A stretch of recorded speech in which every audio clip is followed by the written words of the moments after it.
And hello and good evening, ladies and gentlemen. Hi, howdy do. Welcome to the stream. It is time for the stream. Let me pop the chat out so that I can have that on the side of the screen. How you guys doing? Welcome. Howdy. It has been a busy week. Let me tell you, this week has been something. We had a Nintendo Direct. All sorts of stuff happened. I didn't see the Sonic Central yet.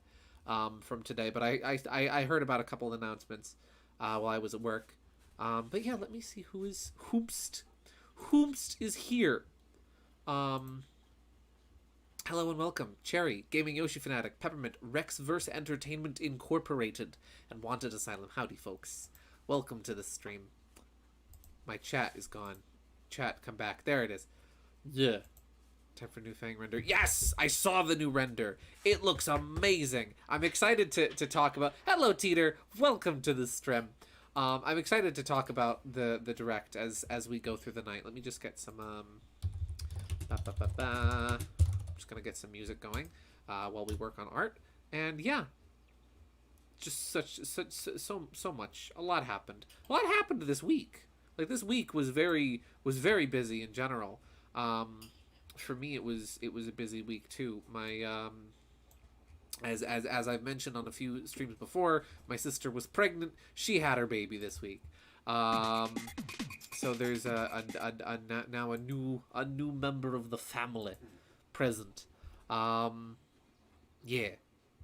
he was born 2 days ago. So that was neat. Literally the day of the Nintendo Direct. Literally happened the day of the Nintendo Direct. My mom and I, we went to the hospital yesterday because I had the day off to go see her and to bring the kids because we were watching the kids while while my sister and her husband were at the hospital.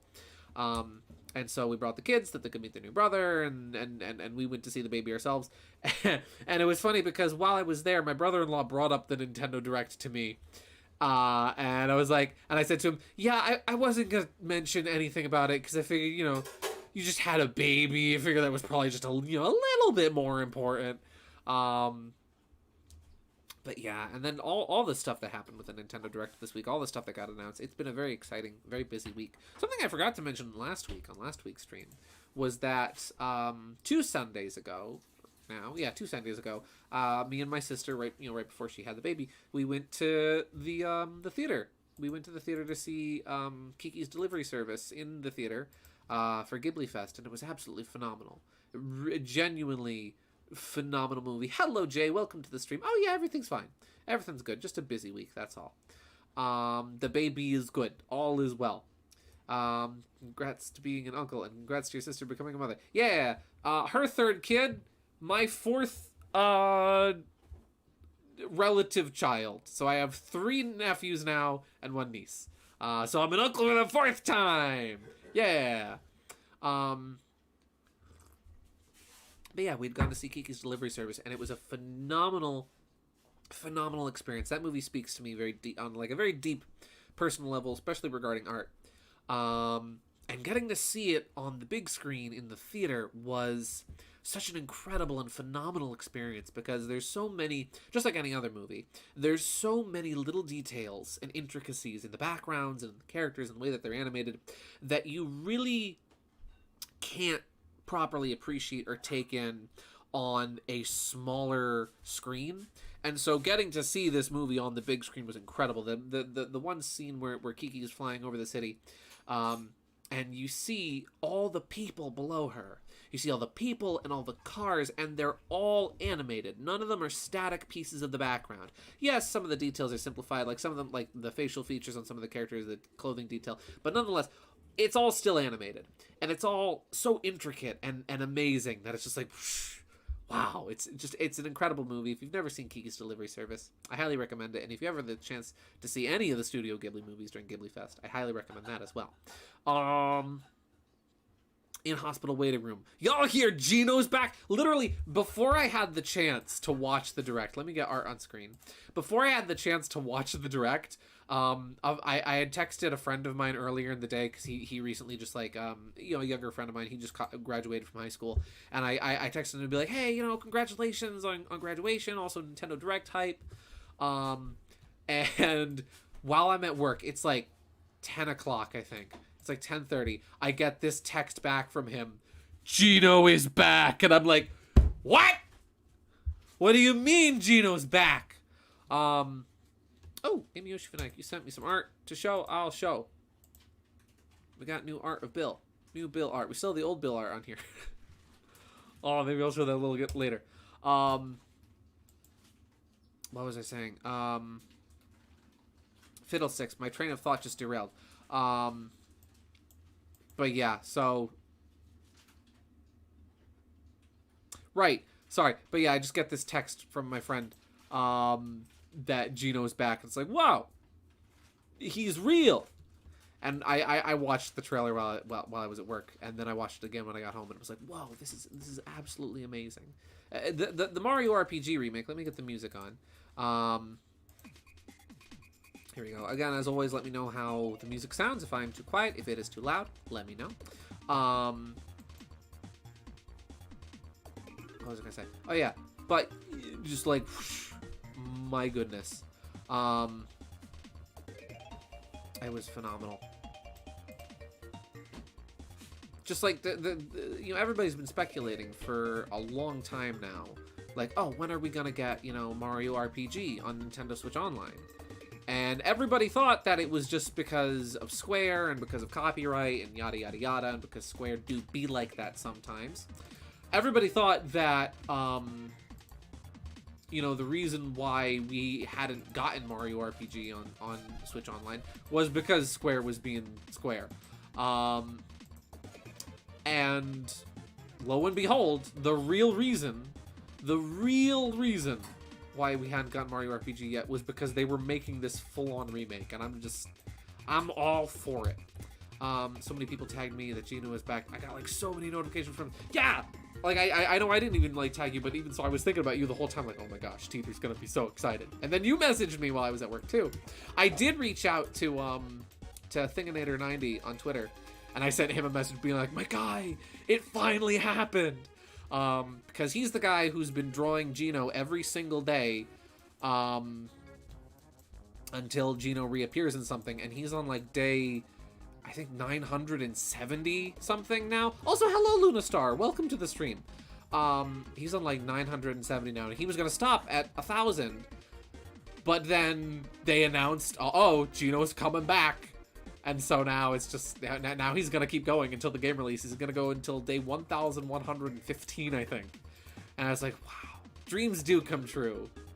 Dreams do come true. Yeah. Gino, Mallow, and Fang all breaking out of prison. Yeah! First Fang comes back, then Rayman comes back, and now Gino and Mallow. And we got friggin' Fang and Croco in the same direct. It's like, whoa. Gideon can use the same voice for both characters. Yeah. I'm really happy with the direction they decided to take the Mario RPG remake in terms of visuals, because I know a lot of people thought they were going to kind of do the sort of 2.5D thing that Square has done with a lot of their newer games and a lot of their remakes, which wouldn't have been horrible. I mean, you know, it wouldn't have been that bad. I do kind of like that style, but, you know, Super Mario RPG was never intended to be a game with a low resolution art style. It's simply that that's all they could do on the Super Nintendo, and so they gave it that sort of faux 3D look, even though it's, you know, 3D models in a 2D game, you know, pre-rendered 3D models. And I'm really glad that they stuck true to that and didn't compromise and just, you know, paste the 2D sprites into 3D worlds. As cool as that has looked with like the Mario and Luigi games, like since Dream Team that did the 2D sprites and 3D environments, and obviously Paper Mario, it wouldn't have been very faithful to Mario RPG's original style, to, you know, the original intent behind it, to do that. And I'm really glad that they decided to stick true to it while still updating the character designs and visuals. Oh yeah, the Daily Gino guy is a total legend. I like to think he played a part in bringing Gino back, considering how much support he got. I'd like to think so too. I'd like to think so too. Seeing him just like freaking out on Twitter about it was just like, was really satisfying. Because again, he's been drawing Gino every single day for like, how many years are in 970 days? Like what, 3 years? I could whip out my calculator. Yeah, 2.5 years. He's been drawing Gino every day, and it's like, wow.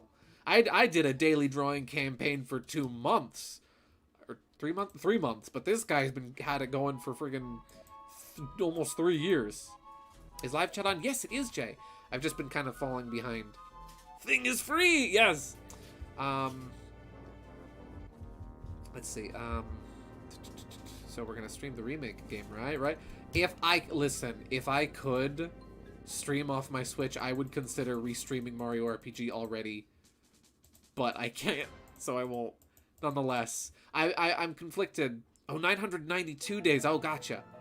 I'm conflicted because like there's so many games now coming out at the end of the year. It's like, what do I get for Christmas, and what do I just buy on my own? Gideon, this is your 3rd reminder to turn on live chat. It is on, like Donkey Kong. I do really like how as much as I would have loved it if they had just stuck with the original art style, right? Like just literally recreating the original 3D models from like the press release renders and whatnot. I do kind of like that they updated a couple of the character designs. You know, Mario uses a more modern-looking model. Peach uses a more modern-looking model. Bowser does. All the minions and whatnot do. And I like that. I think it's very good in terms of like a remake of keeping those things, you know, keeping those character designs, the modern ones, you know, new and up to date, while still staying true with the classic design. You know, the characters that haven't appeared since that sort of, for lack of a better term, classic era. Not to go into Sonic terminology, but I think you know what I mean.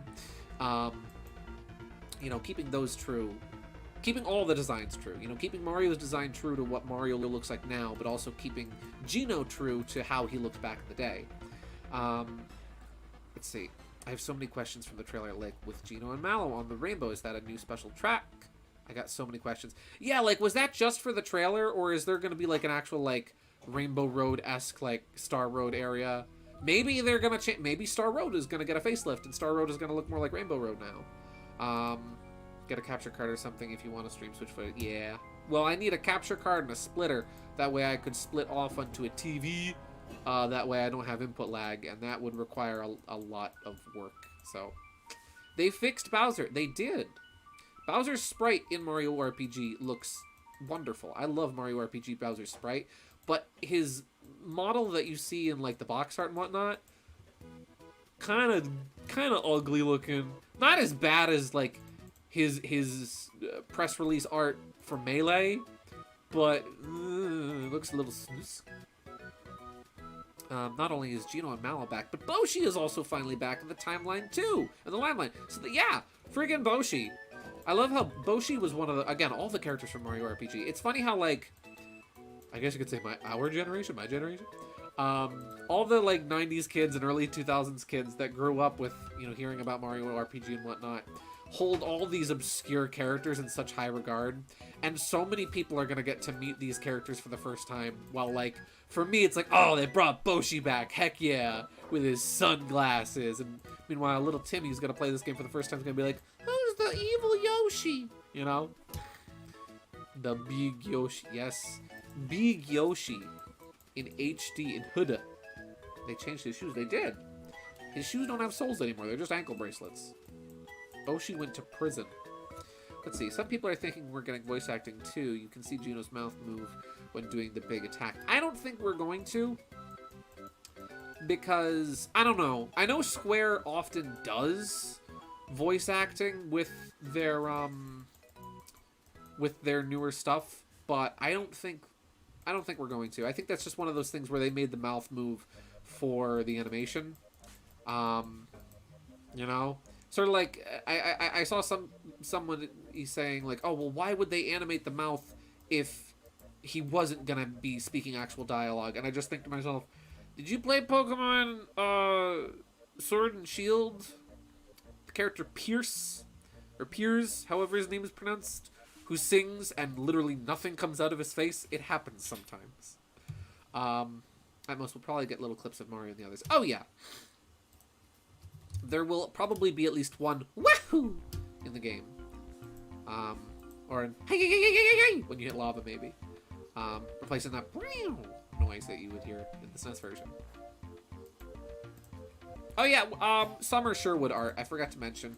I was going to continue working on the road trip art tonight, but I figured since I have so much I want to talk about tonight, I just figure it'll be easier for me to focus on both art and discussion at the same time if I work on something just a little bit simpler.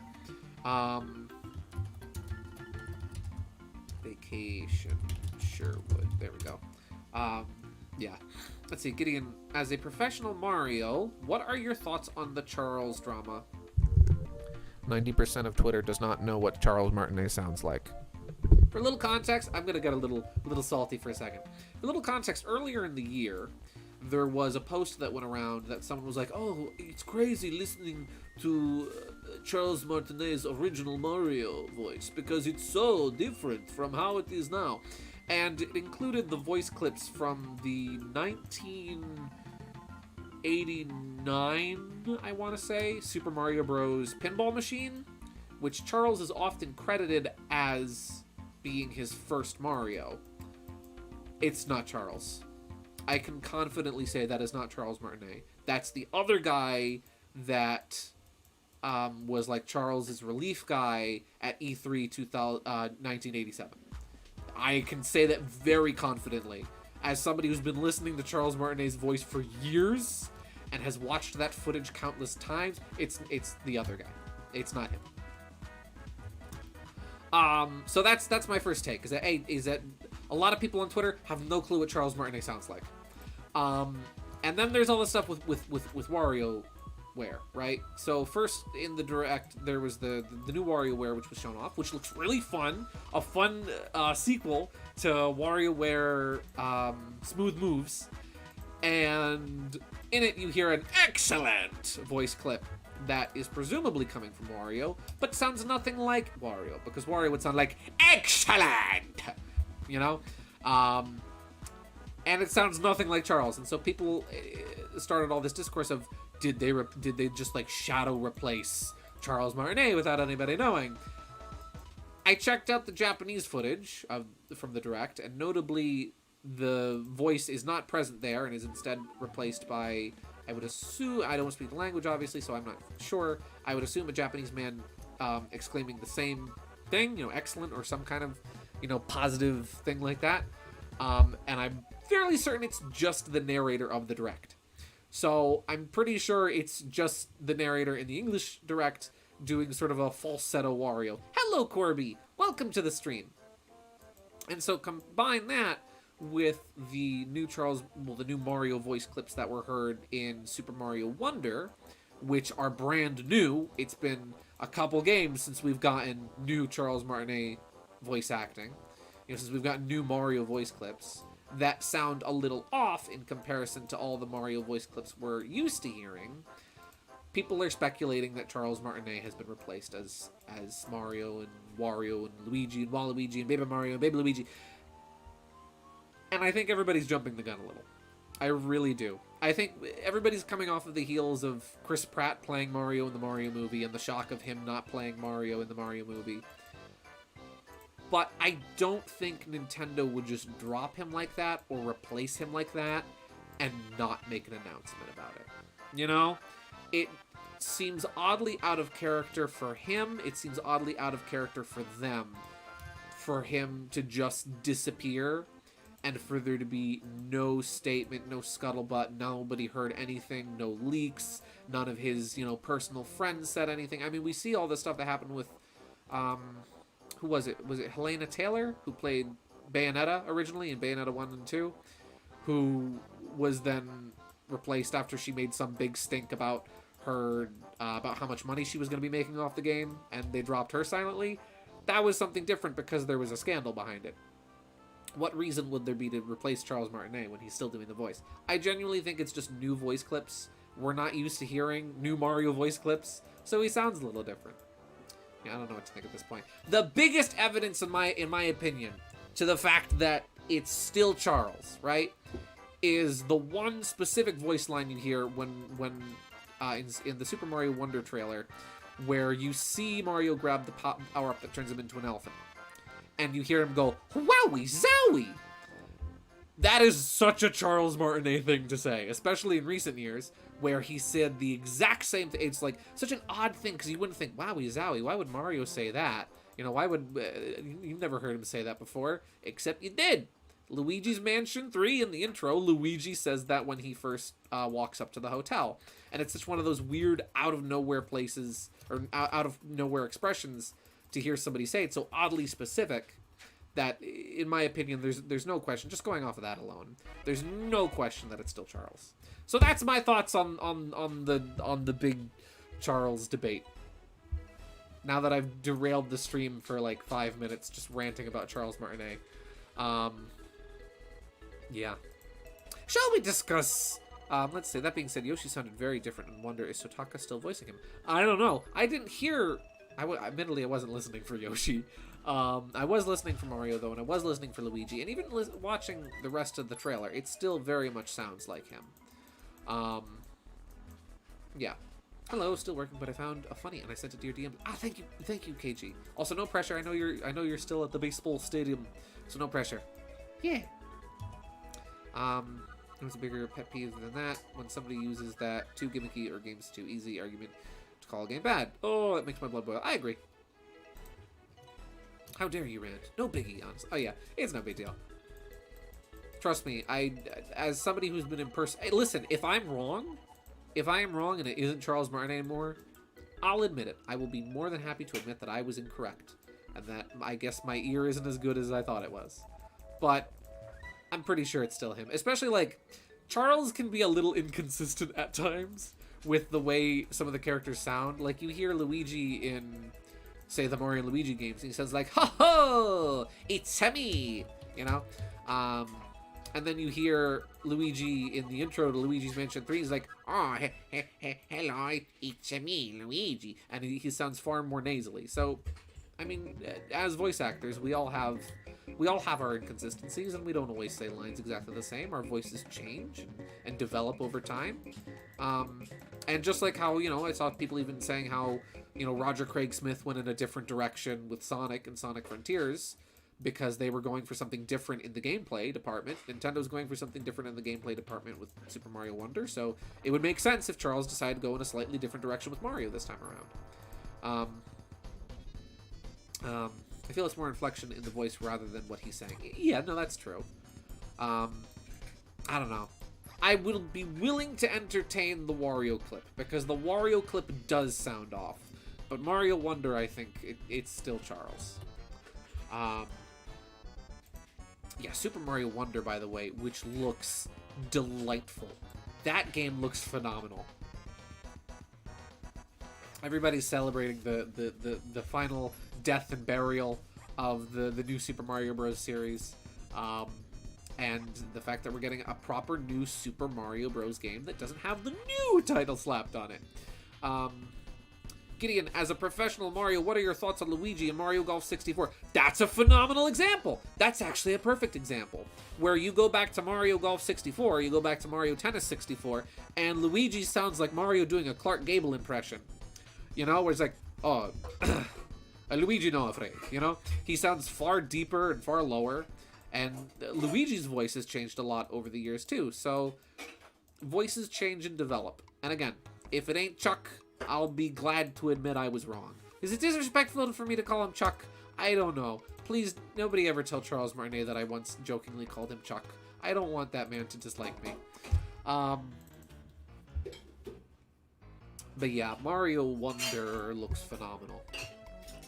I love the way the game looks. I love the way the game sounds. The music is really fun. How it still sort of has that ba sort of sound, that like light acapella sound that, I don't know, very expressive and as a whole, not just the visuals, but like the music and the level design. And I love how they've kind of tried to channel the 2D Mario art style into 3D, and it's translated over so well. And it's a very refreshing kind of look to go for with a 3D game, you know. Wonder still looks a bit like new at first glance. Wish the levels had more 3D looking angle to them, you know. No, I agree. I wish they had done what they did with the Super Mario 3D World style in Super Mario Maker 2, where the camera is slightly pointed downwards, and so there's you know, but it has more of a 2.5D look to it. I wish they had gone for that look in terms of the camera, but I mean, I don't mind, you know, it's no big deal. Oh boy. Teeter, Gaming Yoshi Fanatic, are you guys fighting? You guys about to fight? I gotta warn you, Teeter. I gotta warn you, fighting Gaming Yoshi Fanatic, it's no joke. Bro works out. And he's also really good at Smash. Yeah.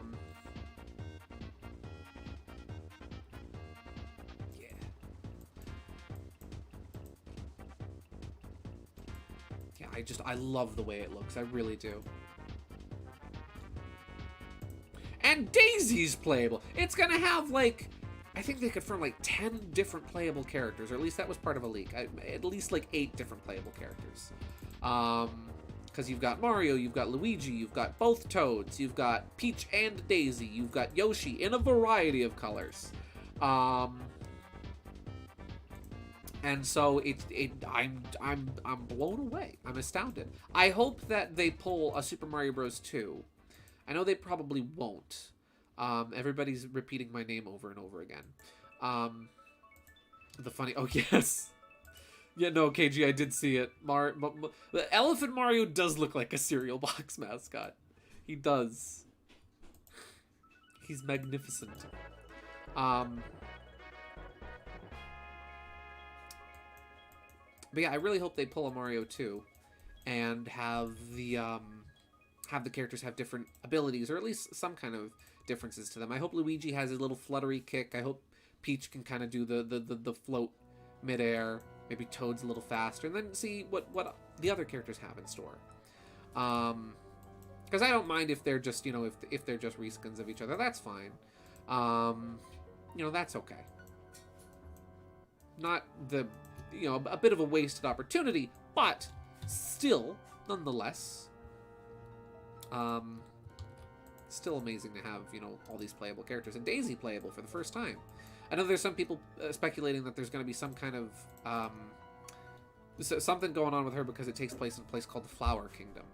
Heard a rumor that Toadette, Wario, and Waluigi, Rosalina, and Donkey Kong will also be playable. I saw that too. That stems from a leak that came out the day before the Direct that was filled with some things that were in the Direct and some things that weren't. So you have to wonder, like, was the person including misinformation on purpose? Or were there things that just weren't revealed and that they found out? If Wario's in, if Waluigi are in, I'm gonna be a very happy boy. If Wario's got the shoulder bash, I'll be an even happier boy. If Waluigi is playable in any sense, I just will be so overjoyed. Playable Fang and Mario Wonder. Listen. Yes. They started off the Direct very strong by having Sonic Superstars, and Fang showed up. It's like, hey, perfect Direct. Even though we don't have a ton of details on Trip, do you think she'll have good friendship with Fang? Imagine Eggman will backstab them. They got another female classic character on the roster. Yeah! Trip is confirmed to be a girl, which is great. Because, like, in terms of the classic characters, it was like Amy and Honey, and I think that was about it. Correct me if I'm wrong, I could be. Yeah. And so Trip's a girl, and Trip is adorable as it is. I think it's going to be one of those things where Eggman's probably going to backstab them at the last second, as he usually does with anyone that works for him. I'm not sure whether I should or shouldn't draw Sherwood's eyes underneath the sunglasses. Still going back and forth on that. I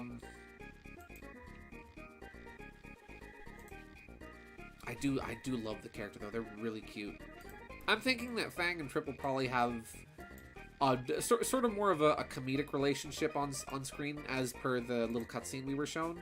Where, like, Fang is trying to do something, and Trip winds up screwing it up, and hilarity ensues. Oh, shoot, I'm using the wrong brush size. Why am I down to brush size 3? Oh, because I was outlining the ear sections. Whatchamacallit? I don't know, Gideon. What do you call it?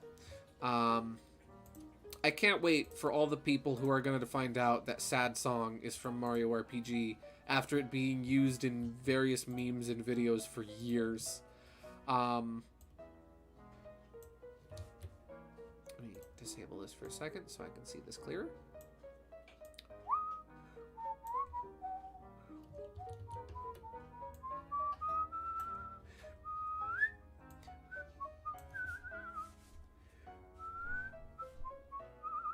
Couldn't count Tiara, but she's canceled.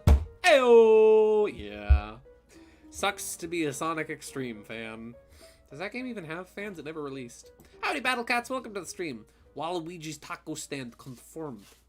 Unrelated to Mario, but I can't wait till Pikmin 1 and 2 releases with the physical edition. I want to try 4, but when I get into new franchises, I always want to play the first game first. That is perfectly fair. I'm tracking it down on GameCube, but I've just never had the chance or the money to do so. So having a far easier, more accessible way of getting to play those games I'm very excited about it. And I'm very excited for, you know, any little improvements that'll come along with the Switch version.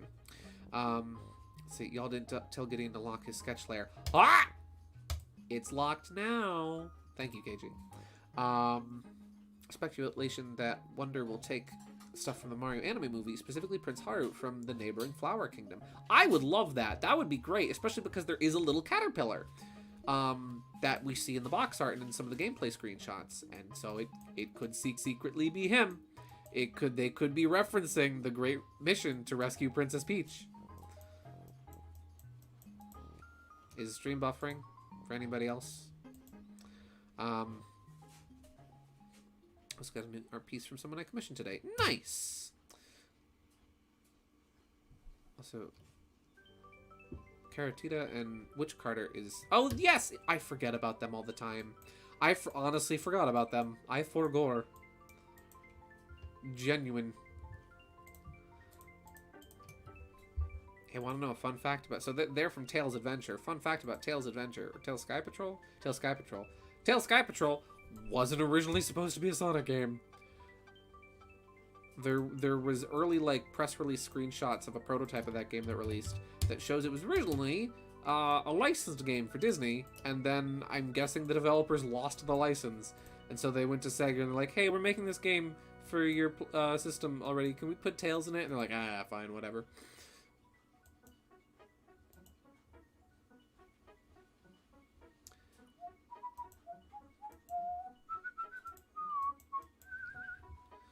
How does that smile look?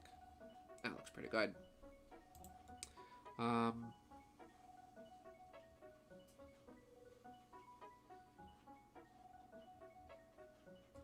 Did I miss anything in chat? I don't think I missed anything in chat. Are you guys having problems with the buffering? It's showing green on my end. Oh no, it's orange. So we've got like 5 female characters, but yeah, Amy is like the only one we see female character-wise in the classics. Yeah. Though, I will say, I've seen a couple things regarding Amy's moveset. And as much as Amy's moveset in Sonic Origins isn't the most amazing, I will say that I kind of like what they're doing with her in Sonic Superstars, where she's going to have, it looks like a mid-air double jump, in addition to being able to swing her hammer, which I think is nice. Double jumps are always a fun ability to give characters, because they're very simple, but they can be very effective and very useful, especially depending on what kind of situations you're in. I think a double jump could be something very useful to have in the classic Sonic games, especially to like extend your jump height, or your jump length rather. You know, the duration of your jump. Golly, it is warm in here.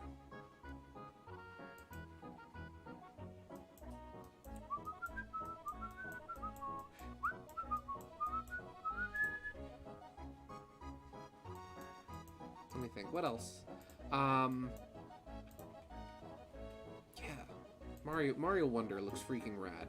I gotta say, I am so excited for it. I haven't been this excited for a new 2D Mario game since Super Mario Maker. And that was, well, since Super Mario Maker 2, I guess. And that was like 5 years ago. Jeez Louise, that was 5 years ago.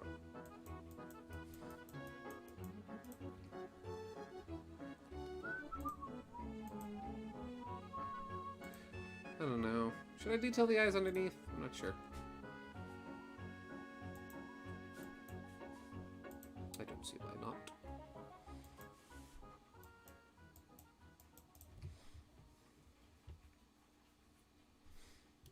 Yeah. There was something else I was gonna say and it just disappeared out of my brain.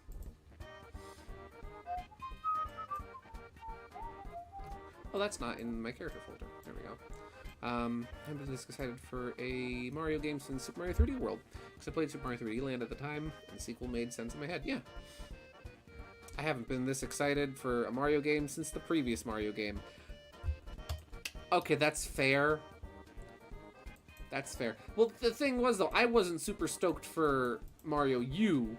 Because when Mario U came out, I didn't have a Wii U, so I could not play it until it released on the Switch years later. Marvelous Queen is able to shoot lasers now. Yeah!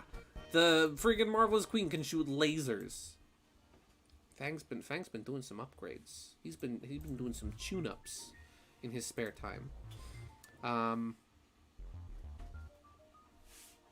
Oh yeah, one thing I did see that was confirmed today during Sega's presentation, during the Sonic Central presentation, is Fang's name has been changed for the third time. The third time this gosh darn character's name has been changed. He's now either just referred to as Fang or referred to as Fang the Hunter. And, like, it's not a bad name. It's okay. Doesn't have the same ring to it that Fang the Sniper did, and obviously I've been calling him that name for years. And I'm probably going to continue. And they even joked about in, like, the character profile on the Sonic Superstars website, like, Fang's been called a lot of different names over the years. Yeah, I find it funny. I really do. And so now it's like, how do I tag my gosh darn art on Twitter? When I post art of Fang on Twitter, I already tag it with both Fang the Sniper and Knack the Weasel. Do I have to do 3 tags now? Yeah. It's like, it's okay. It's not, again, it doesn't have the same ring to it. I probably will still call him Fang the Sniper, especially since they did subtly confirm all of the names are still canon. But, I think it's for the best. More general audience friendly. Yeah. I don't know. And where's his gosh darn pop gun? I get it. That's why they changed the names, that they could kind of slowly and slyly issue the firearm out of the question. But it shoots corks. You're telling me Amy can use a squeaky mallet, but Fang can't use a pop gun? That's hokey. I like any name given him. Saying all 3, baby. Yeah! There you go. I just find it funny. I really do find it funny. What did you guys enjoy most about the Nintendo Direct? Because there's so much to talk. There's like a lot of stuff that was revealed in it. Another thing I'm very excited about is Fang the Cuddly Wuddly. Grab him, snuggle him. One thing I am actually really excited about, haven't seen anybody talking about, is Luigi's Mansion Dark Moon. How that's getting a port to Switch, graphically enhanced. Sega have been leaning my headcanons into confirmation. 2 of them. Yeah! A, the fact that Fang has changed his name due to his wanted nature. And B, the fact that the Marvelous Queen is heavily modified and tinkered with. Like I said, you guys made me hyped for this character. Yes! We gassed up this character for you, my guy. Heck yeah. Could still have Pop Gun, maybe just make it more toy-like. Yeah. I mean, it already kind of does. In the fact that it's just, like, blue. And it's like a pistol, or a revolver with a freaking blunderbuss barrel, but Sega do be like that. I mean, for all we know, because again, this is Sega. These are the same people who have gone back and forth like 5 times on whether or not the classic era and the modern era exist in the same dimension, alternate dimensions, alternate timelines, or the same timeline. So who knows? He might just be Fang the Sniper, and he might have the pop gun back tomorrow. Who knows? It's Sega. But yeah. Very, very excited about Luigi's Mansion Dark Moon, because I know Luigi's Mansion Dark Moon is kind of one of those games where sort of hit and miss. Some people did not like it, some people loved it. Pretty much a lot of people who loved the original still liked it, even though it wasn't quite the same. Structured very differently. But everybody, I think, really did generally like it. Let's see. It disappeared a bit because someone brought a Great Dane into the ballpark. Oh! Is, people allowed to bring dogs to the baseball stadium? Yes, please show me the doggo. I will show everyone the doggo. The doggo will be present. Screw the Fang Gang. All my homies are a part of the Knack Pack. How about both? We'll just call ourselves a bunch of hooligans, and we'll just have both. But yeah, I loved Luigi's Mansion 2. I always forget whether it or Smash Bros. What is my most played game on my 3DS. For the longest time, it was Luigi's Mansion 2. So I love that game. I'm very excited. I really hope that they bring back the classic style of Scare-Scraper, the multiplayer mode. Because as much as I did like Scare-Scraper in Luigi's Mansion 3, it was not, in my opinion, it wasn't as good as it was in Luigi's Mansion 2. And I really hope that comes back, because that is so much fun. I freaking loved Scare-Scraper. I would play it online and by myself all the time. Yeah. So I hope that comes back. And I do hope it, it looks a little dull right now. I noticed they changed Luigi's model, and they changed the materials of Luigi's model. Either they changed the model completely, or they just retextured it and I don't know what term you would use for UV maps and materials, but they changed some things with Luigi's model. And it looks good. The lighting doesn't look amazing, but it looks, okay. And if it's being handled by Next Level, it's not coming out until next year anyway. So we've got at least a year for this game to continue cooking. So I have a feeling it's going to look even better by the time that it's out. Let's see. It is sent. Oh, let me check out the dog. Wow! That's a big old dog.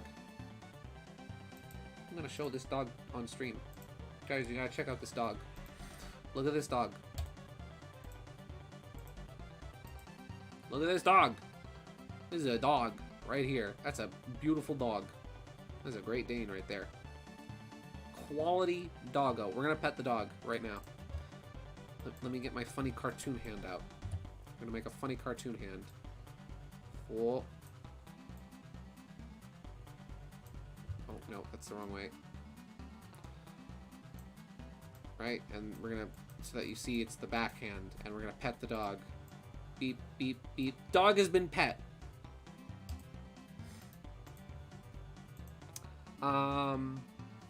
Gideon, have you ever played either of the Luigi's Mansion arcade games? There's 2 of them? I thought there was 1. I've heard of it. I've never played it. I have only ever heard of. I've never played. Let's see. I'm a bit more tempted to get the Mario Kart 8 DLC NSO expansion now. Yes! Oh my gosh, that was another thing that we saw. That was another thing that was shown off. So, 3 more characters for Mario Kart 8 Deluxe. We're getting PD Piranha, Wiggler, and what was the last one? Oh, Kamek! Kamek, which is really exciting, because, Kamek was originally going to be in Mario Kart 64, and then got cut at the last second, and I believe replaced with Donkey Kong. And so here's this character that hasn't been playable in Mario Kart ever since they originally conceptualized. I mean, I know Mario Kart Tour, yes, but I mean a main console Mario Kart. And a proper Mario Kart. And that's really exciting. I'm really excited about that. And they used the emblem on their cart that was notably found unused in Mario Kart 8 on Wii U's game data. Because fun fact about Mario Kart 8 on Wii U, amongst all the character emblems that go on the carts or go on the horn on the gamepad, whatchamacallit, there was an icon for Kamek that was completely unused. And now they have a use for it. Let's see. Straying off topic, Gideon saw the definitive game of all time. Ah, yes! Last night I watched a friend on Discord, on a Discord server, play Pets Cats 2 on Wii, which is the most insane, unhinged fetch quest of a game I think I have ever seen in my entire life. You would expect it just to be a sort of Nintendogs-like cat simulator, but instead there's all this stuff going on with, like, there's an evil wizard, and there's a town, and there's fetch quests. It's just fetch quests. The gameplay is literally, oh hey, go get this thing from this person and give it to that other person.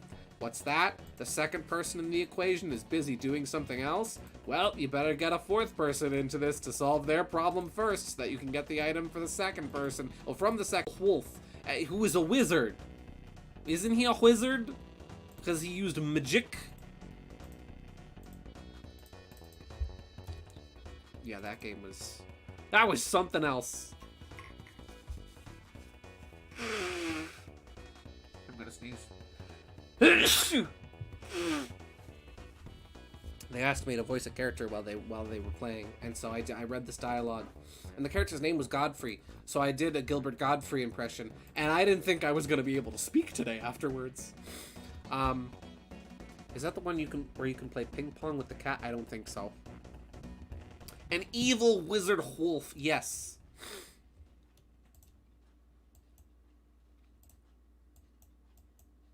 I forget, his name was Ivlet, was it? Thank you. Let's see. Didn't tell you this earlier, but it's okay if you want to show my art here. Ah, thank you. I forgot to show the art from last week.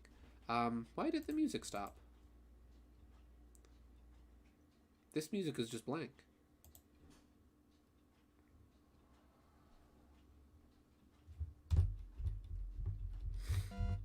There we go. For some, I guess the Mario Overworld theme got copyrighted. You know, I'll show the art from last week that I forgot to show. That you sent me. I was like, oh, I forgot. Some more really solid ship art. Bill X Fay from Gaming Yoshi Fanatic. Great stuff as always. I love the lighting. The shading is really good. And very nice background, I gotta say. Quality ship right here. I like this ship. It's a good ship. This ship right here. This is the ship I'm talking about for context. No, seriously, the great art as always, my guy.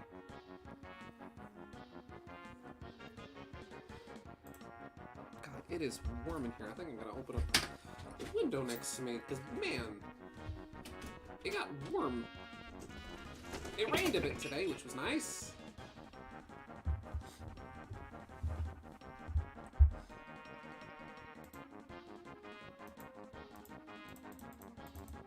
There we go.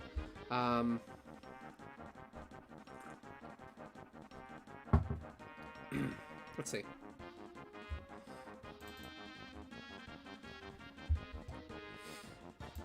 I was gonna say something and I forgot what it was.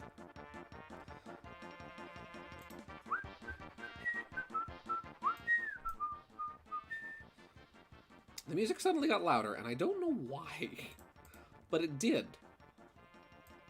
I hope it wasn't I really hope the music wasn't drowning me out for the past like half hour. I'm really sorry if it was.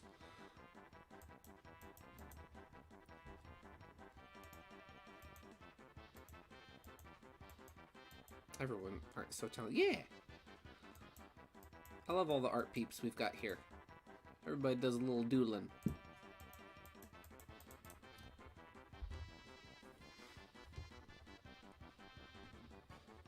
Let's see. I not only experienced but now heard the terror from my friends. That is the server of why they fear me. Yes. KG can command fear with just a single sentence.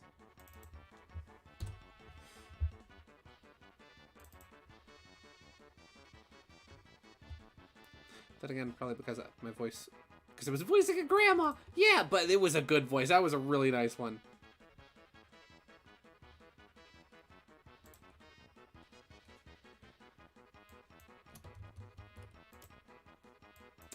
There really was a thought that I was thinking that was brewing in my head. I'm excited to see Booster in HD. We're finally going to get HD Booster. And we're gonna see, I really wonder what they're gonna do with the scene in the Marrymore Chapel.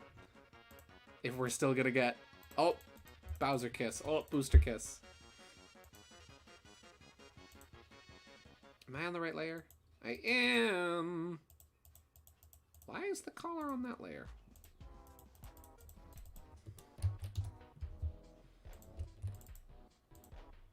The slow battle theme that plays when you get knocked out. We're gonna skip this one. And we're gonna skip this one too. Wow, these are all just the game over themes. Nice.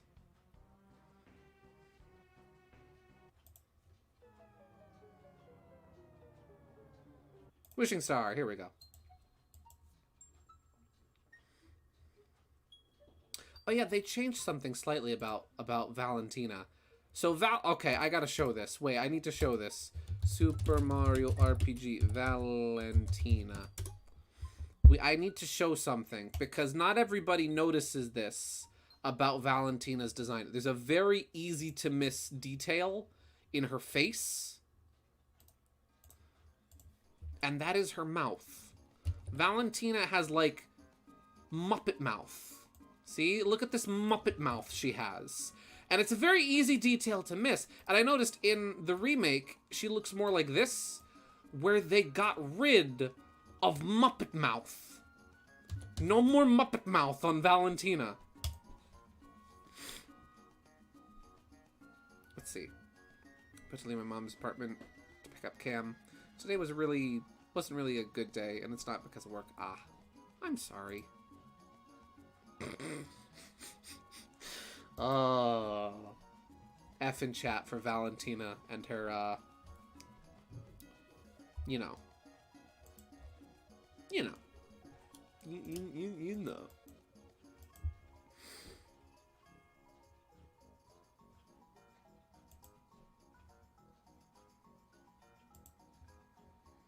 They also changed her drink. Yes!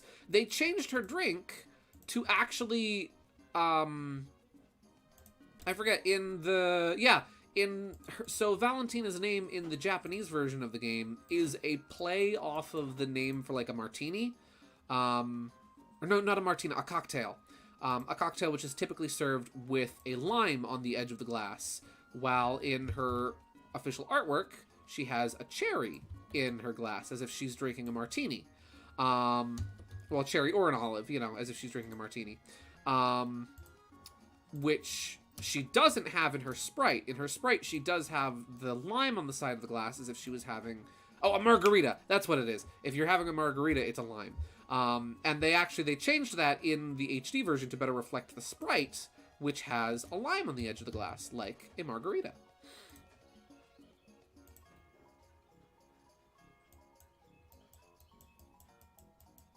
Which I thought that was really neat.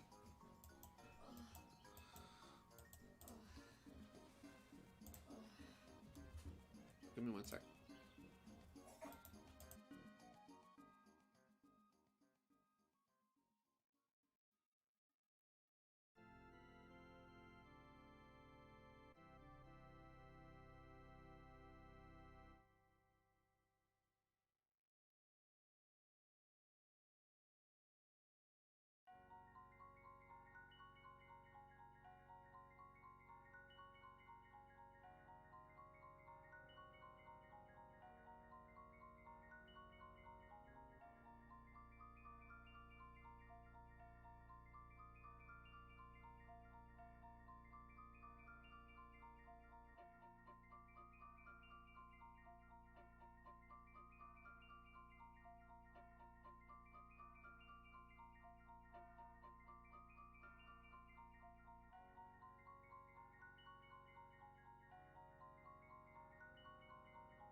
Sorry about that. I'm back.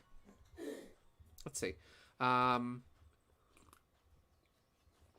yeah, I thought that was a really interesting detail. There's a lot of little details in the backgrounds and whatnot that were previously very obscure and kind of hard to see because of the, the SNES's low resolution, that are so much clearer and so much easier to see now. That... Oh...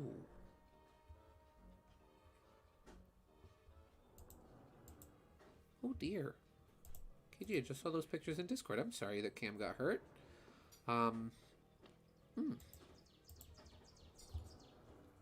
are we still good? Okay. Yeah, the connection is still good. But yeah, like for example, in Booster Tower, my train of thought keeps getting derailed.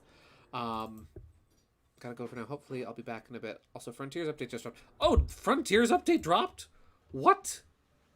I'm so blissfully out of the loop.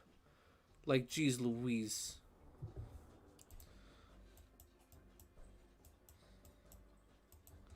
Yeah. But yeah, like little details that are so much easier to see now. For example, such as, but not limited to, the Diskun cameo in Booster Tower, which previously was like completely impossible to see in the SNES version. It's like, whoa, look at that. There's this little secret there.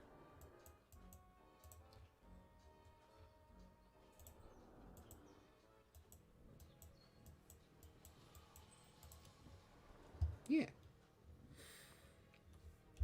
Words cannot begin to express how excited I am for Mario RPG.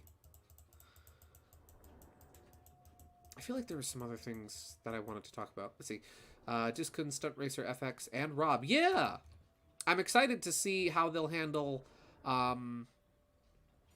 things like the F-Zero and Star Fox cameos. Later on, and I think, are those in Barrel Volcano? Later on in Mario RPG. I'm very excited to see how that's gonna be done. And we'll get to see Kinopio, aka Guy Fieri Toad, in full HD, the most powerful Mario character. He is the most powerful.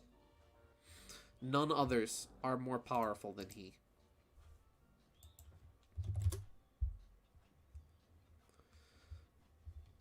Just want to check something real quick. There we go.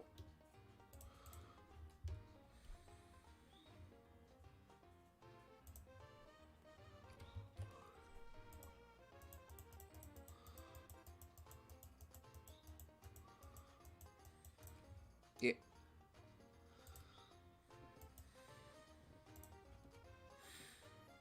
Oh, actually, you know what? I'll make a little... It won't be a perfectly straight line. It'll instead be a little more like this. Through the shirt. Let's see. Also, Link and Samus. Wonder which Link they'll use. Classic still or Breath of the Wild? See, that's a good question. Because Mario has a more updated modern design. What kind of look will they go for Link? If I had to guess... I would guess to keep in line with the style of the game. I wonder if they'll actually use the Link's Awakening HD design of Link, the adorable little feller. I wonder. Personally, I would think that they would use sort of that design to keep in proper, to keep it appropriate with the style of the rest of the game. As for Samus, I don't know. Maybe they'll make her look adorable and chibi, or chibi, however you pronounce it. Like in the original, And as we listen to Monstro Town, that's another one. Culex. Maybe a Link Between Worlds. Yeah. The Culex fight, or Culex, I don't know how it's pronounced. I still don't know how it's pronounced. I'm very curious as to how they're going to handle that and how that's going to look. Because, like, I had a thought. I did have a thought. I wonder if Square being Square is going to change that fight and it's no longer going to be Culex. I have to wonder if that fight is still going to be in the game, which it probably will be, considering how faithful this game looks like it's going to be to the original. I'm wondering if you won't fight Culex, but will instead fight a different Final Fantasy final boss. What if they make it Sephiroth? What if you have to fight Sephiroth instead? Let's see. What do you think they'll do about Peach's buzzer? Peach's buzzer? I am confused. I hope Peach can still choose violence. I hope Peach still gets her bomb. Oh. Oh, ha ha ha. Oh, I know what you mean now. Ha ha ha. That Peach's item that she has in the castle. I don't know what they'll do about that. I'm actually very curious to see what they'll do about the translation in general. If they'll reuse the English game script, which was which from what I've heard is a little loose from the original Japanese script, or if they'll use a more direct one-to-one, like a new translation of the game. Personally, I kind of hope that they keep the translation the way it is, just because of how charming Mario RPG's dialogue is and how clever and well written it is. I do kind of hope that they keep the original English dialogue, and I have a feeling they probably will. You know, that's what I think. It's something that YouTube doesn't want us to say. Exactly. Yeah, I hope we still get violence from Peach in the form of her explosive device. Or maybe a tweaked version of the OG script? Maybe. Well, obviously, that's another thing. I wonder if certain names will be changed. Certain characters and things, if they'll get new names. For example, yes, thank you, Gaming Yoshi Fanatic. I'm sorry, I wasn't ignoring your message. I just didn't have the chance. Something came up real quick, and I didn't have the chance to respond when you sent it. Let me just finish my train of thought real quick. I am curious to see if some of the other character names will change, and if, like, for example, will Princess Peach still be will she still be Princess Toadstool, or will they properly call her Princess Peach? You know, certain little things like that. I'm very curious to see how it's going to be updated and how it's going to be changed. Because obviously it's not going to be a one-to-one remake. It is going to be, you know, it's going to be slightly different. You know, it's a remake. It's not just a port. So I am curious in regard to like that and other things, how you know those things will be handled. Let me just finish this detail on Sherwood's hand real quick, and then I'll show that. So the art I'm about to show, Gaming Yoshi Fanatic and I always joke that Bill from Star Fox is freaking jacked. So he drew Bill freaking jacked. Great art, my guy. You can see Fox and Falco and Peppy in the background. Freaking jacked. Dude's been hitting the gym. And there's the boys in the background. There's Slippy. Friggin' love Slippy. He's my favorite. Phenomenal art, as always, my guy. Knocking it out of the park. Really good anatomy there, I gotta say. I like the lighting there, too. How you went for more of a brown tone instead of just a gray tone with Bill. Really solid how the light feels warm, which it should. Let's see, she's been called Toadstool since Mario 64. Exactly! The boy's taking a dip in the background. Yeah! They going for a swim. See? I'm doing summer art. You're doing summer art. We're all doing summer art. I mean, summer did start this week. This week marked the first week of summer. I'm not the first full week, but the beginning of the first week.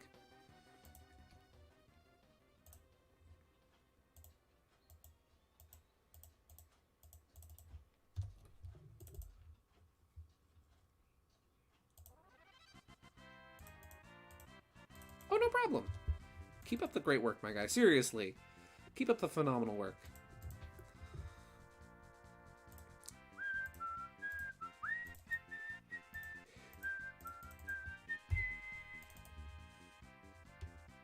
Sherwood took a big old bite out of this popsicle.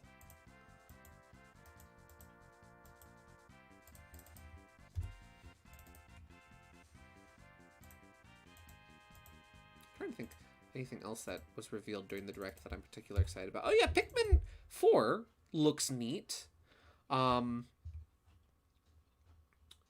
If I do get around to playing Pikmin 1 and 2, and then 3, obviously, I'm pondering as to which one of those games, if I'll like play the first 3 first, before I check out Pikmin 4. But it looks fun. I like how Pikmin is one of those series where I'd say the second game less so, but with each game, you don't really need to have played the previous games in order to enjoy them, like in order to enjoy the current ones. So if you've only played, you know, Pikmin 4, you can start. Or if you've only played Pikmin 3, you can start with Pikmin 4. If you've only played Pikmin 1, you can still play Pikmin 4. I very much so, I from what I've heard about those games, I like that. It's a very easy, you know, franchise to pick up and start from any point. I do question, though, the new creature you can obtain in Pikmin 4, Ochi. I do have to question, because I saw somebody talking about this on Twitter, and I do agree with it, how Ochi will affect the balance of the different Pikmin types. Because the way that the Pikmin are balanced is that certain Pikmin can do some things and certain Pikmin can't do other things. Or certain can do some things, certain can do others. Red Pikmin can walk through fire, blue Pikmin can swim, yellow Pikmin are thrown farther, that sort of thing. And so you now have this character, you have this dog, Ochi, who can do a lot of those things now. He can attack enemies, he can carry treasure, he can swim, he can carry your other Pikmin. So it does call into question, well, then how much work are your Pikmin going to be doing, and how much work is Ochi going to be doing? And so how is that going to affect the balance of the different characters? Well, of the different Pikmin types. Yeah. It's just... Yeah. I wonder how that's going to affect the gameplay. Oh, that's not like a... What am I doing on the finger here? That's not like a line on his finger. That was just me screwing up the line art. Oops. Will Ochi's inclusion nullify the point of certain Pikmin types and certain Pikmin groups, to the point where it's like, well, why are they in the game if this other character can do everything they can do and more? Aside from just, having fun and picking and using your favorites, what's the purpose of having these other characters if this one character can do everything? But this is Nintendo. I'm sure they'll find a way of still justifying things. And I'm sure there'll be context in which you won't have Ochi, and in context where you'll just have the Pikmin. Very interested. Very interested in seeing how that develops and how that goes.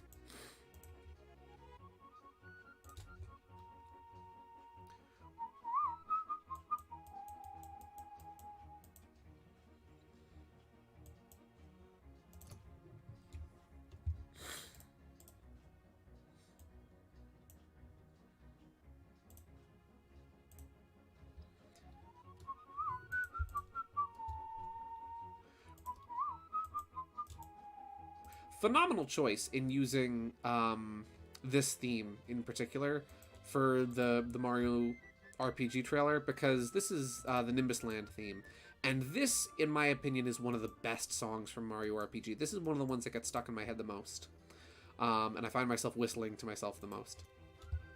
And it really did set the sort of grand and impactful tone that the trailer kind of needed to have, to be like, hey, it's back. We didn't forget about it, you know?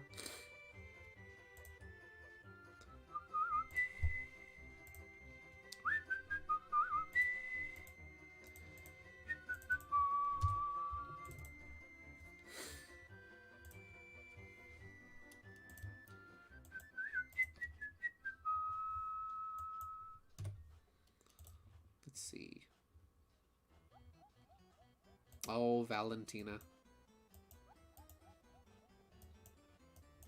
I'm curious because one thing that was shown is there's something new that's been added to the battle system, but they haven't elaborated on it. And they haven't talked about what it is and what it means. And like what they're going to do with it. And that is, there's like a combo meter and a combo gauge now. And like a percentage that rises, and it keeps track of like success, and notably something on the HUD keeps track of successive hits. And I'm very curious to see how that's going to be handled and how that's going to work and what that's going to do in battle. I saw some people speculating that maybe there will be like team combo finisher, like, well, you know, finisher combos where, you know, multiple characters will perform an attack together. That maybe that was even what they were doing with sort of that special animation of Geno, or even that special animation of both Geno and Mallow that was seen in the trailers, that maybe they're adding something new to the battle mechanics. I'm very interested to see how the battle menu is going to be handled. There's one little detail I really hope. I hope that if they do change the battle menu, and that the battle menu no longer is represented by the 4 face buttons that were originally on the whatchamajig, on the Super Nintendo controller. I really hope that they, at least in a sense, bring back that Super Nintendo controller styled HUD, shall we say, if you're using the Nintendo Switch Online Super Nintendo controller. That would be so cool. Nah, bro, they're adding Team Blast? I mean, possibly. That's what... I mean, I saw somebody speculating on that, so not confirmed, obviously. Take that with a grain of salt. But it certainly does look like they're adding something similar to Team Blast.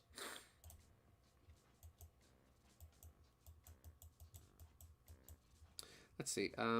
Ideally, with video games, you don't need to justify an idea because the idea is a good idea. Yeah. Did you know in Super Mario Star Road, the theme for Nimbus Land was used in Skyland Resort? I did not! I always find it funny how common it is to see ROM hacks using music from other games. Where it's like, oh hey, I recognize this song from this game.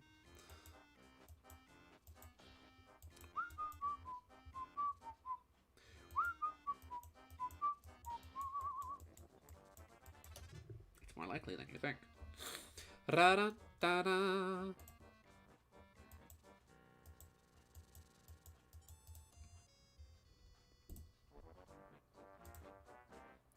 Ba.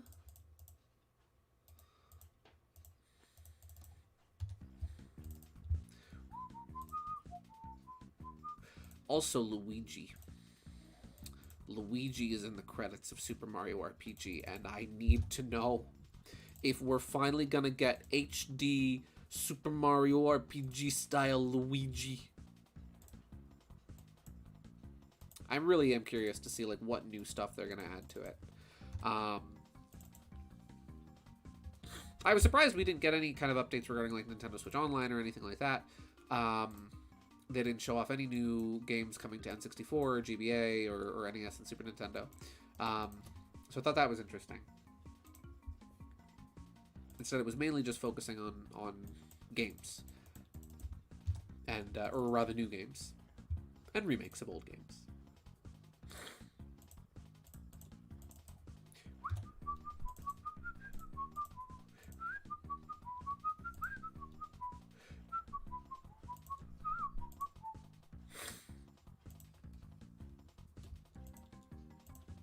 We're almost done with the line art, actually. This is some fast line art I'm doing today.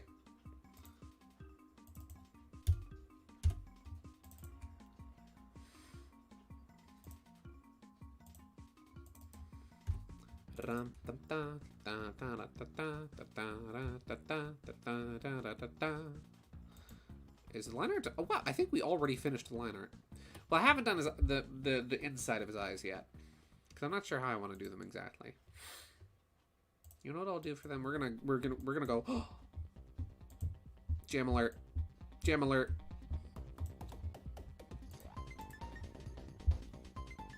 We're gonna go freehand for them.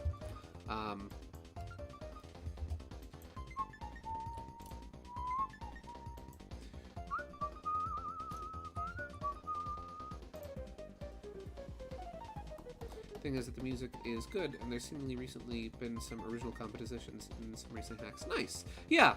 Some recent ROM hacks. A lot of them do have like original stuff. I just find it funny, like when you go like old school, and back in the day, with a lot of things, how you do see a lot of like music reused from other games.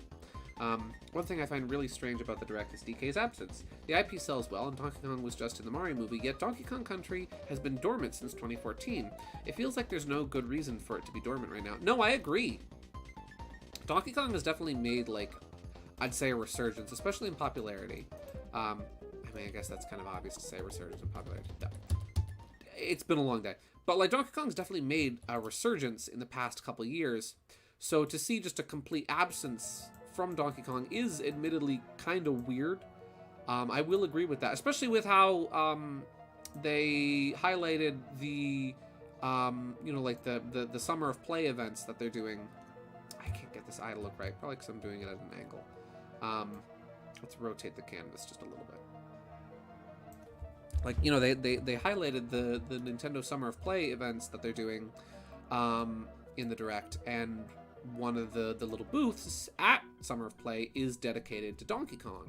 On one side it's Yoshi, on the other side it's Donkey Kong. And so it is kind of odd. I agree how, like, Donkey Kong is just kind of absent. I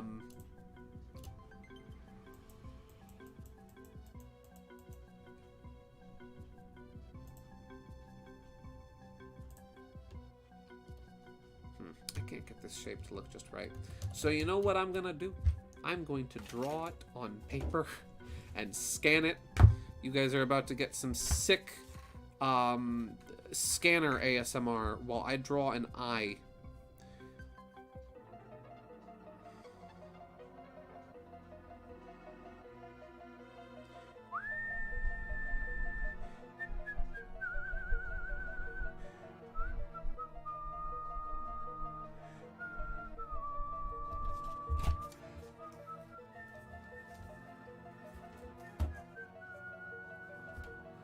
Turn on my scanner.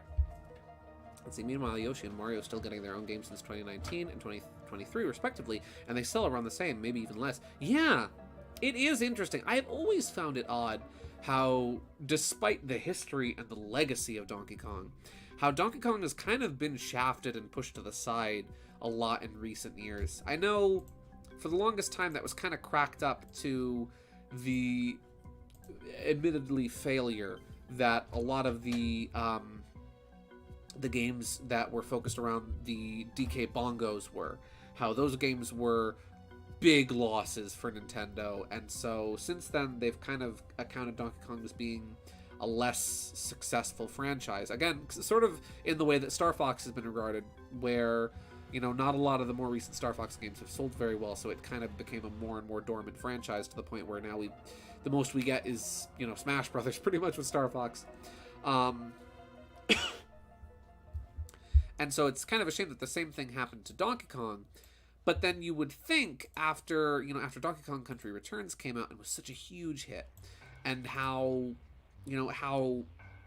prevalent Donkey Kong has been in all of the Mario spin-offs, and him being in the movie, and again, how successful the more recent Donkey Kong games have been, you would think that there would be something, and yet there isn't, and I find that strange.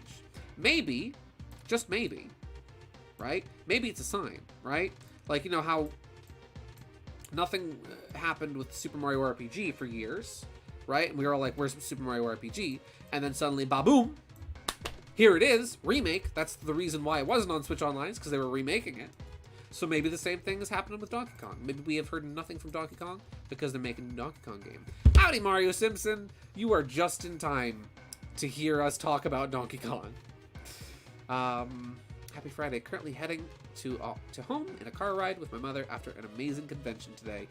Nice! Oh yeah, I saw you posting pictures about that. What convention was it? It looked like you had fun. Oh, was it? Was it PAX? Was it PAX East?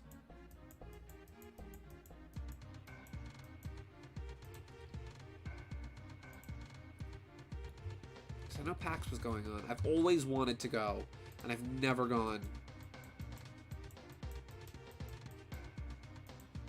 Especially because it's not even like, it's not super, PAX usually isn't very far from me.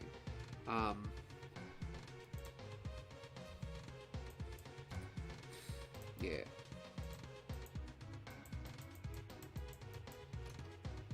True. I do hope Star Fox returns as well with its recent dominancy, from its recent dormancy as well. Maybe F-Zero 2? I know Teeter would be happy about that. Yeah. I mean, hey. We'll at least get, listen, us Star Fox fans will eat good when Super Mario RPG comes out, because there's a Star Fox reference. A little Arwing shows up. Just like how little Arwing showed up in the Mario movie.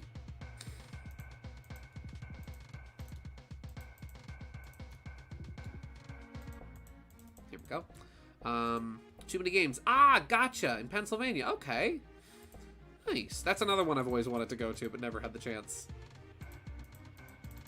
Oh, I can turn the music back down now. Oops. Now that the jam alert has ended. Yeah. Mario Simpson, we have, like, just been talking about... pretty much just been talking about Mario RPG for the past hour and a half.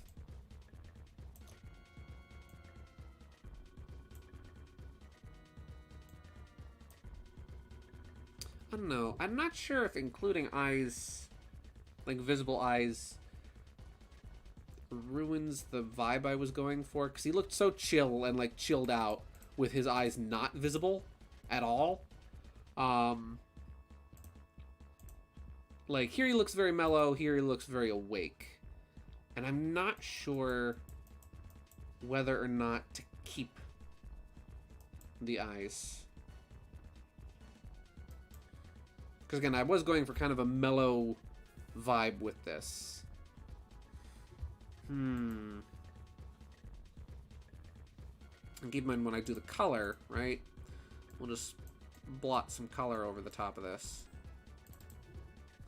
The X-Knots are at it again.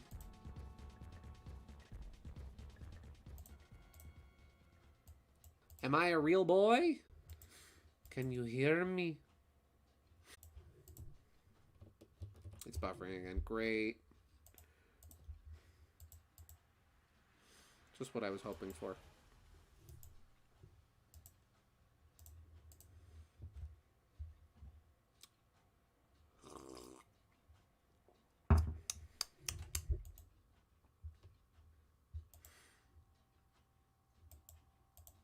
I'll get out Mr. Rossetti.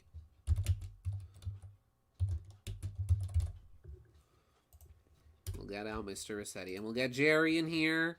And maybe that will fix. Put in Jerry. And get Mr. Rossetti. It always works. It usually works. For some reason, this combo of visuals and audio fixes the stream 9 times out of 10. It's not getting in the stream without the X-Knots tampering with the stream. It isn't. It is not. You hear me now? Okay!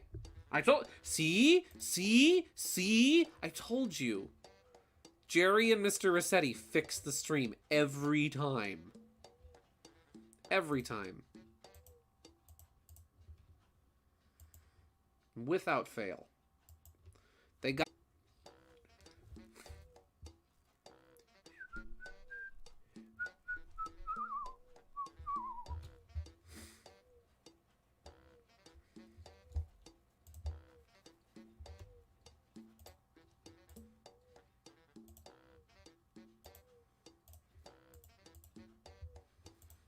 Oh gosh, on my phone it's so far back. Never mind. Let's see. Are we good? Oh golly.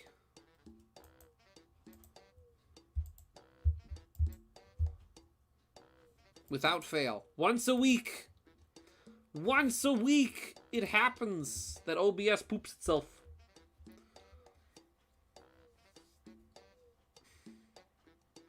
Come on. Come on.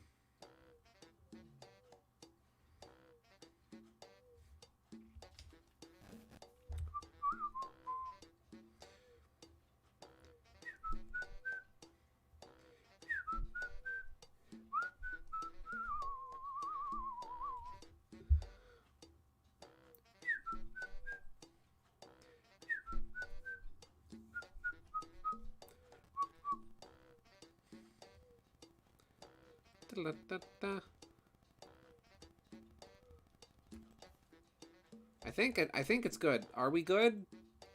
Are we live? Am I a real boy? Working? Is it working? Hello?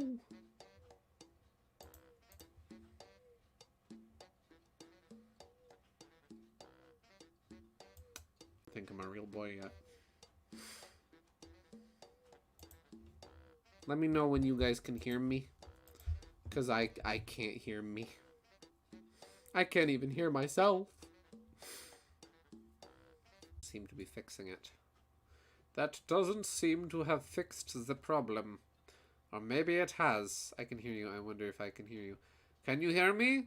Am I hearable? Am I audible? Can I be heard? What's going on with my internet? Internet speed test. Run speed test. Let's see. How's my download speed looking?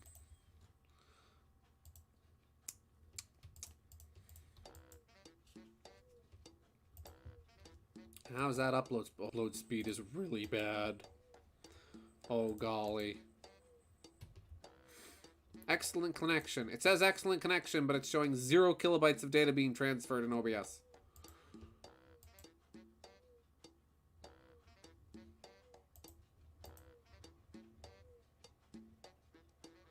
Oh gosh.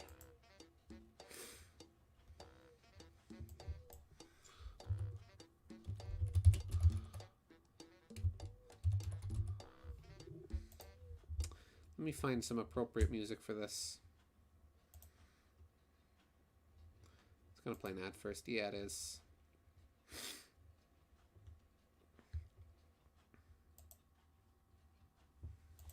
Wow, this is a long ad. I hope you guys are all doing well. I hope you can hear me. I can't hear me. I'm audible? We don't need the funny technical difficulties music after all? Oh. Well, that's cool anyway. That's fine. I don't know if this is royalty free anyway. I'm probably gonna get copyright claimed for playing too much of that. Okay. Back.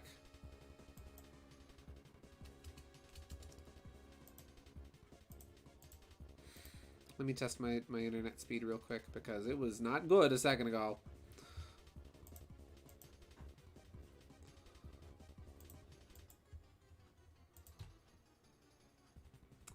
Well, my upload speed is decent now. I hope all is well in internet land. Okay. I'm just gonna keep going. Gonna keep trucking. And hopefully all will be well and good. We'll get Jerry off the screen and hope for the best.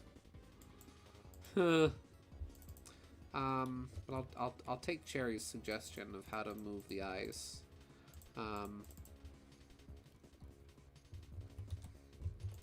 Let's see. If I move them. Whoa! He's looking at me. How do I want to move these eyes to get them to look right? Beep. Getting, just so we know how behind the stream is, tell me when you read this. I am reading this at 9:13 p.m. Maybe you could connect your PC with an internet cable directly into the fiber port. Might help with speed. Might. It might. Because my computer is going off the router. I need a new router, admittedly. I've been using the same router for like 10 years. And it's a little dying, just slightly dying.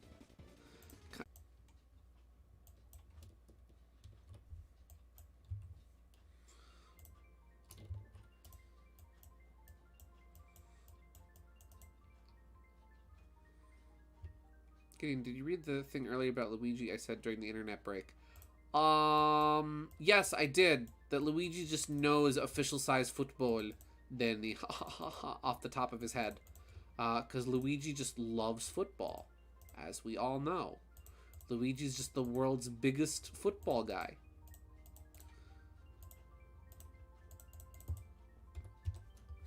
Let's see. Now he looks a little too sad. But I like where this is going.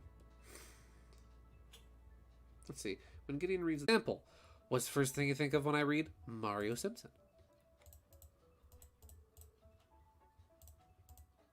First thing I think of is Donkey Kong. Where's the... Here they are.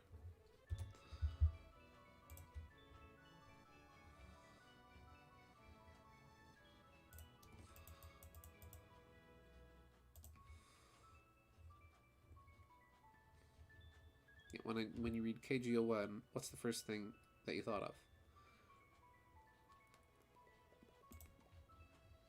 First thing that pops into head is Fang. Second thing that pops into head is Whimsical Aura. Your MLPOC.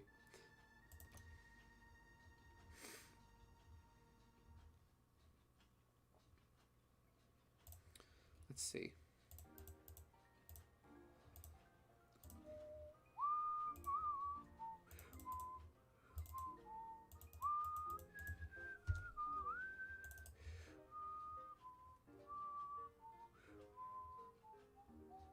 Well, I'm not 100%.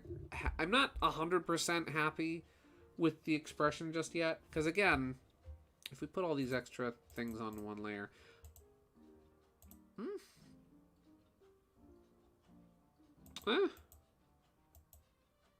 let's see. Like, Gideon, what is the first thing that comes to mind when you read my username? Cherrymac. Baboom. See, what's the first thing that comes to mind when you read Game Yoshi Fanatic? Star Fox. And the second thing that comes to mind when I read your username is the art collab that we met through. Maybe if we remove the brow and just make it the eye. Or maybe this would be a good context for just using the eyelid and not using the eyebrow.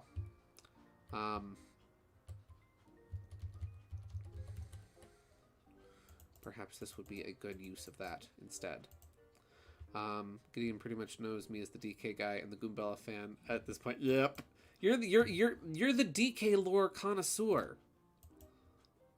If I ever have DK lore questions, I know who to go to. I'm going to Mario Simpson. Mario Simpson's gonna get me all hooked up with the DK lore.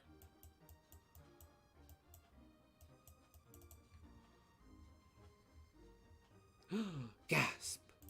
KG has gasped.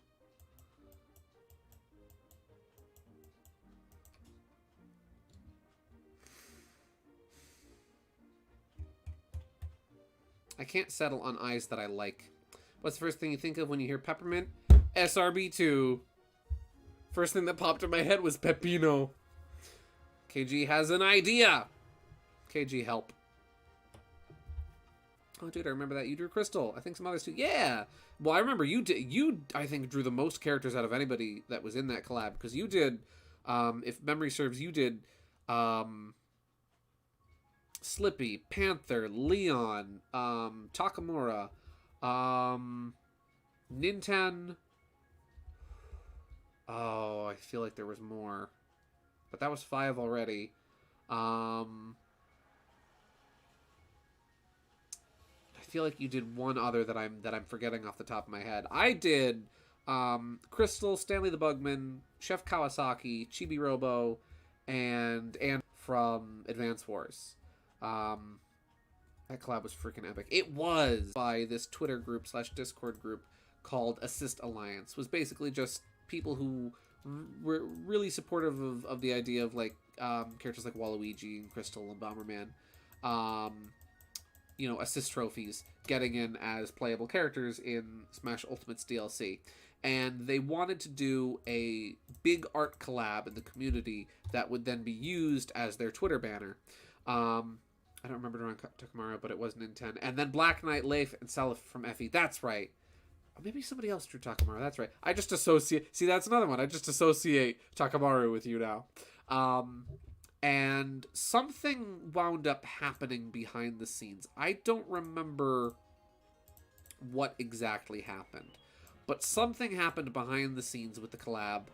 And they just decided, sorry folks, we're canceling the collab. It's just canceled.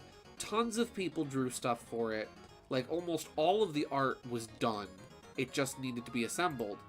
And they just decided last minute, sorry, it's canceled. That's also how I met Thinginator90.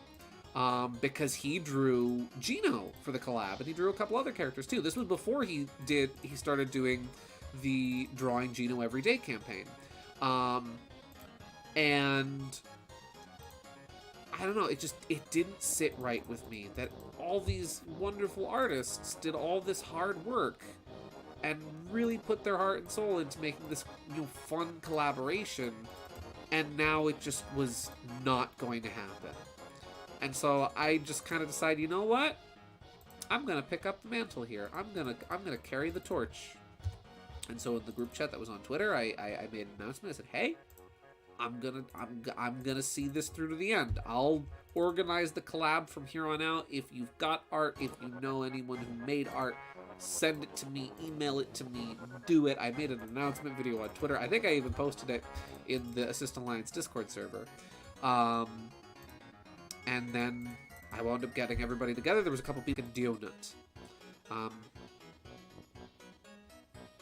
yeah, was, trying to get everybody back together and then setting a new deadline for it and then getting it all assembled and put together. It was a really fun collaboration. And ever since then, I've kind of wanted to do another one, like my own art collab, have a bunch of people participate in, but just never had the time to assemble it.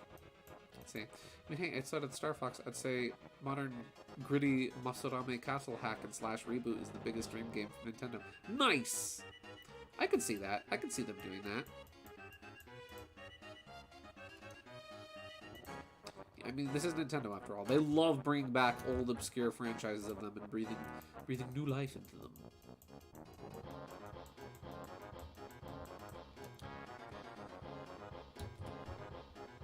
And I think the fans would eat that up. I certainly know you would. You sent it? Ah! Let's see. Couldn't find an example, but maybe... Let's see, couldn't find an example, but maybe an open mouth with some teeth showing. The best example I could find was this. That could work. No, I get what you're saying. I'm gonna finish drawing the sprinkles, and then we'll continue.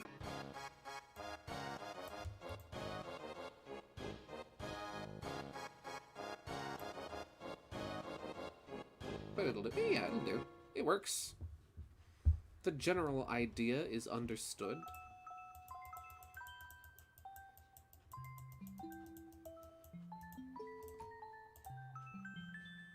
Yeah. I get where you're going for. I get what you mean.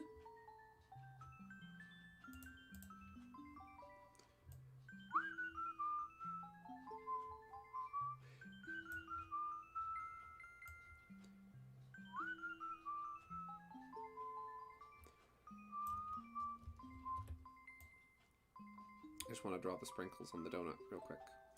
Sherwood's like inner tube floaty that he's sitting in is a donut, if you haven't already figured that out.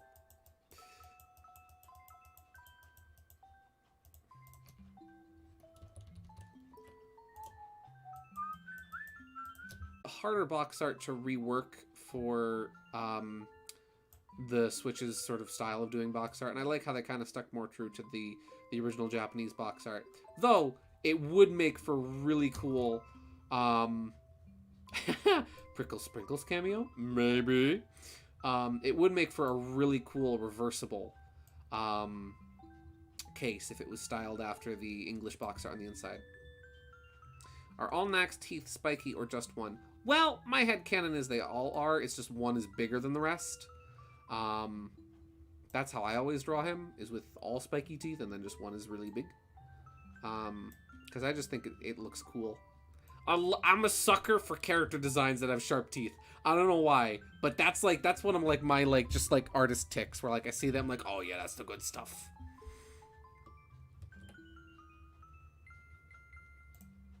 Let's see how that would look if we change the mouth up a little.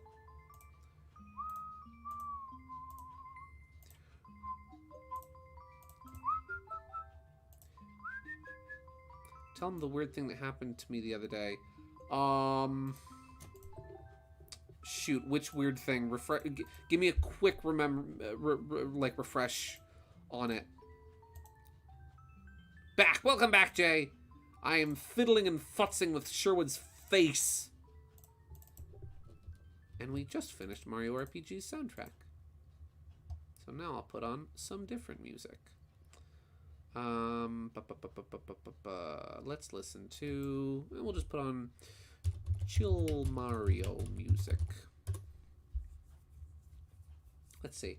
You know what? We'll put on like Mario summer music. Mario summer music. Here we go. Beach Holiday. Nintendo Summer Mix. That works.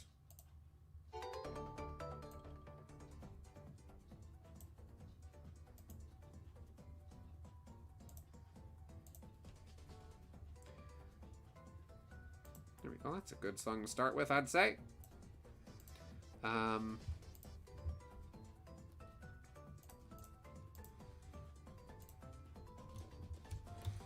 my face.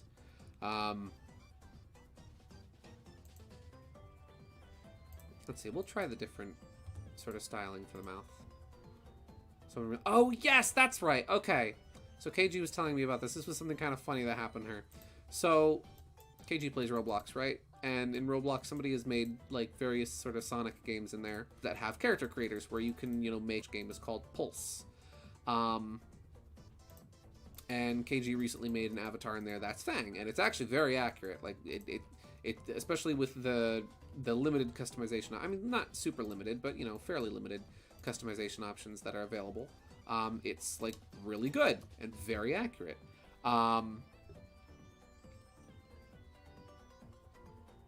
And somebody saw her Fang, was like, "Whoa, you're freaking playing as Fang? That's freaking rad!" And they're like, "Hey, can I make a Fang based on yours?" And she's like, "Okay." Yeah. I mean, after all, imitation is the most sincere form of flattery. Yeah. I know that I just removed the teeth and drew over. I did kind of like this. Again, the thing that I'm struggling with this piece is the, where is the teeth? Is the eyes. Because I'm not sure if it looks better like this or like this. Because this is the way I sketched it. So you know what? Maybe we will say screw it and just embrace the cartooniness and just ignore his normal eyes and just leave it like this. Maybe we'll just leave it this way. Because I personally kind of prefer it looking this way. I don't know, what do you guys think? Eyes, yes or no? Because personally, I prefer how it looks like this. He looks very, like, relaxed and just chilled out this way. Versus here, where it's a little more... It's a little less, I think the using the sunglasses as the eyes, I don't know. Using the sunglasses as the eyes instead of actually having the eyes, I think works better in trying to convey the emotion here, right? Where Sherwood's just kind of, he's just chilled out. He's in his own little mellow zone right now. And I think that's better conveyed by just using the sunglasses in place of an actual set of eyes. So we're going to stick with it like this. I just made up my own mind. Let's see. I didn't get to respond. Oh, you didn't get to respond? They just did it? Oh. No eyes. Eyeless. I have to go read to the eyeless. Barbara Jean, you mean the blind. No, I mean the eyeless.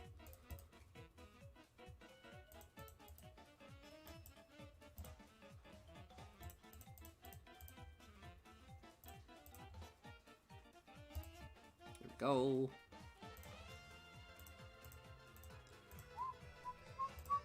When so a bit of sick Weirwood reference, bro. Yeah. Maybe have the top curve or the eyes visible and everything in the glass covered. I don't know. Because I was thinking of leaving the eyes visible, but I honestly do think it kind of looks better this way.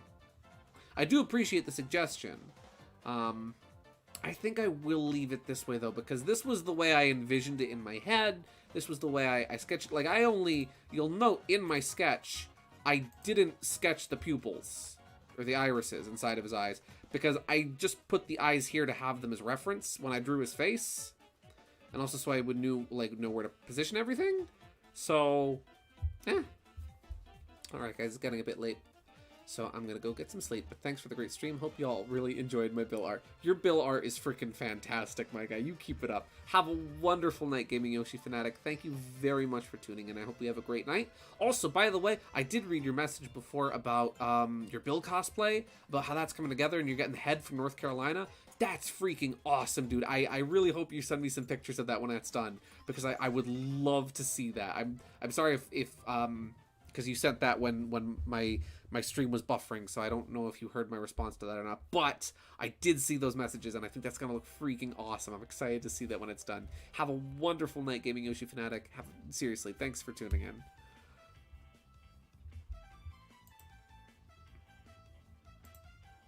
I think I will leave it like this for now. I might go back and forth on it a bit, but I'm happy with how this looks, so I think I will leave it.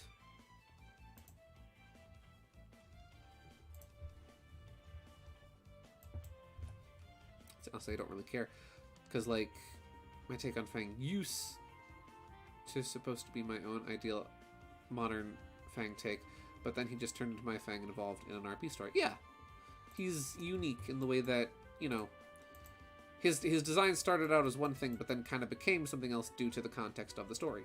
So like the fact that the kid wanted to use my Fang as a base is flattering. Yeah, absolutely. That's really cool. Seriously.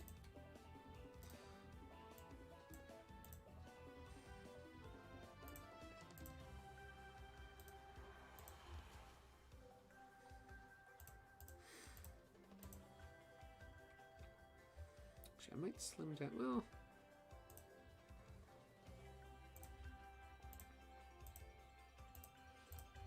there we go. Now we gotta get the yellow.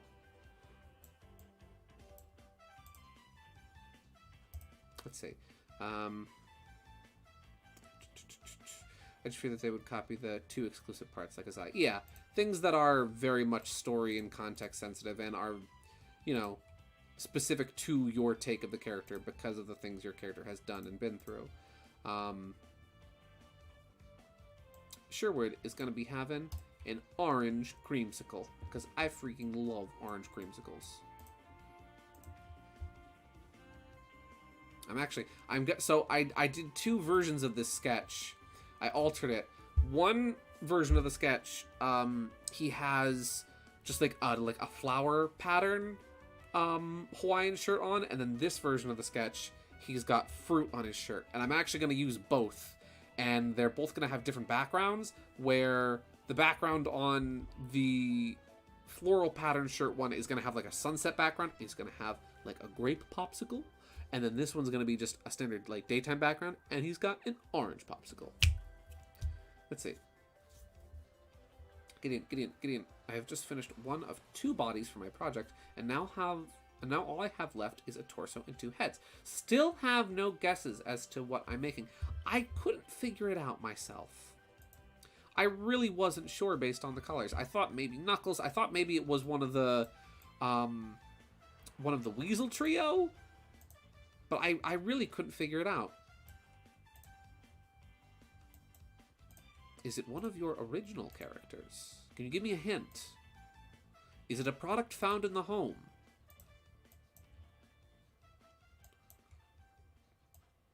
Is it a product sold in stores?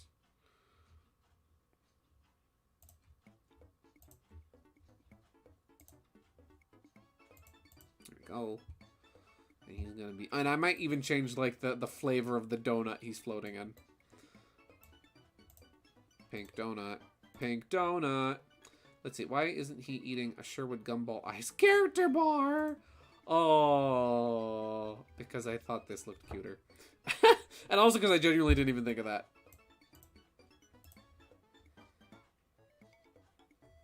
Sherwood wearing his iconic sunglasses from somebody that I used to know.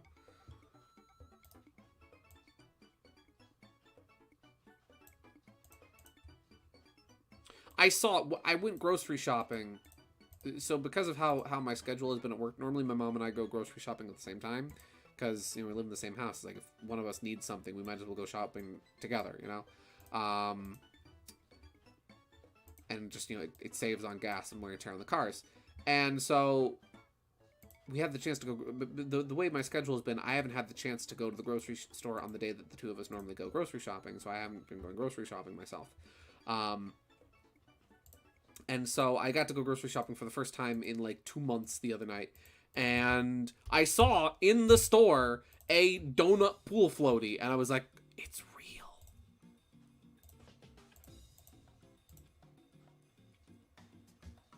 Now, I appreciate the inclusion of Windmill Isle Day from Sonic Unleashed in this compilation. But excuse me, Crazy Cloud, this is a Nintendo Summer Music compilation. If I'm... Good things come to he, or in your case, she, that waits. Speaking of, noisy, like, shirts like this, I saw in Twitter today official, like, Pokemon Hawaiian shirts, and I need them. They're like $30 a pop, which is like, oh, that's expensive for a shirt. But they're amazing, and I need them. I need them in my life. I need them in my wardrobe. There are too many memeable MLP faces. There are! I've seen so many good ones. But I didn't listen. That's the one we'll do for sure, Hoof. They recently took out the gumball eyes from the SpongeBob Pops. Yeah! They removed the gumball eyes. They took his freaking eyes.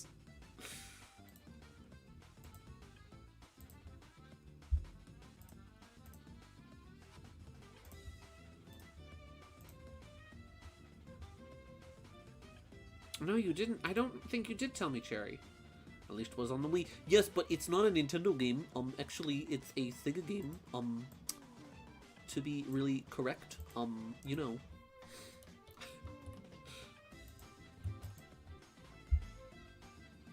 Some, like, bright pink. Like, hot pink sprinkles on here, too. Bam. Bam. She that waits? Yeah, good things come. That's the expression. Did I buff her? Yes! Oh wait, did I buff her? I said good things come to she that waits.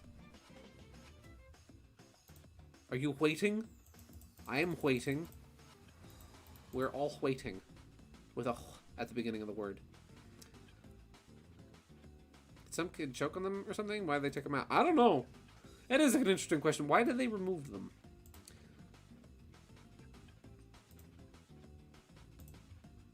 Probably, though. That sounds like a likely explanation.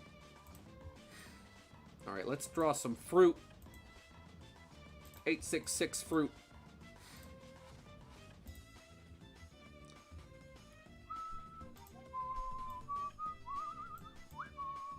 Let's see. Okay, so I was at the lake beach and went over to the waterfall, and while I was there, a pink donut just came floating over the waterfall. I picked it up and brought it to its owner. Nice! Can't choke on liquid. You drop. No. The gumball cherry. I mean KG. You know it's late, and you know Gideon's tired when he starts calling people by the wrong names. Jay's talking about the gumball. The gumball eyes and the SpongeBob bar.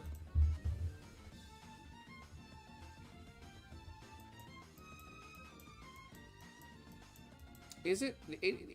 I saw Binging with Babish's video where he made one, but is it? Has like Nickelodeon ever made it so you can get a triple goober sunrise anywhere for real? I want to know. Wait, is it triple goober berry sunrise? I don't remember. I never saw the whole SpongeBob movie. I was never into SpongeBob as a kid. It was just, as I discussed before, it was just one of those shows that my siblings weren't into, so I never really got into. But I did like see parts of the movie once a couple years back. But I want to know, can you get that for real? Help! I need somebody. Help! Not anybody. Help! Luna has logged in! Did you get Luna'd? KG has been Luna'd. She has been commandeered by a cat. A feline.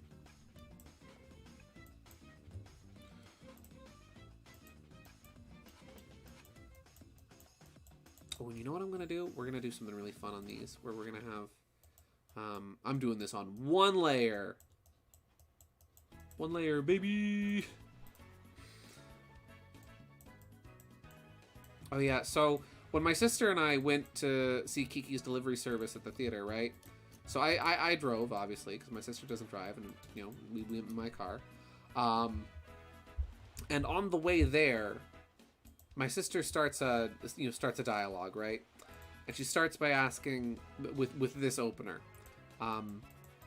So I just want to make sure that I've got this straight, which, like, that is sometimes a good start for a conversation. Sometimes conversations don't end well when someone asks if they just want to get something straight, and you're sitting in the car and you're stuck in the car with them for the next foreseeable 45-minute car ride. And then after that, she said, I was always under the impression. And so I'm bracing myself. I'm like, oh no, what's going to happen? Where's this conversation going? That Fang was a weasel. And so, like, the second she said it, I was like, oh, situation has untensed. And so I then had a really fun discussion with my sister on the way to the theater for like a good half hour on, like, okay, so why is Fang sometimes called a weasel? Why is he sometimes called a wolf? What's with the jerboa? What is a jerboa? She didn't know what a jerboa was. And I explained all the stuff with the name and whatnot. And now I have to go back on that conversation and explain even more about the name now that they've changed the name again. Well, you know what we're going to do? We're going to do, like, Inktober style shading on these. So yeah, that was a funny thing that happened. But we'll even do the fade out pen.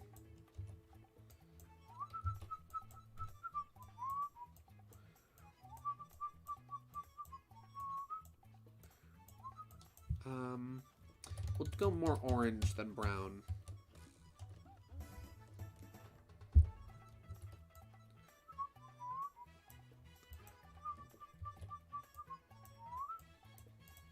There we go, that's the right color.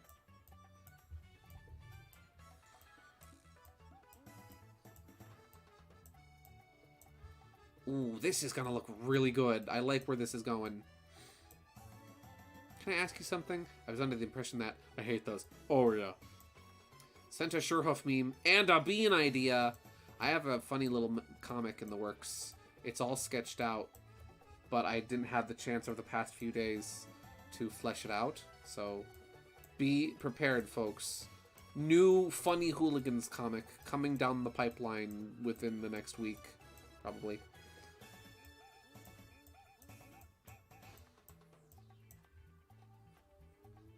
There we go. How's that look? Oh, that's gonna look so... Oh, that's gonna look great. Dude! Oh, that looks freaking rad!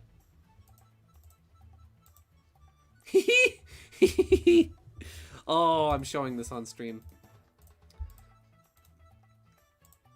This is going on the stream.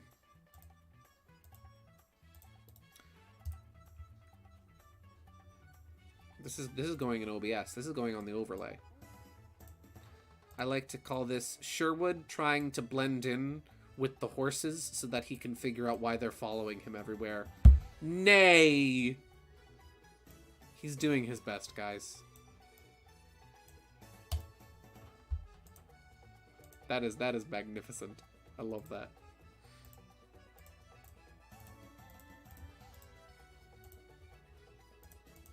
Let's see it. Let's see. Yeah.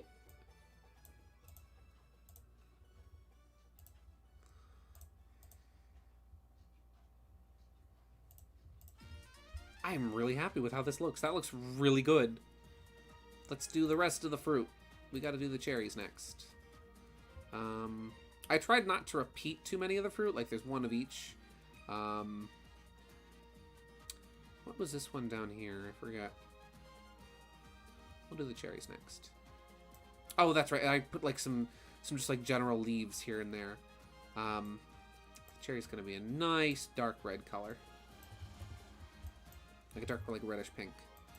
Fun fact, I have a cherry tree in my yard. When I was a kid... I always really looked forward to the summer when the fruit would be ripe on it. So like me and my siblings would run out there, and it's by the driveway, and we would grab fresh cherries. And they were never like very big. They were always very small, and not a lot of, for lack of a better term, meat on them. So they would just be, you know, like just a little bit of fruit and then primarily a pit. But they were still always just a really fun like little thing in the summer, you know. And what was great about it is that, let's see, the what now? Rock eyebrow raise. Not you!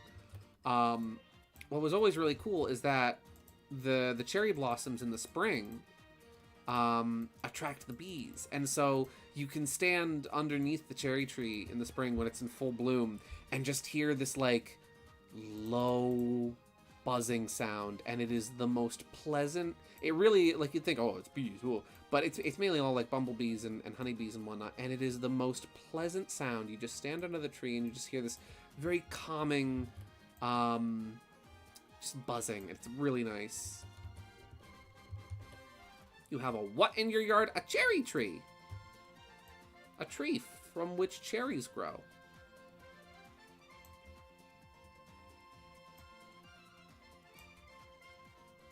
Let's see. We'll, I'll switch over to Thousand Year Door, much like I've been doing with the past few streams. We'll switch over to Thousand Year Door around like 10:30, 10:45-ish. I think I can get Sherwood's color and his shading and lighting done by then. Since it's 9:49 now. So about another hour of this. And then we'll switch over to Thousand Year Door.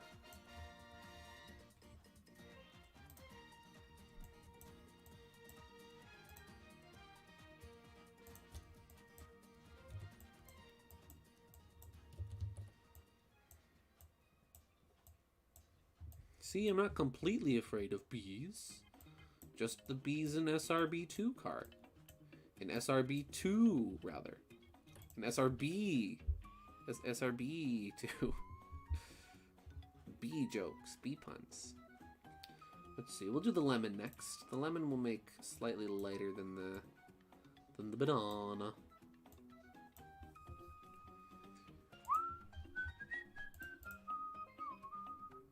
I don't grow on trees. Believe me, there's only one of me. Not you, the fruit, ya goof.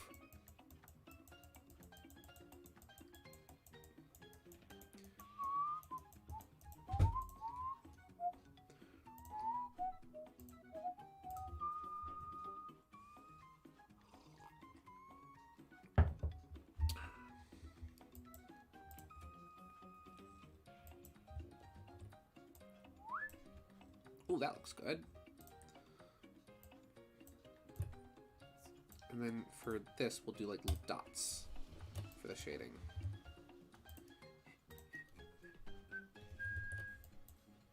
You sent pics? Oh. Give me just 1 second. I'm just shading this lemon. Lemon. Lemon. The lemon that has Vinny acting unwise.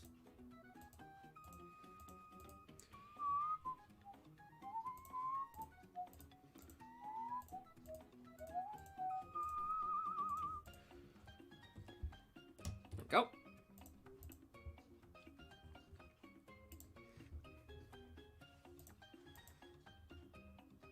So you guys want to see the Gordon Ramsay's day? Oh yeah. Oh frick. Yeah. So KG's birthday was last week, as we were discussing last week, and she got to go to one of Gordon Ramsay's restaurants. And firstly, you got to see this dining room because it's freaking gorgeous. Like, look at this place. It's so freaking, like, classy and elegant looking. And, like, whew. Like, look at that wallpaper. Look at the wine glasses. In the pattern on the wallpaper. And the floor. The tiling. And the reflections. And the table settings. Are you kidding me? I would love to go to a restaurant like this. And then this was the food. This was the steak. Served with shrimp. Oh shoot. Let me open in browser. Here we go. Like, look at this. Look at this. That looks freaking delicious. That looks incredible. And the little bit of basil on the top. And a little bit of gravy around the center. And there's Gordon Ramsay's name plastered on the plates. Oh my gosh. And then lastly, there was the dessert, which also looked astounding. Like, freaking like, oh. That's not shrimp. Is that lobster, madam? Like, this just looks... That's a lobster tail! Holy frick! Deluxe! Look at the spoon! Yeah, that just looks phenomenal. That looks like it was an amazing, amazing birthday dinner.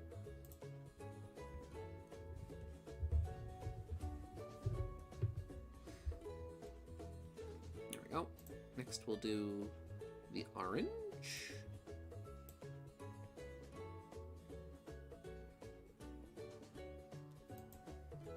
Yeah, that looked amazing. It looked phenomenal. I would love to go to one of Gordon Ramsay's restaurants sometime, you know? It's just, I know his food is, it's so good, and you really do get what you pay for, but I know it's so expensive, you know?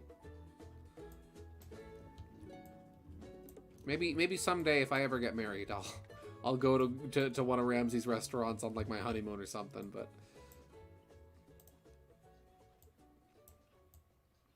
What was the stick of butter? No, that was ice cream with the cake. Hello and welcome to the stream, Barbie case. We're drawing fruit on a Hawaiian shirt.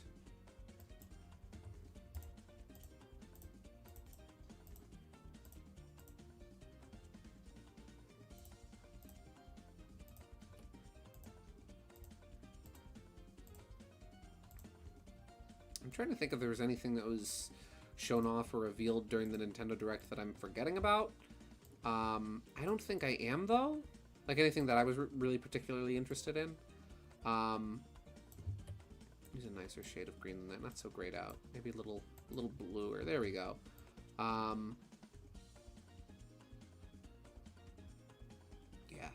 I guess that's what we got instead of E3 this year. And you know what? It was pretty good. I'm surprised... I'm surprised we still haven't heard anything on Metroid Prime 4. So, is that a fox? Yes, this is Sherwood. This is Sherwood the fox. Spelled F-A-U-X, but still pronounced F-A-O-X. And he's chilling out. Oh, yes! Let's see. As long as Gordon himself doesn't yell and curse in your face. Nah, nah, nah, nah, nah, nah, nah. He's fine with his customers as long as his customers aren't rude. It's incompetent cooks that he yells and swears at. Sad part about it is that Gordon never went to that restaurant. Oh, that's a shame. So it's just like, it's his place in name only. That's a shame. I would love to go to one of his restaurants and just be like, oh my gosh, there he is. This is the guy. Apparently Kitchen Nightmares is coming back. Apparently they're making a new season, so that's exciting. He just owns it with the trainer. Let's see. He just owns it with the trainer's trained employees. Gotcha. But yeah, the Peach game, which was revealed, we don't know much about it. Like what kind of game it's going to be. Is it going to be a platformer? Is it going to be a side-scroller? You know, what to expect from it. Don't know if it's going to be like a successor to Super Princess Peach or anything, but I'm certainly interested to see where they go with it. The way she's got her hair done up in like a little ribbon instead of with her tiara, I think is really interesting. I'm very curious to see, you know, why that is. A lot of people are speculating like, oh, maybe it's set, you know, in the past before Peach was the princess, you know? I'm very interested to see what direction they go with that in. We've got Metroid Prime Remastered to keep the hype for Metroid Prime 4 going. True! Just curious if and when we'll hear anything more about it, you know? Because again, Metroid Prime 4 was announced 5 years ago. So it's just one of those things where it's like, well, you know, how's it going, guys? You doing good? You all right? Let's see. That's just for 2 people alone. Whew. So what are our thoughts on Lego Knack? Excuse me, what? Was Lego Fang showed off during the friggin' thing earlier? Because I missed. I didn't see it. I'll check out the Sonic Central later.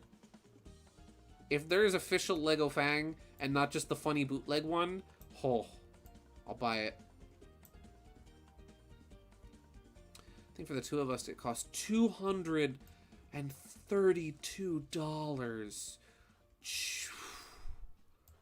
Jeez Louise. That is expensive. No, that's the bootleg. That's what I thought. Golly. That is a lot to spend. I mean, obviously, your birthday, right? No, they announced Lego DLC for Sonic Superstars. Ah, gotcha! Well, that'll probably just be character skins that I'm imagining. If we see Lego Fang in it, though, I'm on that, like white on rice. How's that looking? This is looking really good. I'm really liking how goofy this shirt is looking. I might move a couple things here or there and change the pattern a bit, but I really like how it's going. Let's see. If it does happen, Team Hooligan better be a 3-way verse with a chorus where they all sing together. Next thing you know, Sonic's getting a Broadway musical that's actually good somehow. I mean, yeah. They'd do it. And we paid What? You paid nothing? How did you get that for free? Because it was your birthday? Or was it because you were staying at the casino? Let's see. Pineapple. Okay, so it is more like a yellow with a green outside. Like yellow with like green accent, I mean. Freaking Lego Eggman. Lego Eggman wrapped bars? What? Is this gonna be like the guy eating cereal meme? Lego Eggman will never be wrapping bars. Lego Eggman wrapping bars. What? I need to watch this now. I need to witness this with my own eyes and my own ears. I need to behold.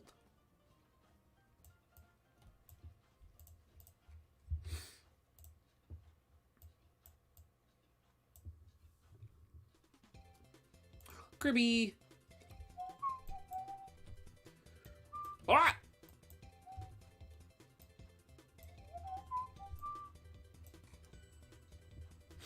let's see. Our host gave us a complimentary dinner and Our host gave us a complimentary dinner and a complimentary dinner. Nice. That's freaking awesome. It was because we were staying at the casino. That's freaking awesome. Good for you. Seriously, that's amazing. I'm afraid to diss Lego Eggman. I had a funny headcanon that I thought about on the way to work. Because the other day we were discussing, like, oh, what's the hooligans' favorite genres of music? And I thought to myself, you know, because, like, my headcanon is that, like, Bark is really into, like, rap and hip-hop and whatnot. Celebration. A celebration dinner and a complimentary. I'm sorry, I misread that. My brain is tired. So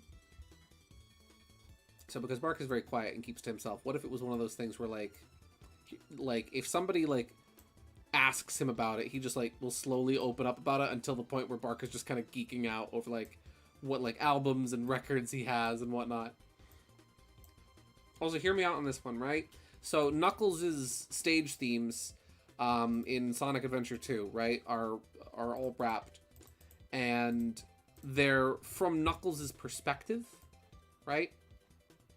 So what if, in-universe, Knuckles has, like, a rap career?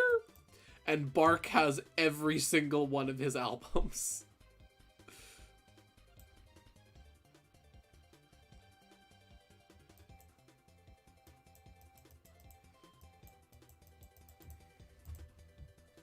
That was just a funny thought I had the other day. Let's see. Am I the only one thinking the Knack render, the one without the Queen, looks awful? Like, straight up a Forces render. That is a personal Santiago. I don't think it looks horrible. I do get what you mean by it looks like a Forces render because of the lighting and the colors. I don't think it looks horrible, though. I kind of like it. The one with him and the Marvelous Queen looks swell.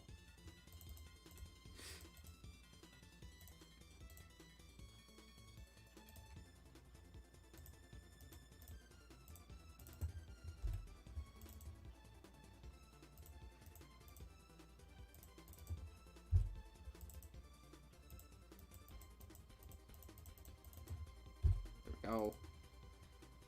And then we'll do a little shading on the pineapple. Oh yeah, my sister wants... So my sister, who was huge into FNAF since it was, like, first a thing, right? Since Markiplier first played it and it really took off. She wants to go see the movie, and her husband doesn't really want to go see it. So she asked me if I want to go with her. I'm like, you know what? I'll go see the Five Nights at Freddy's movie with you. So I might be going to see the Five Nights at Freddy's movie when it comes out. Render on the Queen is so great, but I can't disassociate it from his new name. Yeah. I mean, just think about it as just an alias, though, because that's the way they're kind of treating it. That Fang has 1,000,001 different names. And that's kind of the headcanon I've had for a while. That because he is a wanted man, you know, that he has different aliases and names he goes by. That, you know, maybe Fang isn't even his real name, that his real name is Knack, and he just, you know, goes by Fang as an alias. You know.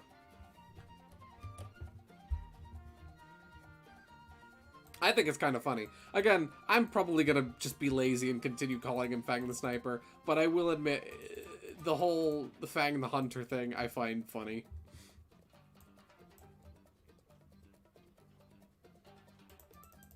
There we go.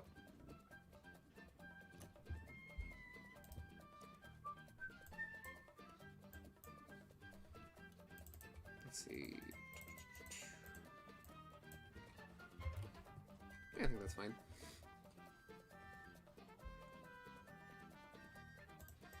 I tried to keep these layers simple, and they keep getting more complicated.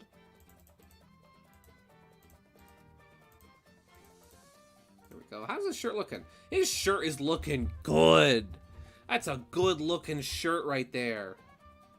Heck yeah, my God. That looks great.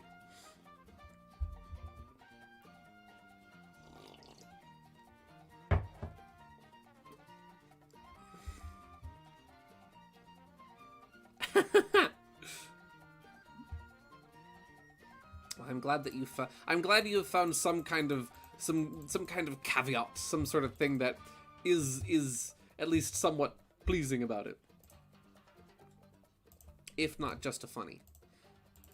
Sometimes the funny is what you gotta look for in life. When life gives you lemons, dun dun dun dun dun dun.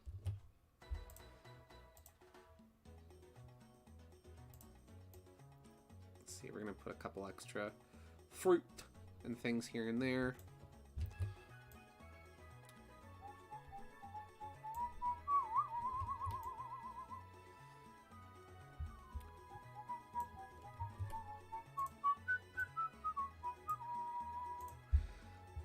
Let's see, his real name is Knack, but he prefers to be called by his criminal name, that being Fang. Yeah.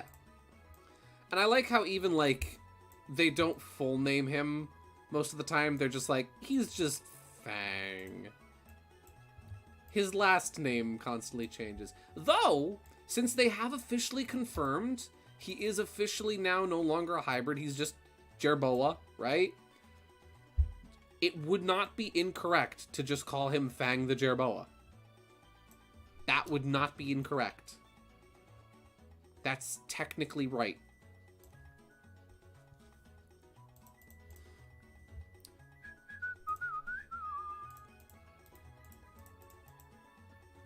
Let's see, the only way that would be better is the shirt itself was inverted with the popsicle. Maybe. Again, I do intend to do an alt of this with a different shirt design. Flip the banana. Oh, that... I copied the shirt, not the banana.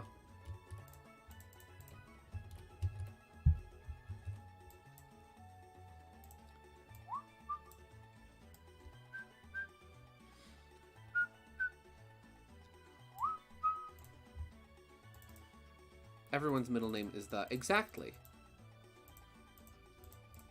Next question.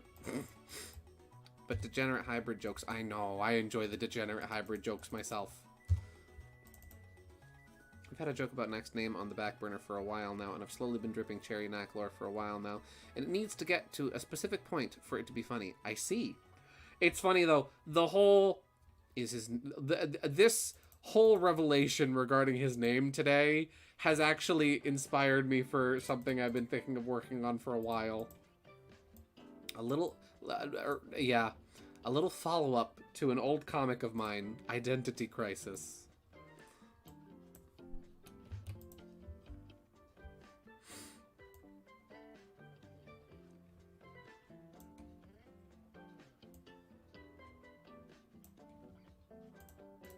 Oh, I accidentally drew that right on his color layer. That's fine.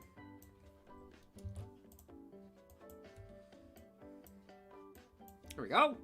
I think that looks really good. I'm really happy with how that shirt looks. It's really silly and I love it. You know what? I'll move the lemon down a little bit since it's very close to the orange.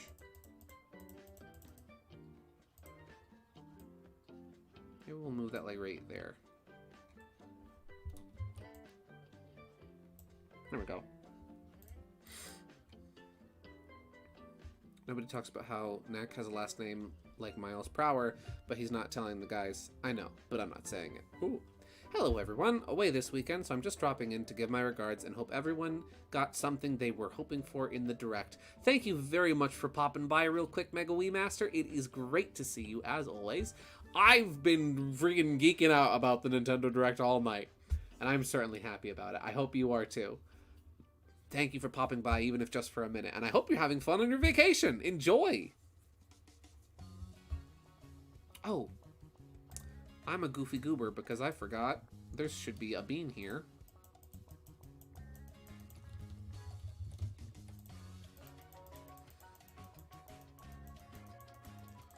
There we go.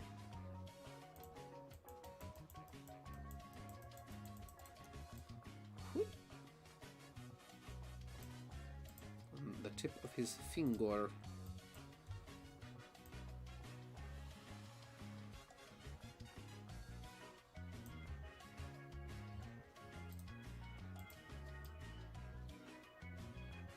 There we go. Fixed. The size difference between Tina and my face. If you wanna, sure. I'll show it. Ah!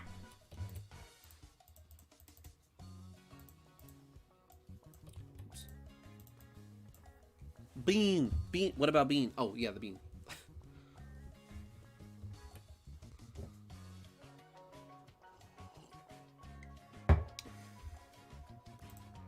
I'm back to just regular, normal, bog standard, average garden variety apple cider after going with a bunch of crazy flavors and things for a while. And you know what?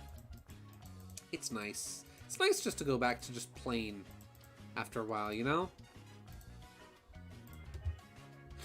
Alright, time for the fun part. Lighting and highlights.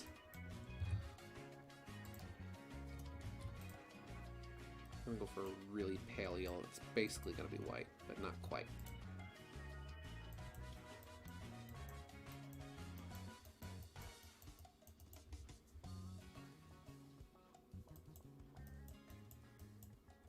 Scent. Oh.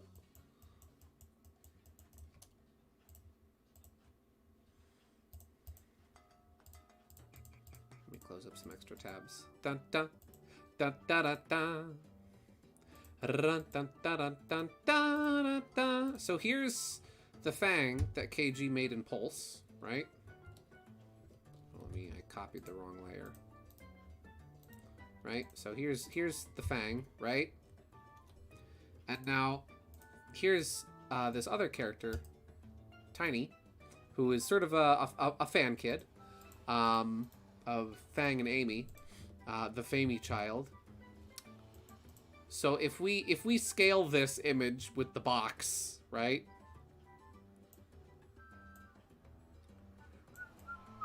Using the box as our point of reference. She's so small. She's wee.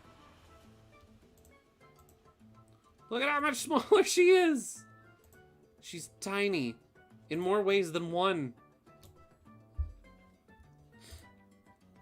Let's see. Not the weasel in real life. Bagels!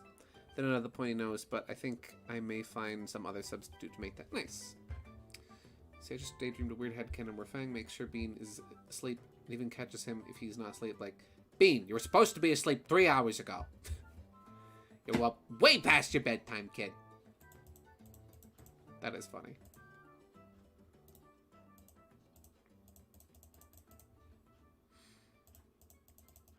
See, I could see that, like, if Bean was disturbing Fang's own sleep, like, Bean, for crying out loud, if you do not stop blasting techno-pop music at 3 in the morning, Bean, I'm gonna lose something.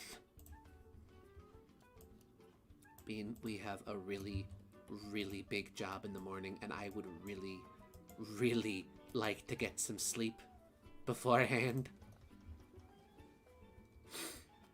Oh, sure, sorry about that. I'll play it a little quieter. Thank you, Bean. Bean lowers it by 1 notch.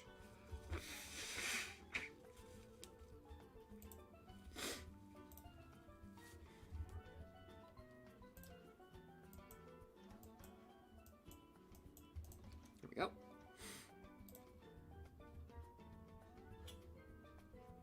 Yeah, I always read the voice.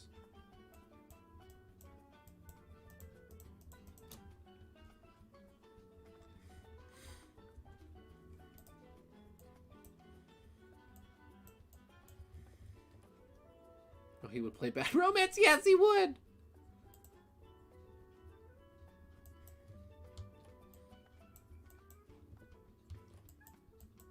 You know, we'll do white shading for... Actually, well, no, we'll do, like, a really light blue shading for this. Yeah.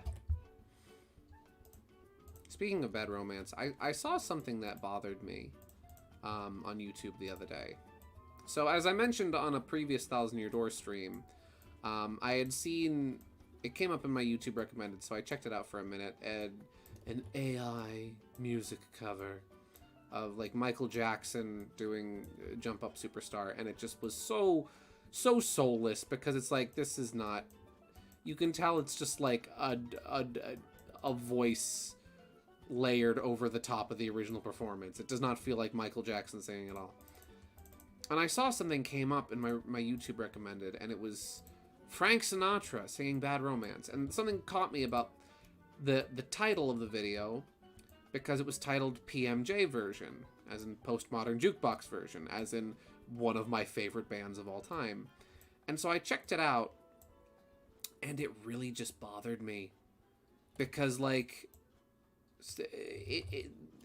the comment section really bothered me. Because so many people were like, oh, this is amazing, this is incredible, this is, you know, all this is just like, this is what AI should be used for. And it's like, it's not real. It's stolen. It's not really Frank Sinatra's voice. It's not really his performance. It's not a masterpiece. The song is. Postmodern Jukebox's cover is phenomenal. Sarah Nimitz, who is the vocalist on that song, does an amazing job. And it really bothered me because it was genuinely like somebody stole her voice and her performance and then just kind of sloppily pasted Frank Sinatra over the top of it. And it just it bothered me to my bones. My bones were bothered by it. Yeah.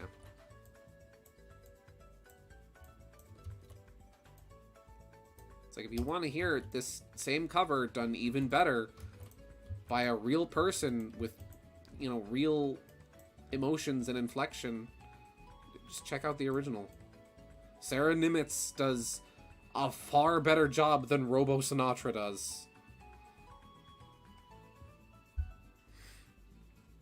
Let's see. Okay, new theory. The unintentional reason why certain DS games go bye-bye when you close your DS is that mothers could catch their kids playing on their DS past bedtime. Yeah. I had my copy of Super Mario 60 of Super Mario of New Super Mario Bros. Bugged out one time. I was playing or was it, I forget if it was New Super Mario Bros. Or if it was Mario versus Donkey Kong. Mario vs. Donkey Kong 2, rather, which does the same thing, where, like, you close the DS and Mario goes, "Hey, come back here, you big monkey!" Or he goes, "Oh, you mamma mia!" Yeah, like Italian gibberish, you know? And I remember one time my DS just, like, freaked out and thought I was constantly opening and closing the system over and over again, and so you just hear Mario going, "Hello, goodbye," like over and over again. It was weird and funny. Also, Dream Team music. Also, Gideon owes me an apology for making fun of me saying that Sega removed the sniper from Knack's name. I was right. Did I? I don't think I made fun of you for that. I may have said that I was skeptical. I put on my skepticals. Let's see. I mean, I kind of do like some of the AI covers as, like, shush posts, but I would never condone using it for unironic purposes. AI is getting legitimately scary. Yeah, like, for jokes and memes, like, okay, but I don't know, just the fact that it was done very seriously, like, oh, this is what it would sound like if Frank Sinatra did this song, and it's very much stolen. It's, I don't know. I can't stand for it. I really can't.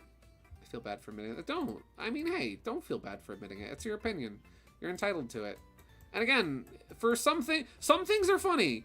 You know, I mean, in some of the cases, in the case of people that have approved and do allow for their voices to be used, I'm sure there are plenty of people who have, then yeah, it's funny. Like, they're not all Mike Pollock, where, like, Mike Pollock was like, don't use my voice for AI, period. But, like, I don't know. KG, you've just sent me something horrible. Something that's been added to Roblox. A rideable eggplant. That's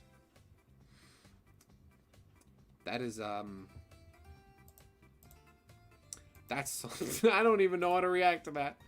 That does remind me, though, the eggplant in my garden is growing really well. They're big and tall and leafy, and now they're getting buds.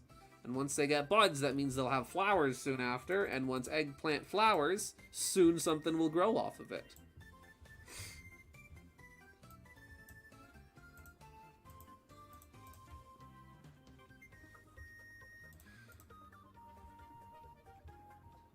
let's see. Gonna be honest, AI has gotten to the point where I'm probably never posting my art again because I'm pretty much just completely given up on art as a whole. Well, don't let it do that to you. Listen, it can be very disheartening to see how attention grabbing that AI art can be. But there's a certain quality to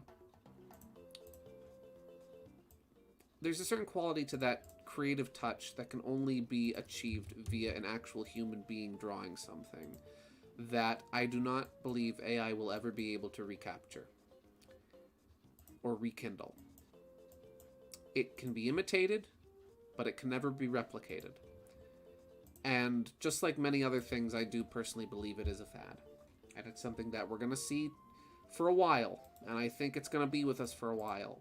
But artists, true human beings, will never be replaced. And I know it can be very disheartening because, you know, it's a shame. I've seen it too, where people are selling AI-generated adoptables on Deviantart. And it's all for the cheap, quick attention. It's not because these people are necessarily passionate about what they're creating. It's just because, oh, it makes money. And it's sad. It's a shame. But I wouldn't let that affect how you create art. Because it's nothing compared to you. Personally, I believe that. It's nothing compared to anyone, but it's nothing compared to you. Because you have something that AI can never replace and never replicate. And that is genuine creativity. That is inspiration. That's seeing something and thinking, and just a thought blooms in your head, and you're like, wow, you know? And you can see this picture so vividly and clearly in your mind, and then you set it to paper. I'm describing it horribly, but I think you understand what I mean. And that's something that AI will never be able to replace. AI will never be able to replace inspiration and human creativity. I feel like a hypocrite saying that I enjoy some of the AI cover memes. Don't. It's fine. You can be disgusted by something and still laugh at it. You can laugh at how dumb something is. And again, I'll even admit, early on, and even here and there, it's an interesting novelty. It's a matter of how something is used. You know, it's how the envelope gets pushed. You know? It's an interesting novelty. When used by the wrong people for the wrong purposes, then it's a problem. But you saying you enjoyed a music cover is... don't worry about it.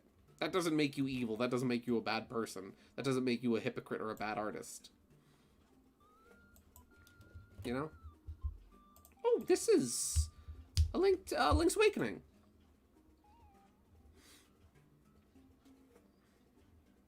Though there is a funny thing. There's a funny thing I've seen. Apparently, AI art is getting pumped out at such an alarming rate that now AI is getting choked up with AI art, and so you're getting AI generations based off AI generations, and they look even worse than anything else that's been put out before. So that's funny.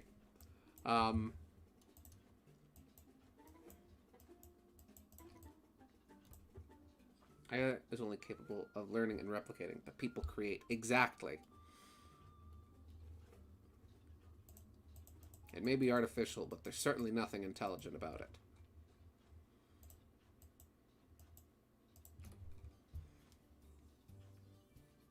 See, AI will never replace actual art. You know why? The fingers are never correct length or amount. Exactly. Just look at the hands. I hope that me bringing up this subject, this topic, didn't kind of bring down the mood of the stream. It was just something that was on my mind, and I wanted to mention.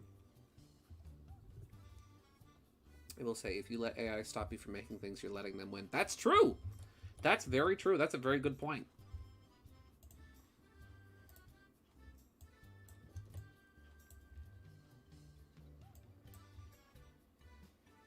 That are eyes. Yeah, they can't get eyes quite right sometimes.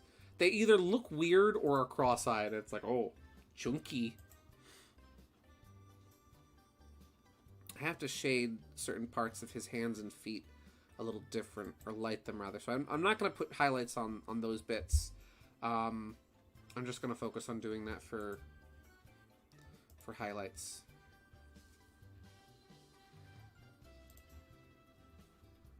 Like, I'll do a bit here, but then... Oh! But not much.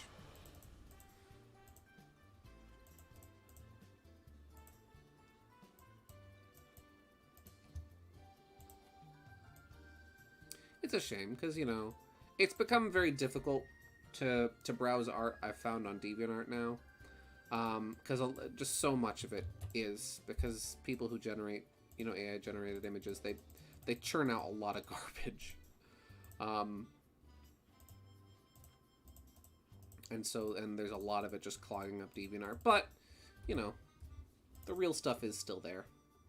Let's see, I mean, I still draw and show it to Gideon, but I don't want to post my art anymore, and I don't intend to pursue it as a job or hobby. It's just a thing I do because my brain would explode if I didn't. I see. Well, that's okay. Not everybody needs... Listen, that's the thing about art. That's the thing about passions and hobbies, is that they don't need to be professional.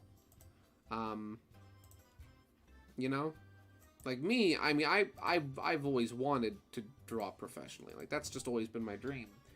But just because you draw doesn't mean you are required to draw on a professional scale or a professional level. I think, you know, not everybody realizes that. And if it's just something you enjoy doing, or that helps you get through the day, it's like, okay. Yeah.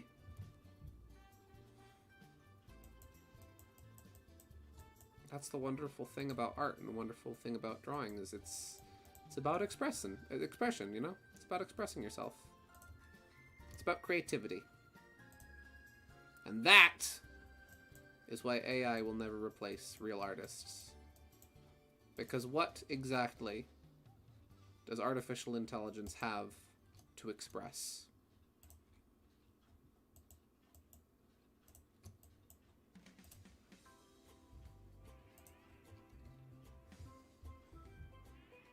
So you smart, don't show it on stream. Okay. If you don't want me to show it, I won't.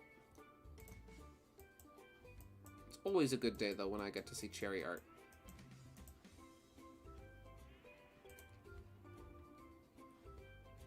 Let's see, where... It starts like here-ish, so I won't do highlights there. Jeez, how are you so mature? I'd kill to be... I mean... That's... Listen, comparing yourself to others, that's a whole nother can of worms. It just comes with time. It comes with taking a step back and looking at things in objective light. And just thinking to yourself, how will this play out?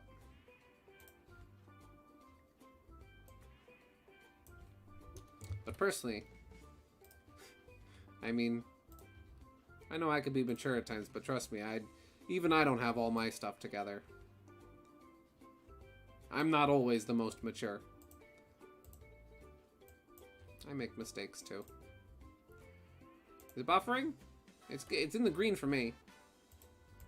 I don't know. Even that, in regards to anything, whether it's art or personal, don't compare yourself to other people too often, because it's a good way to I don't know, set yourself up for failure. Focus on what makes you special. And don't worry about what other people have going on.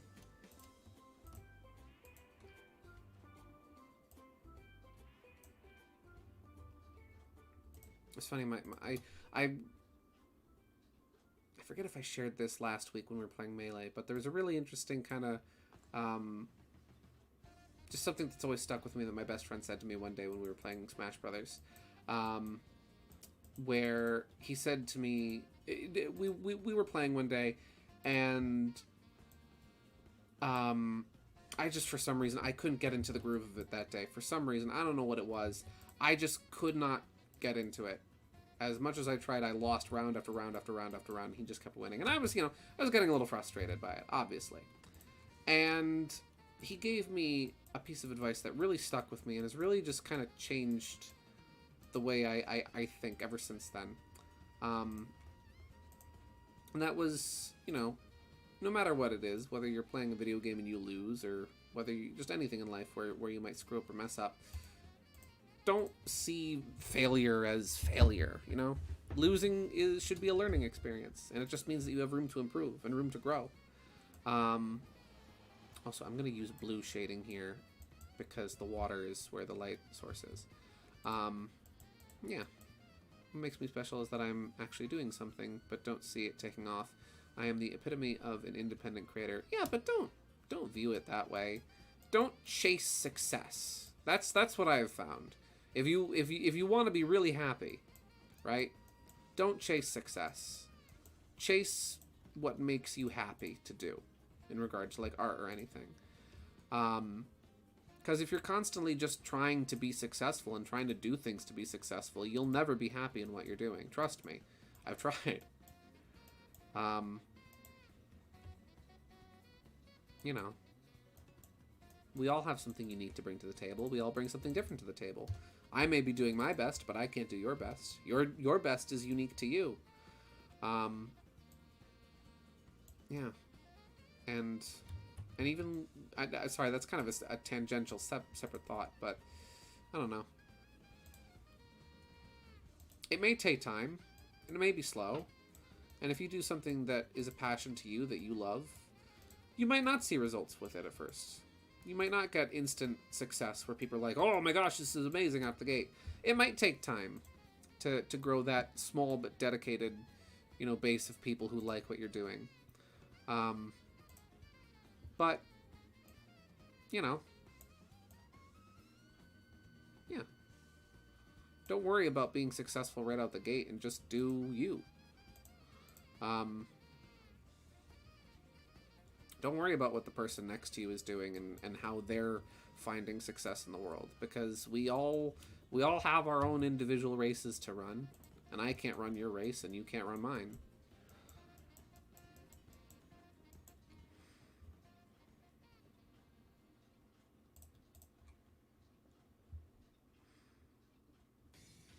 So happy when I get to be me, and that's the best time I spend, just being me. Well, then there you go.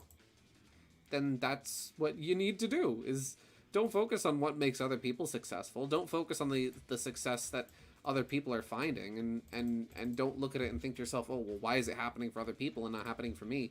Just focus on you, you know?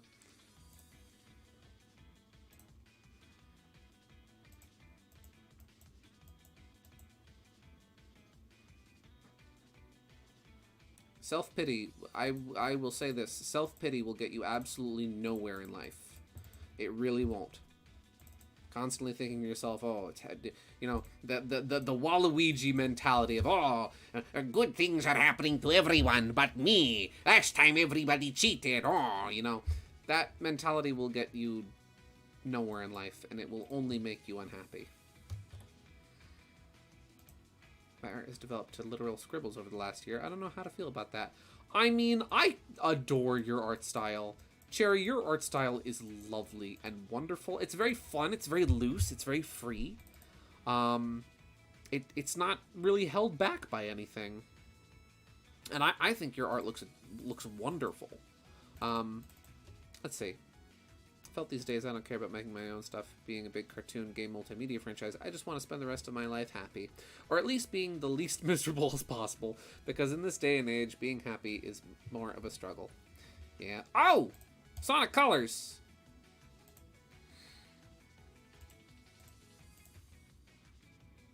As a wise song once went, things are never black as they are painted. It's time for you and Joy to get acquainted.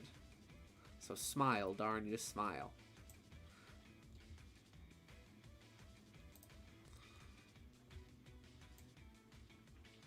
Yeah.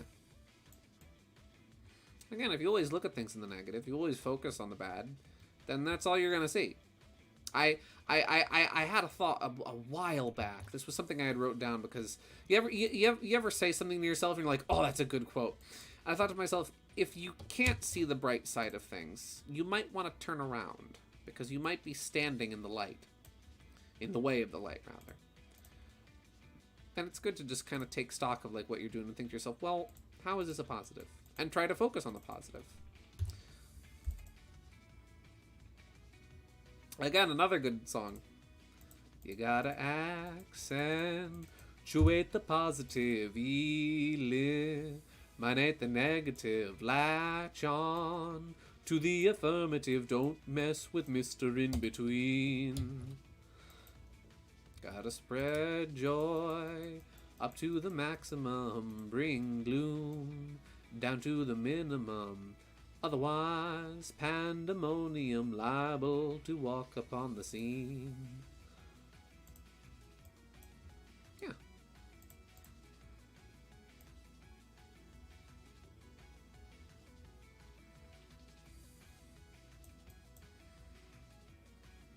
Let's see. Completely snuffed out the passion I used to be, so I turned more to writer materialist instead.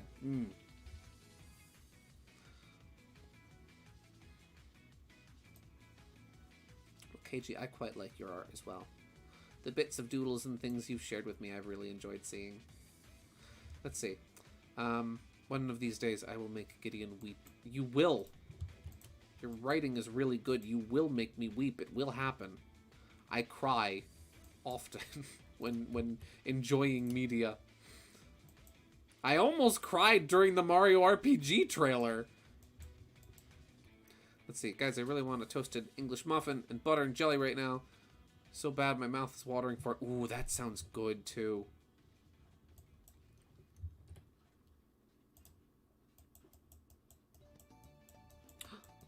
Black Beach.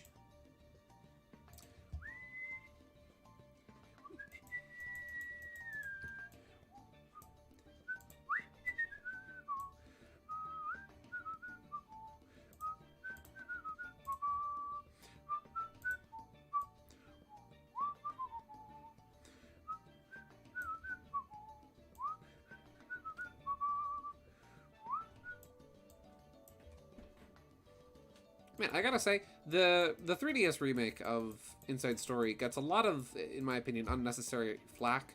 But man, they did a great job with the freaking soundtrack in that game. Oh, you're gonna cry with... I always forget how to pronounce her name. Pathina and Wacko then. Oh boy. KG is out here going to make me weep. It is her goal. It's her goal to make the funny cartoon man sad.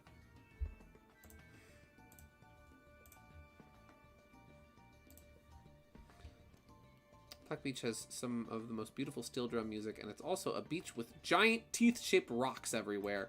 I remember one time when I was a kid encountering the strangest, like, soft lock possible I've ever seen in Inside Story.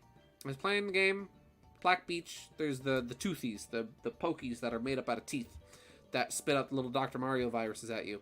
And Dr. Mario virus walks up to Bowser, is about to hit him, and the game just stops.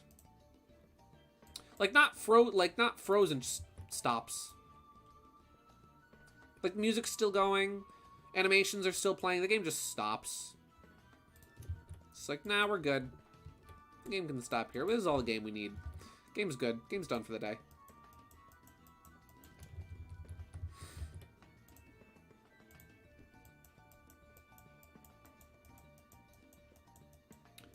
Maybe for the... Nah.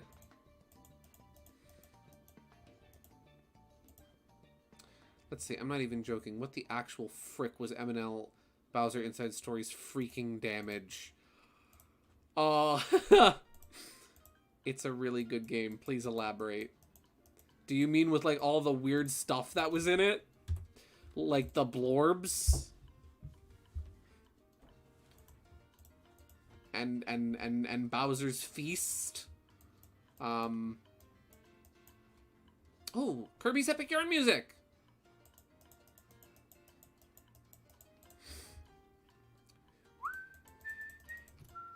Inside Story is such a freaking good game. I love that game so much. That's honestly, like... I don't know which one of the Mario and Luigi games is my favorite, but that one is a very good candidate.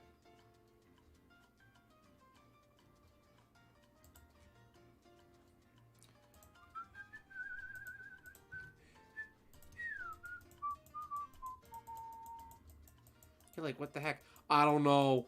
I don't know.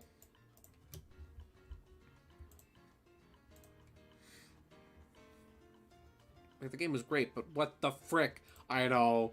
That game, it's bizarre. It's weird. You have to wonder, like, what were they on when they made this game?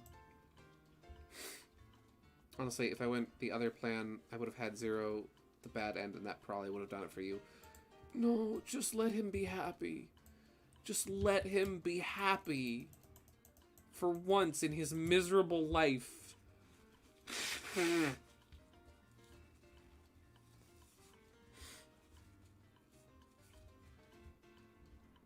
Yeah, Inside Story has all sorts of weird stuff in it.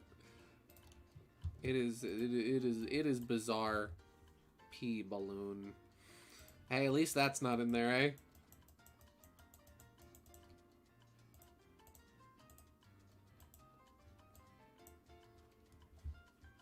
And then you've got the picnic basket attack. That one was interesting.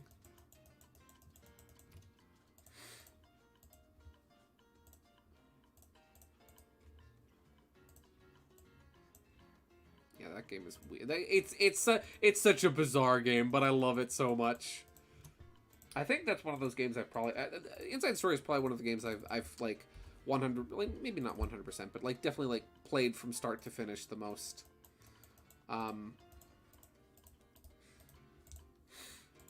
I used to freaking speedrun that game, like, well, speedrun, quote unquote.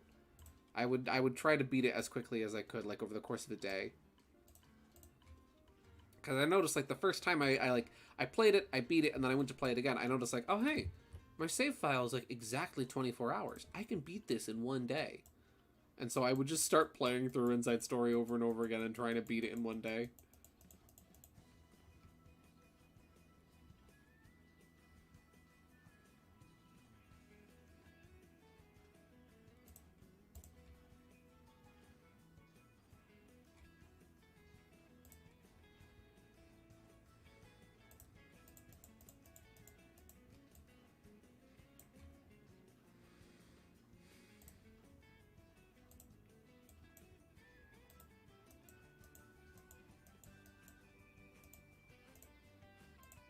There we go. Okay. Oh, shoot. What song is this? Is this... This isn't Dolphin Shores. No, this is Toad Harbor. Toad Harbor's a great course. I love that one. That's one of the coolest, like, original courses from Mario Kart 8. In my opinion, at least.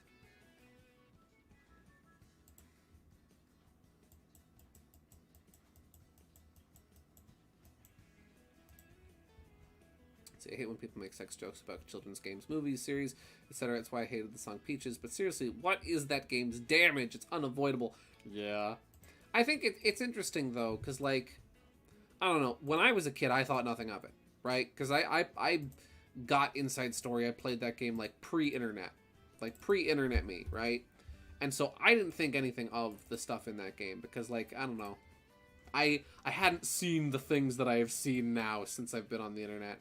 And so I think it's all a matter of the light in which you interpret it and the light in which you see it. And also the intention behind it. You know? I don't know. I feel like there's a lot of things that are inherently innocent that the internet and that people on the internet kind of like unnecessarily sexualize and just take to the wrong extremes, in my opinion. You've even seen it now, like, there are some people who are, like, quote-unquote, uncomfortable with the elephant transformation in Super Mario Wonder. And, like, is it really any weirder than Kirby eating a car, or Link becoming a werewolf, or Sonic becoming a werewolf? It's like people are only acting like it's this weird thing because, I don't know, it just shows where your mind is, type thing, you know? I don't know. I don't think the folks at Nintendo meant necessarily anything weird when they had, oh, hey, let's have a power-up where Mario turns into an elephant, you know? But that's just the way that people have interpreted it and taken it. And I don't know, I don't think that's right. You know? I don't know. Ah, I'm on the wrong layer!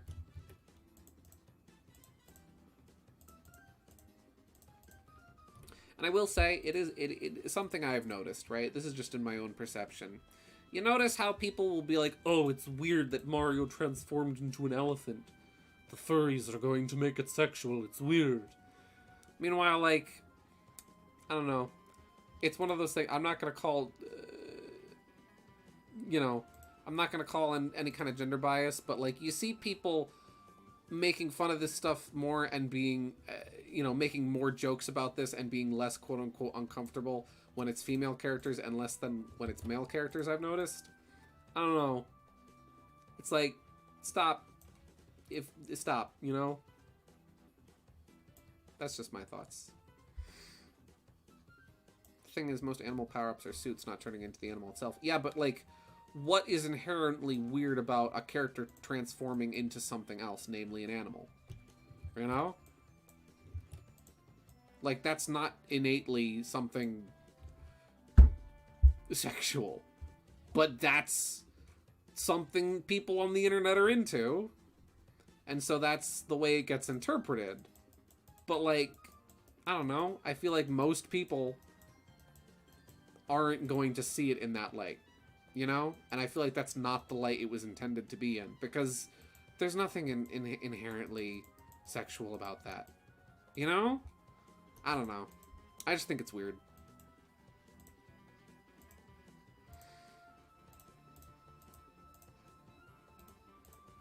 It's like, for example, let's you know what? We'll use the Super Crown as the perfect example of what I was trying to say before.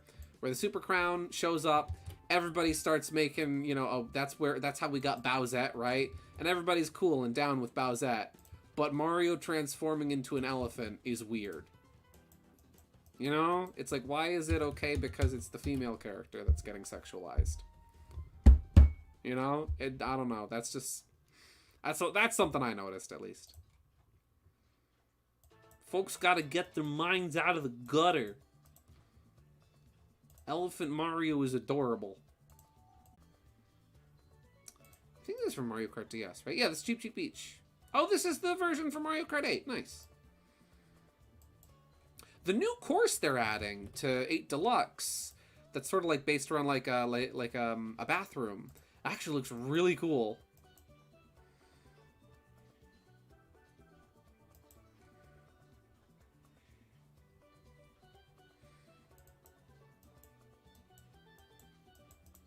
Let's see.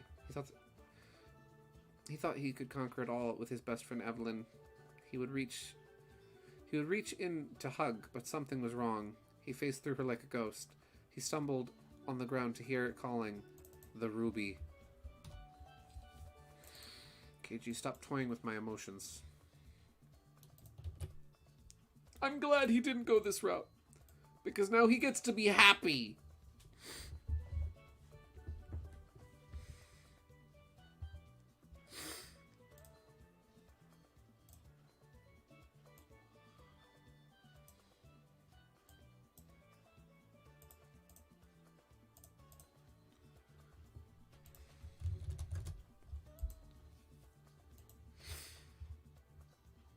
Just give me 1 second real quick.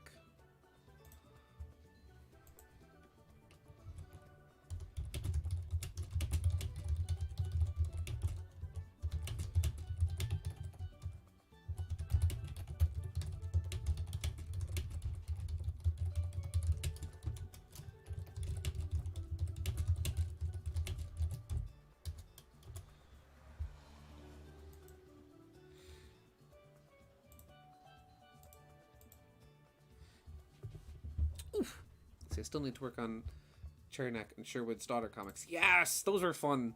Those are fun ideas. Well, I don't think I'm going to have this quite finished tonight. Oh, did something weird happen? Wait, what?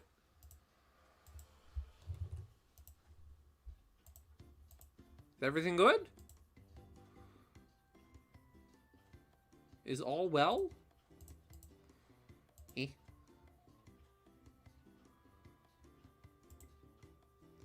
Did the stream end itself?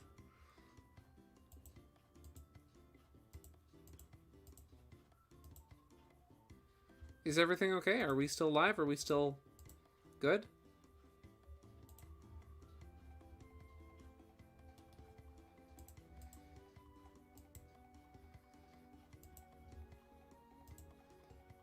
Is all good in the world? Yeah, everything's good. Okay. Stream is still on. It's still going.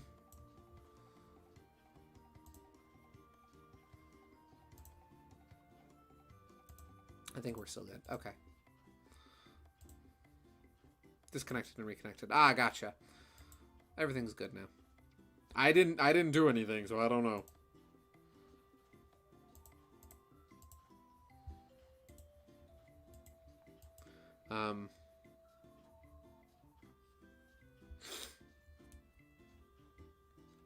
Alrighty. Well, I think that even though this isn't quite done yet, I think this is a good place to stop with this for now, because it is 10:52, and I'd like to get in a little 1,000-year door before the end of the night. But this is looking really good.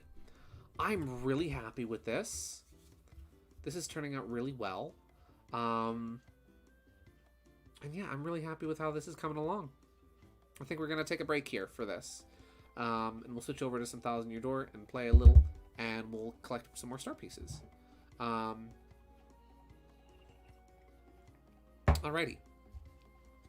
Well, I will be right back. I'm just going to use the bathroom real quick and grab a drink. And when I return, we shall resume with the arts and such. Yes. I'll be right back. BRB. Whoa!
And I am back. Hello.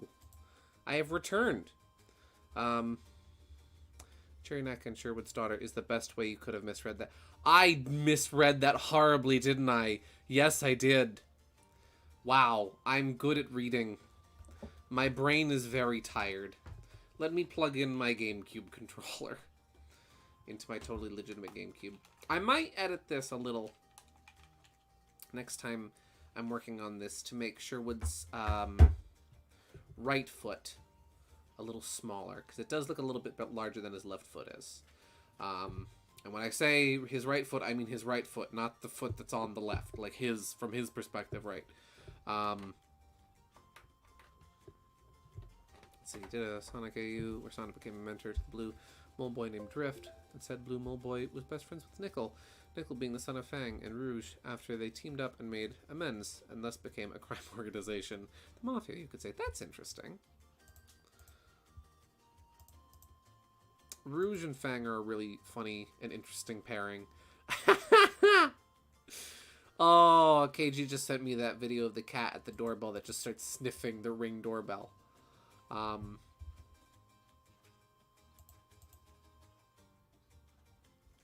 Rouge and Fang I find to be a really funny pairing in the sense of, like, them just passively aggressively you know, making remarks at each other.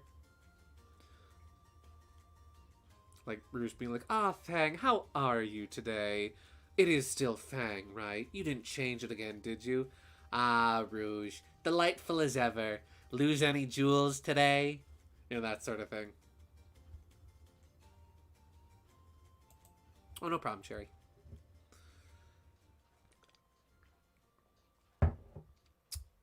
Alrighty. Let me get my GameCube up and going.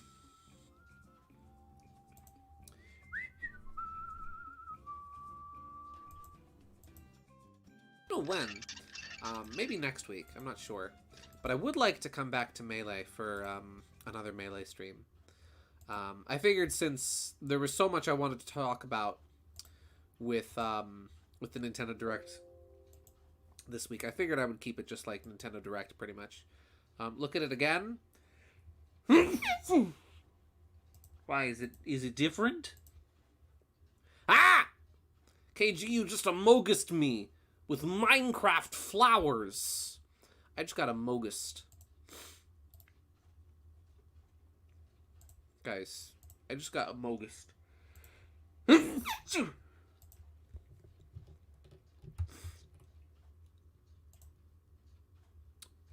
Amogus. Alright.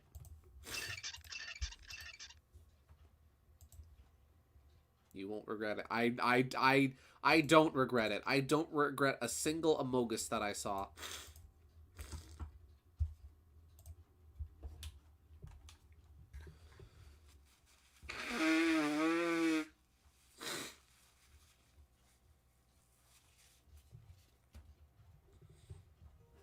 Oh, alrighty. More 1,000 your door. Did we get any more tips before we ended last week? I don't think we did. Just popping in for a little bit. Sure would look super chill in the tube. Thank you. Hello, my sister. Hello and welcome. Welcome to the stream.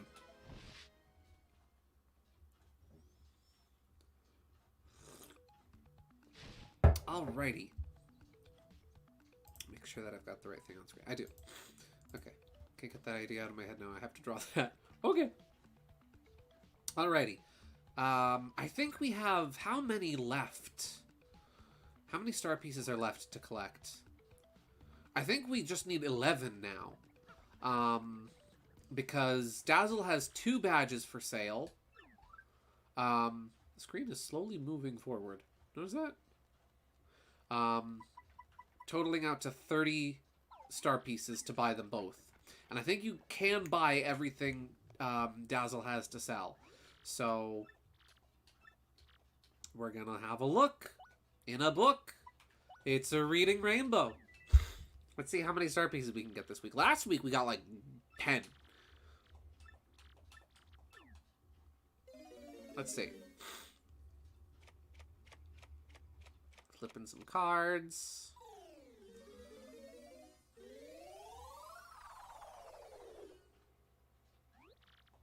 Star piece. In the wind user's house, in the room with the bed, to the left of the dresser.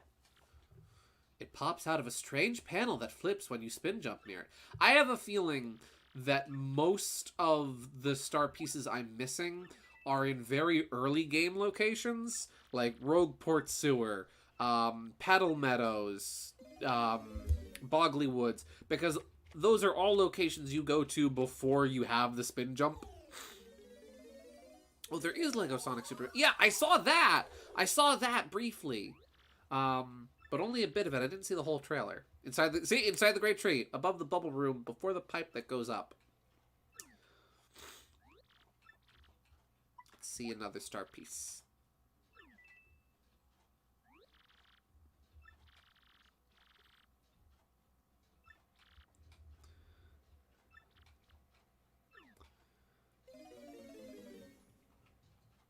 Let's see, what is next?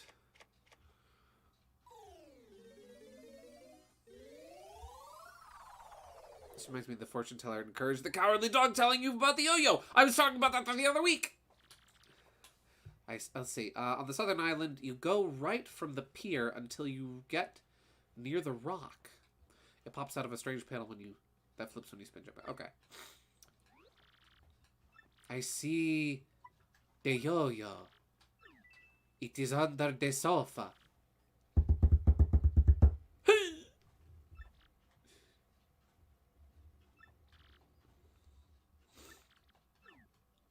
Let's see.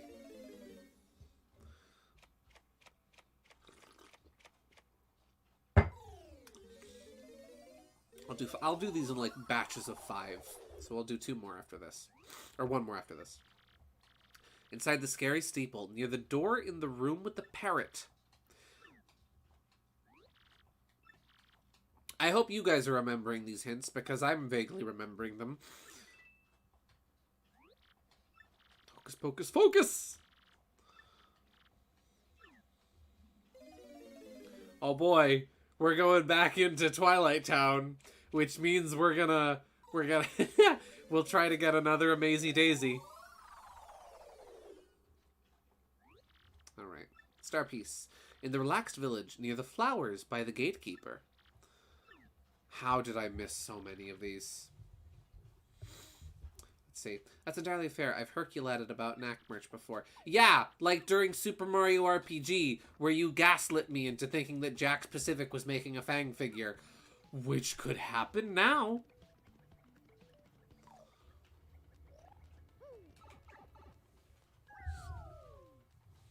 Super Mario RPG.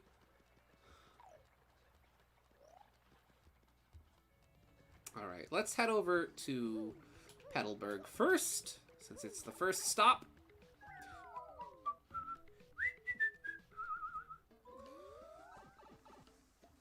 And so this will be near the gatekeeper. I can't believe I missed this one, because this one is such like an obvious one. There we go. Oh, there's something else here. Oh, she's smelling the leaf in the bushes. That's what she's smelling. Alright, next, we need to go to Flurry's house. Always something on the ice. Where? Over at Flurry's house. Oh, I'm on my way to Flurry's. She's such good company. Yet, always the place to be. Over at Flurry's house. Ya-da-dee-da-da-da-dee-da-da-da-dee-da-dee. Ya-da-dee-da-da-da-dee-da-da-da-dee-da-dee. Oh.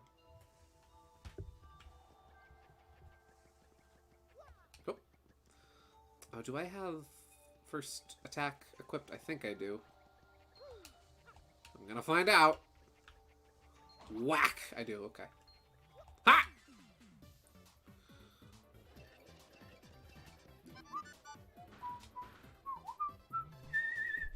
Whether we encounter an Amazy Daisy or not, or a Crazy Daisy rather, we're still gonna get a level up.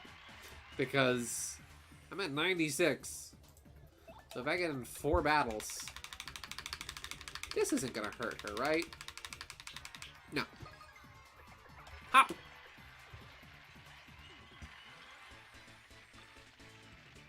Ugh.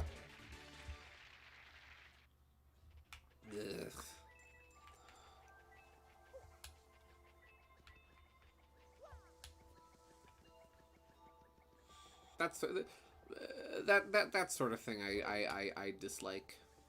I'm not big on the whole, hey, remember that thing you loved as a kid? Now it's scary.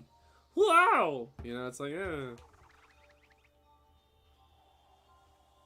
Because Grampy is a swell character, and his song does not deserve to be associated with something like that.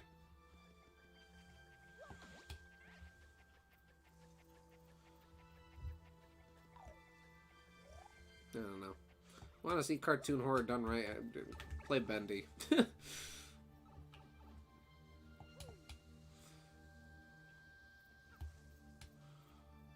Alrighty.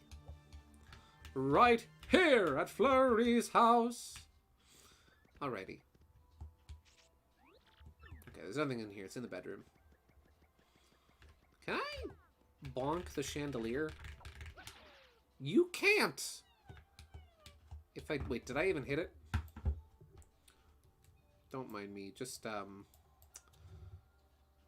I even hit it? Yeah, I did. You just go right through it. Okay. Says the guy who wants to dive into Mario in the music bike. Yeah, but that's different. That's different. That's neat and creative.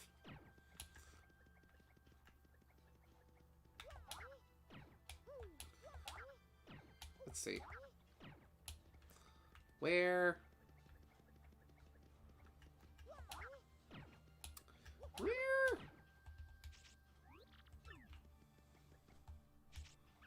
Oh! Are we on top of it? Oh, there it is. There's a weird seam in the floor here. Like, right in front of Mario, there's like a weird seam in the floor where the collision isn't, or the textures aren't right. That's weird. I've never noticed that before. Gideon, what are your thoughts on grapes? I freaking love grapes. Grapes are such a good fruit. If I made a fruit tier list, grapes would be on there. I like red grapes, even though they're really purple. I should put grapes on Sherwood's tropical shirt.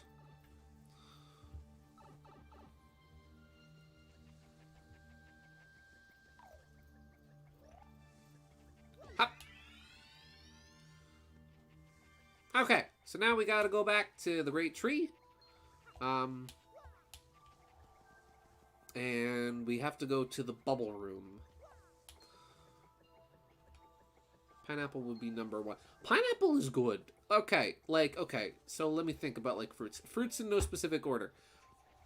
If I had to pick, like, a bunch of, like, favorite fruits. Oranges. Orange would be, like... I think orange is probably my favorite fruit. So, like, orange would be number 1. And then below orange would be, like, grapes. And then below grapes would be... I think under grapes would probably be pineapple. And then under pineapple would come apples. Actually, I think apples might be, like, above pineapple. I'm not sure.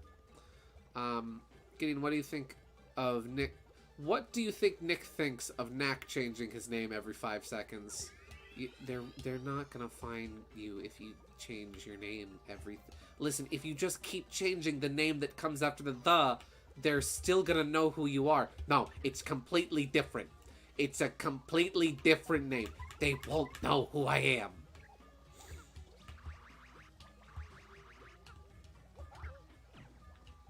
Let's see. Is it a pound panel? I forget. Or is it just behind here? I think it's down here. Oh! We're right on top of it.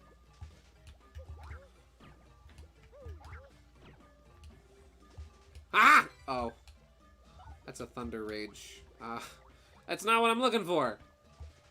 Oh, wait, no, it's by the pipe. It's by the pipe. I forgot. Put apples back under pineapple. Yeah. I prefer apples. And I have apple cider constantly.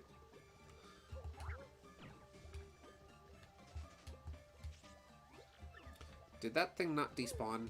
Is that Thunder Rage still there? Okay, it's not. Keep going. Did it go back in the bush? No.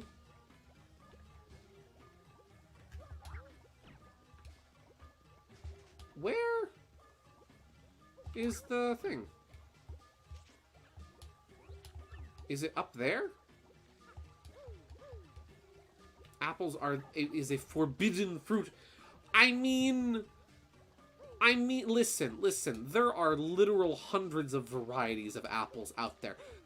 Apples are so distant from whatever the forbidden fruit in the Garden of Eden may have been, which many scholars don't even believe it was an apple. It's just commonly depicted as an apple. Pineapples contains a happy sponge. That's true. That's true. Who lives in a pineapple, under a pineapple, under a pineapple, under a pineapple, under a pineapple, under a pineapple, under a pineapple, under a pineapple, under a pineapple, under a pineapple? Where is it? Does anyone remember what the hint was? Where is it?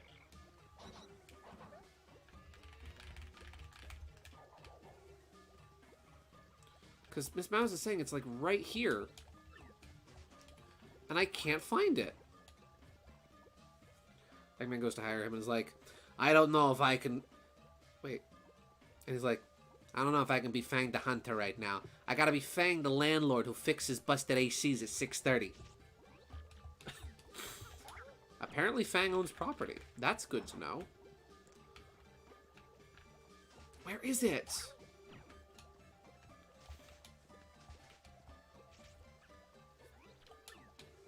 Guys, I'm going crazy.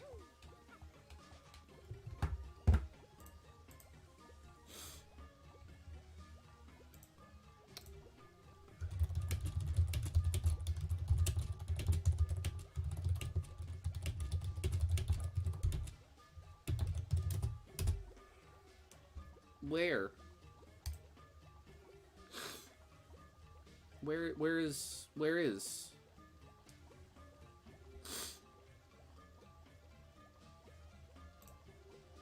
List of star pieces. Super Mario Wiki.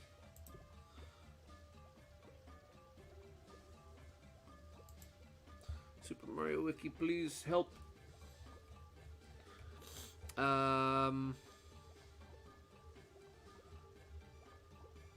Oh, it's not in this room. It's not in this room. I'm in the wrong room. Then what's she smelling?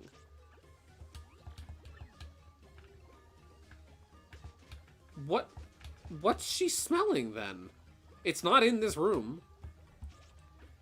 Let's see if ever going to fight with Knack.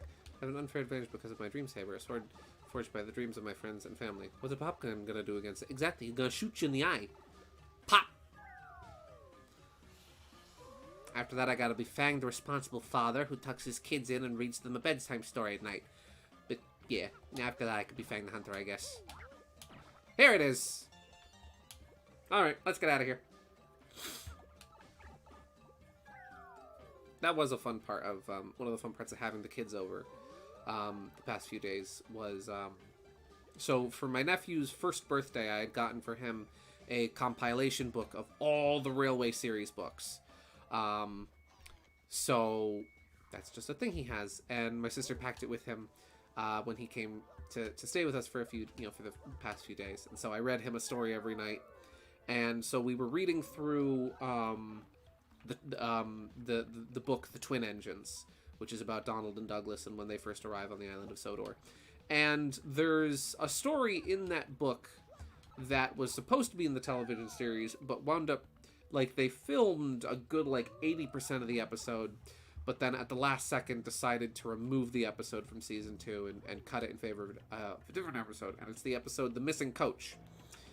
And I'd never really read the story The Missing Coach before, but after reading it, I can totally see why. Because, the reasoning behind the story getting removed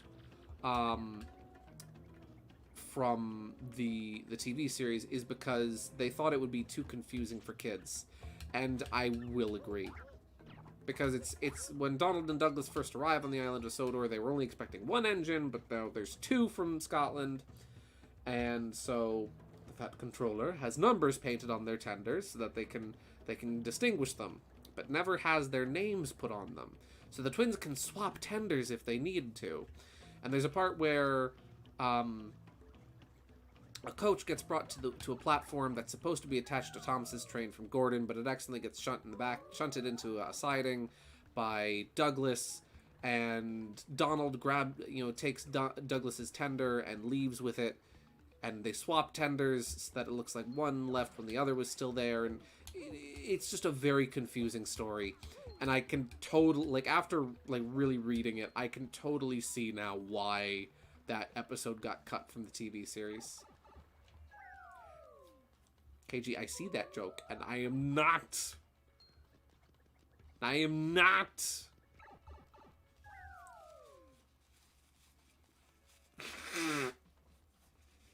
Hey, boss, could you drive me to the store to buy some more TNT? What do I look like? Bang the Uber driver? You think gas is free?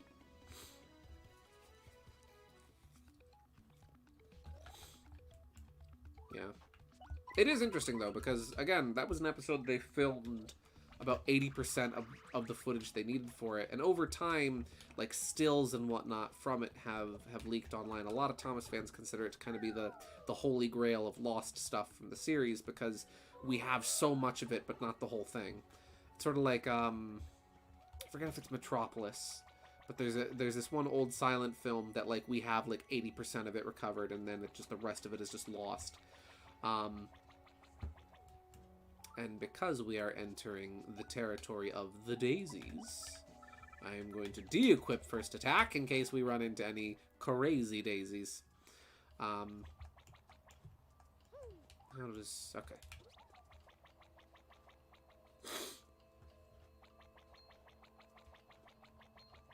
Look at Yoshi go. I know everybody worries about what would happen with a hypothetical Thousand Year Door remake in terms of the art style, but honestly, seeing the care and attention that's being put into preserving and updating at the same time the art style of Super Mario RPG with its remake, if Thousand Year Door ever does get a remake, I am very, very rested about it. That is not the daisy I am looking for. Metropolis, more like Grand Metropolis Zone!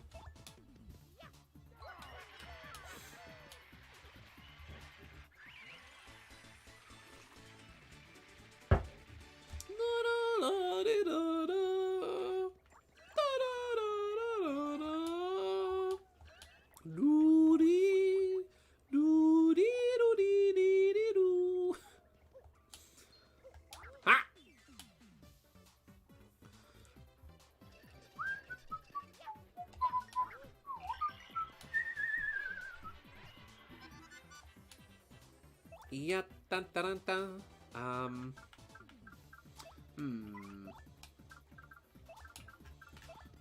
Thankfully, Mario is very powerful and can easily take these enemies out in just a single turn. Oh, fiddlesticks. Please don't use the boo sheet. Oh, Merlee, my beloved. What does she do today? Decreases the damage you take. Nice! Ayo. He's using the boo sheet. Don't use it on the daisy. Okay, thank you.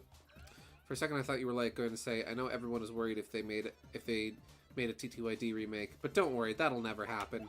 No! It could! I think it could happen.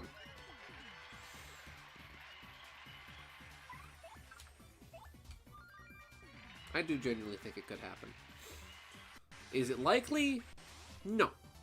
Could it happen? Maybe. Maybe. I did not ghost Merlee. I ghosted Grace. Well, Grace ghosted me.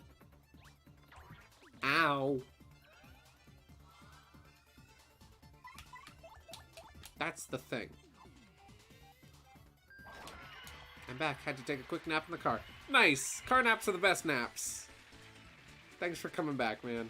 I got no room to talk. What do you mean I got no room to talk? I didn't ghost Merlee.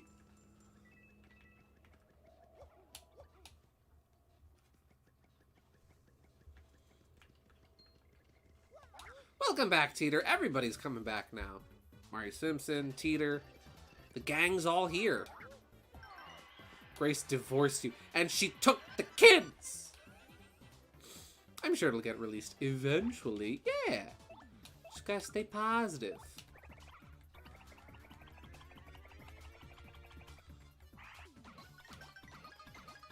Is that enough? Oh, but one. So you know what we'll do? We'll do Quake Hammer, and that should take them both out. Bam! Woohoo! Ah, fiddlesticks. Hey guys, we're about to get a level up. I'm gonna make a poll. I'm gonna make a poll.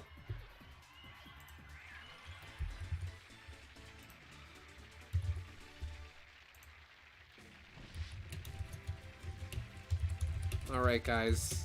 What are we picking?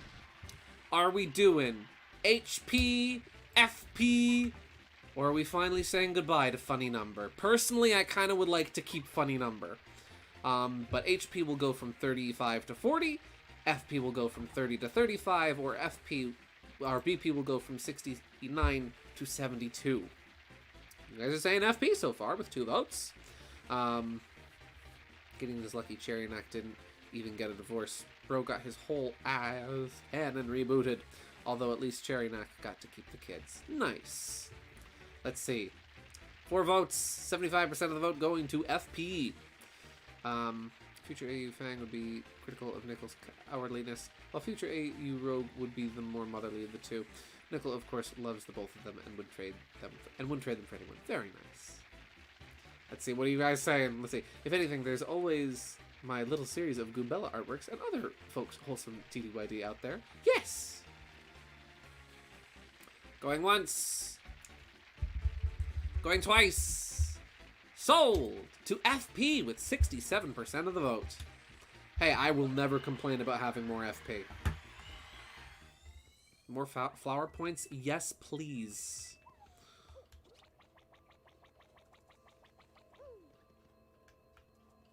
Yeah, I really need to do some more 1,000 Year Door art. It's shocking to me how little art I have done inspired by 1,000 Year Door, despite how much this game has influenced my art over the years.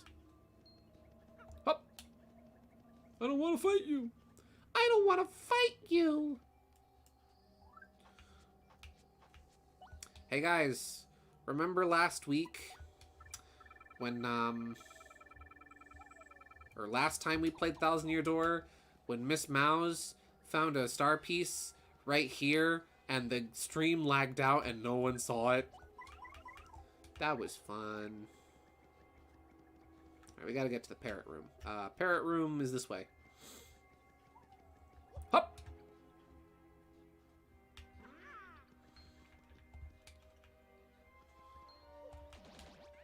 Whoa! So I mostly want a TTYD remake so I can have it on a console again. Rip my GameCube and the copy of the game. Oh, that's right! I forgot you lost that.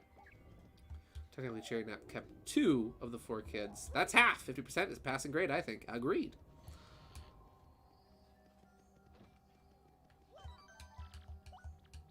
I would agree with that statement. I should really be bringing up Miss Mouse in case there's anything else I'm missing in here. Whoop!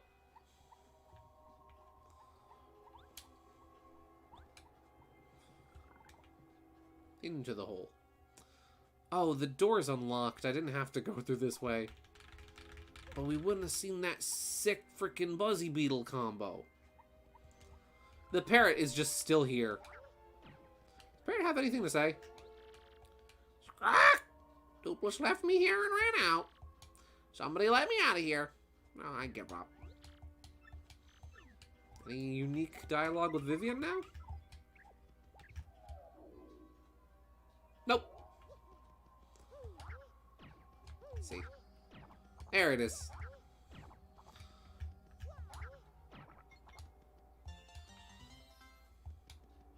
Okay. I think that was all of them, right? We got the one from Flurry's house. We got the one from the Great Tree. We got the one from the ocean. We got this one. Yeah, I think that was all of them.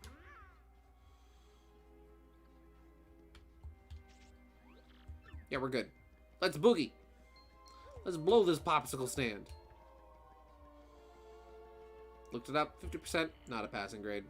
Mostly want this on Switch just for portability, HD upscaling, and making it relevant again. Yeah. I mean, I just want 1,000 Year Door on Switch so I can play it on my Switch, you know? And also because that would be wonderful. I would love for a new generation to have the ability to experience this game, you know? Ha! Find all the way on the Famey train. Famey train! Choo-choo! Famey train has no brakes, just so you know. I'm just gonna run away from this one.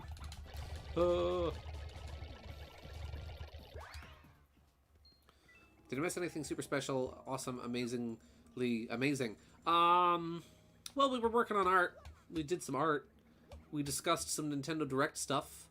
Yeah, nothing too crazy. Just some pretty standard fare. No daisies. Fight is worthless. Which means we run! We run!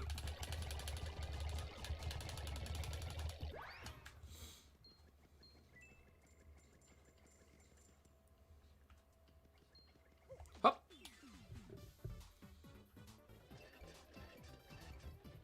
Still nothing. Then you know what? I'm out of here. Did I see the Wario? I did see the Wario train. I did. Ah, it was time for Wario to leave. He had seen everything.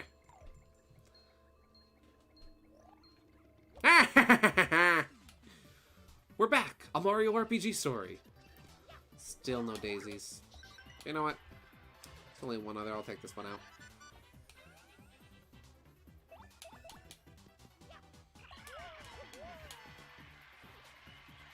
I think this will be our. I hope this will be our last trip through Twilight Trail. I don't think we'll need to come back here again. Which means that was our last call for Amazy Daisies and Crazy Daisies, unless we encounter another one in the Pit of 100 Trials.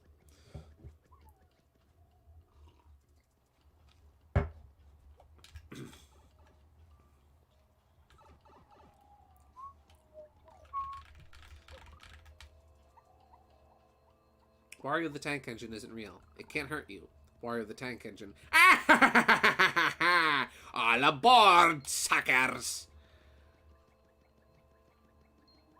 Gideon is going to love this train. I know it. I just know it. I do. I truly do. You know me too well. I am a simple man. I see train with funny face. I laugh. I am happy man. Gideon, I'm curious. You got any knack ships? Famey not included. Pretty much just Famey. You know. Fang X Honey is a cute one, too. Though I see them more as just a platonic kind of friendship type thing. Same goes for, like, Fang and Rouge. See, Fang and Rouge I see more as a rivalry. Rude, why not Famey? Exactly why not Famey? Famey! I'm guessing because it's obvious. Whoop.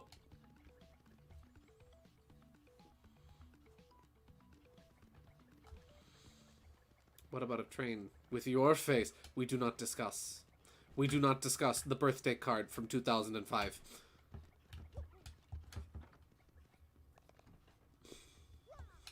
Alright. Let's see a star piece.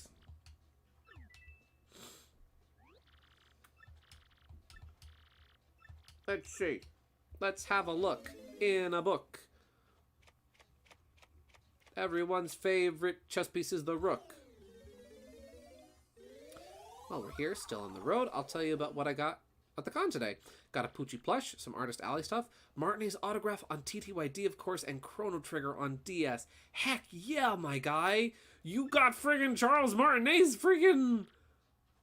You got friggin' Charles Martinet's autograph. Holy cow, on Thousand Year Door. That's aw. Oh yeah, I saw you posted that on Twitter. The City of the Clouds far in front of the arena before the star. What?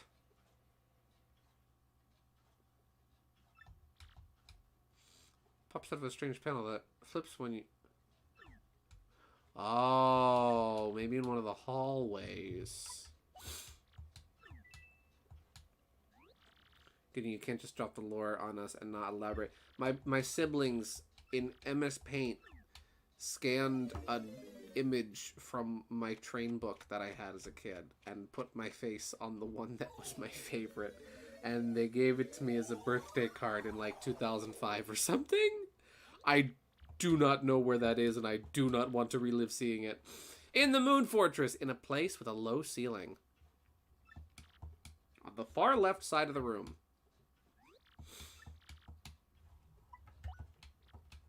Let's see. What else?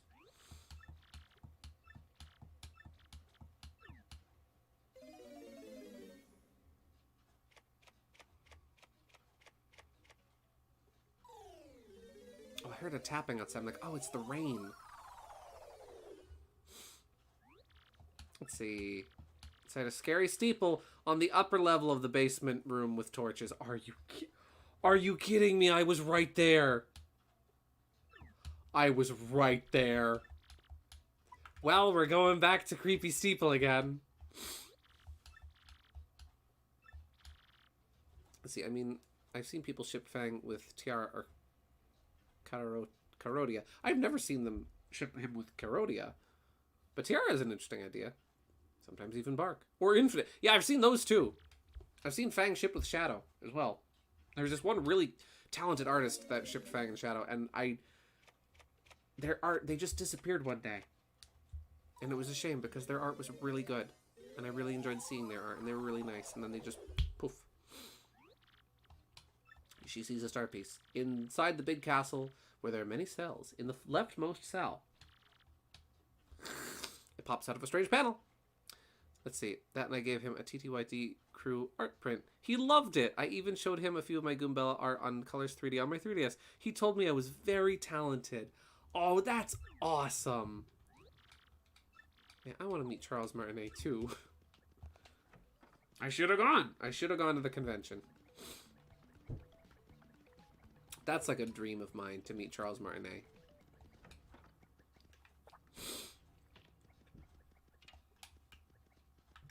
Okay, so this is a room with a low ceiling.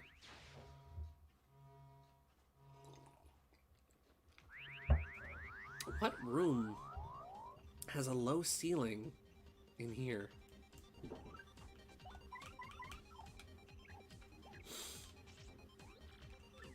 Oh! Maybe up in the rafters?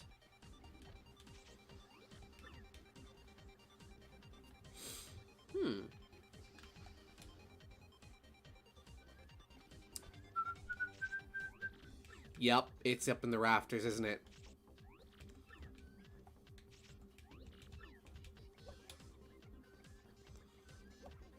Oh! Woohoo! If I ever met Charles Martinet, part of me would want to do my Mario impression for him to see what he thought of it, but on the other hand, part of me would be too nervous to be like, no, he's gonna hate it. People probably do their Mario impressions for him all the time. Okay. There we go. I am probably going to have to come back here at some point.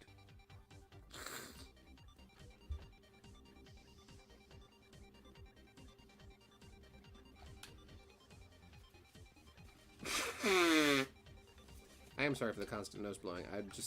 It's allergy season, you know?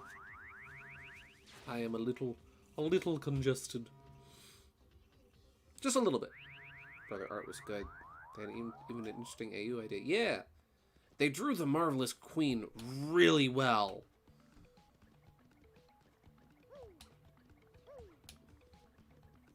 Glitzville. Glitzville. I'll go to Glitzville last because that's kind of the hardest area to quickly revisit. Because I have to go on the blimp to get there. Glitzville is the only location... Correction. Glitzville and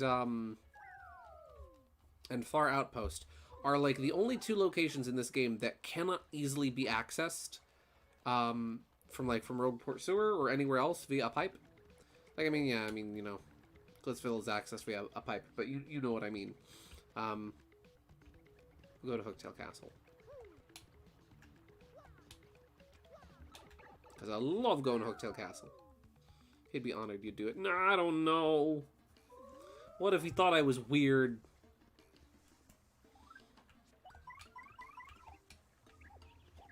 What game would I ask Charles to sign for me? I would probably ask him to sign Thousand Year Door. No!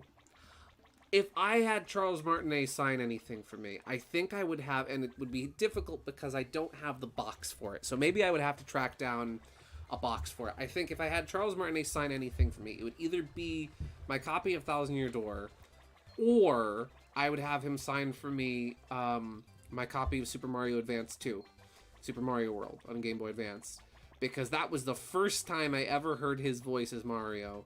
And that was what inspired me to start doing Mario voice, was, hoo-hoo, just what I needed.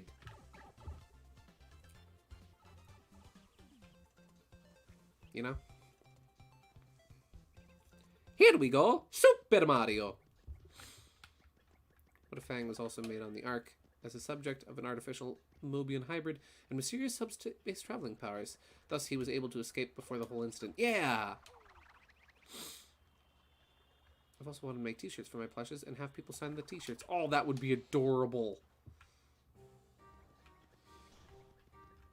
Alright, let's get out Miss Mouse and do some sniffing. Sniff! What?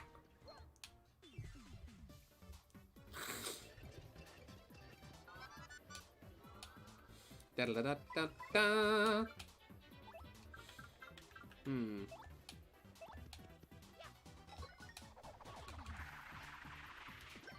Soup. Oh. Well, not my brightest idea. He's gonna use a mushroom, isn't it? Yes, he is. Golly, Hooktail's castle looks so good with the all-star stage. Ah!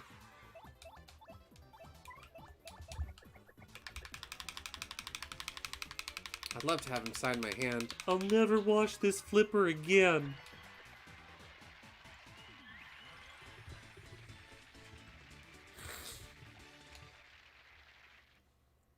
There's so many questions I would want to ask him. You know? Ah! Ow. Missed my super guard timing. I do not feel like fighting this fight, so I shall run! Run away, Mario! Oh Lord, they coming!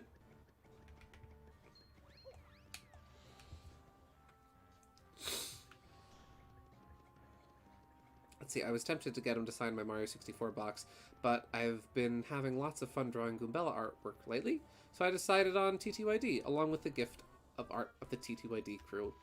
Yeah! No, absolutely. I feel that was appropriate. I feel that was perfectly appropriate. Okay, there's nothing in this room.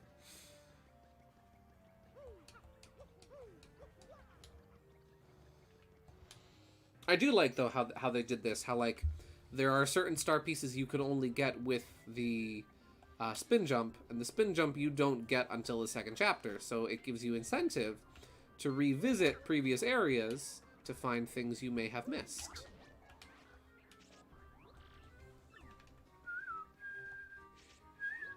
Oh, I'm in the wrong room. It's the other room with the cells.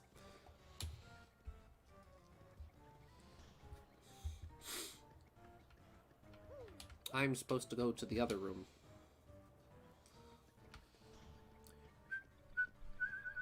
Could I have find my Switch for starters? Yeah! See, I would want to have him sign, like, a box or something for, like, a game case. Something I can put on a shelf and look at, because, like, if I have him sign my Switch, it's like, when am I going to look at that when I'm playing it? What if the sweat from my hands rubs off the signature? There we go!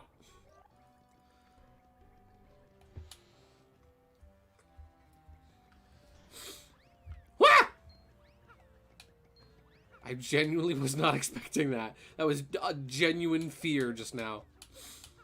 To unlock the Spin Dash in the New Frontiers update, you have to get an S rank on all subspace stages. What? Huh? Sign the dock? Oh yeah, I guess that could work. What if you just want to use the Spin Dash? I'm having the biggest of big brain plays. Omega Brain plays. Giga Brain plays. Wait, can we glitch out Mario here too? I need to know. Can we make Mario spin infinitely? Or will it change when you reload the room? Not spinning. He's just stuck. Dora's stuck. Dora's stuck. Mamma mia, Dora's stuck. He's just like this. If I move the control stick, Yoshi moves. Huh. The good thing I just saved.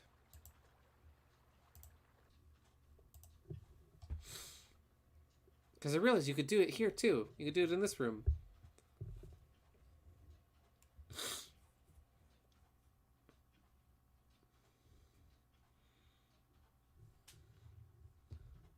Well, we got Mario stuck again. So that's interesting. So then that glitch state is preserved even between loading zones. That's interesting. I wonder if you could use that for anything. I did save, right? Yeah. Let's see. Oh yeah.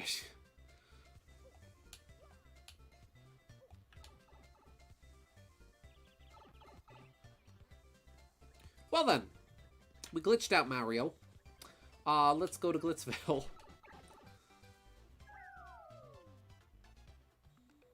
Well, that was funny. So that's interesting. I love learning about, like, the glitches in this game. And interesting games in general. I was expecting Mario's would have been removed from that sort of glitch state between loading zones, but no. It was, in fact, not. 65 hours so far? Wow. Yeah! I mean, this isn't my longest Thousand Year Door save file, and this is my most completed one. I think the longest save file I have on here was like 70 hours. And that was just from me as a kid, like, fiddling around with stuff.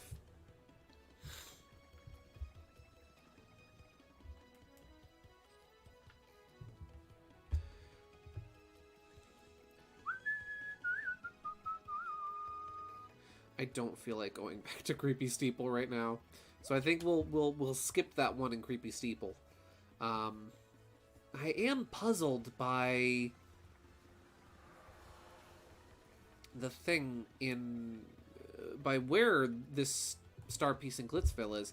Before the door, like at the arena before the door.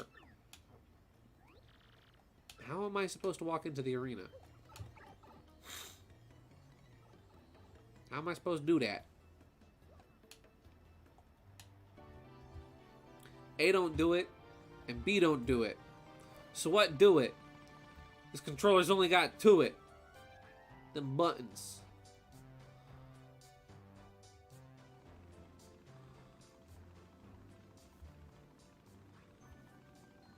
Gotta head out. Have a great night, everyone. Thank you so much for tuning in tonight. Seriously, have a wonderful night. My sister, get some good rest. And the children.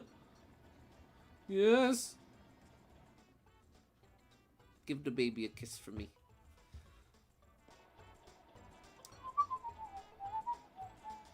Oh, maybe it meant right here. Maybe it meant right here.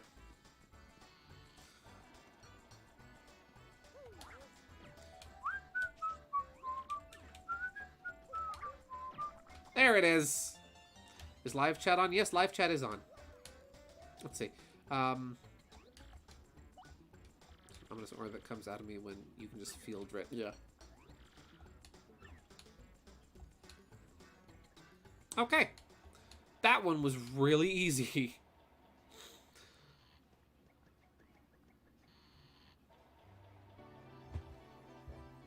Onwards.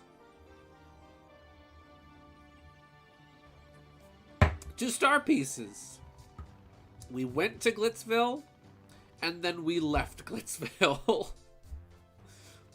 That was a very productive trip to Glitzville, I'd say. How many star pieces do we have currently? Let me see. We have 27. Guys, three more. 3 left. We only have to get 3 more. There's 3 star pieces left.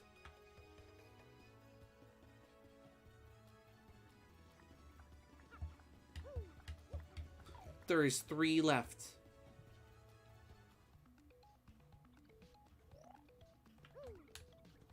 We're almost there. What was the question I missed? We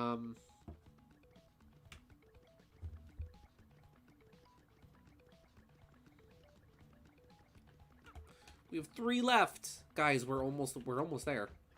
We have 12 minutes. So I know where one of them is. One of them is in Creepy Steeple.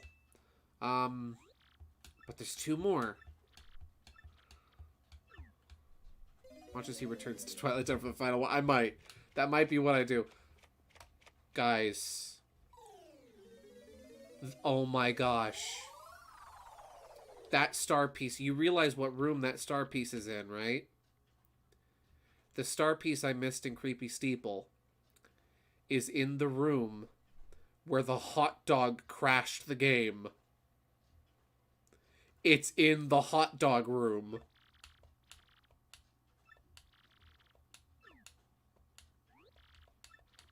It's in the hot dog room. We have to go back to the hot dog room.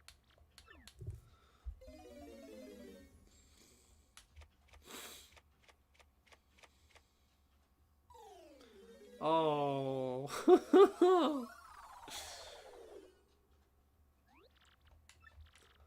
It is below Rogueport, inside the second building from the left, before Wonky. It pops out. Okay. And where is the last star piece?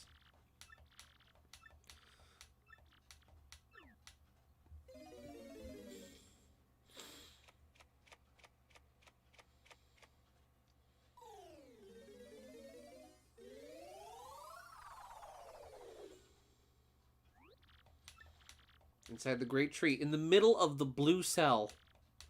Pops out of a strange panel when you ground pound it. Okay, we've got our work cut out for us. Can't tell if it's because I have this tone or I scare people for calling them little. Oh, that! I think it's a combination of tone, context, and funnies.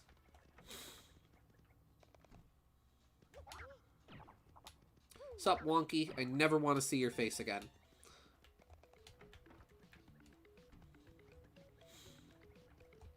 I think it's just intimidating for somebody to hear someone else call them little. To refer to them as being small. You know? Or is it the ominous dread they feel when they hear it? Yeah. The hot dog wants Gideon to be its servant. No!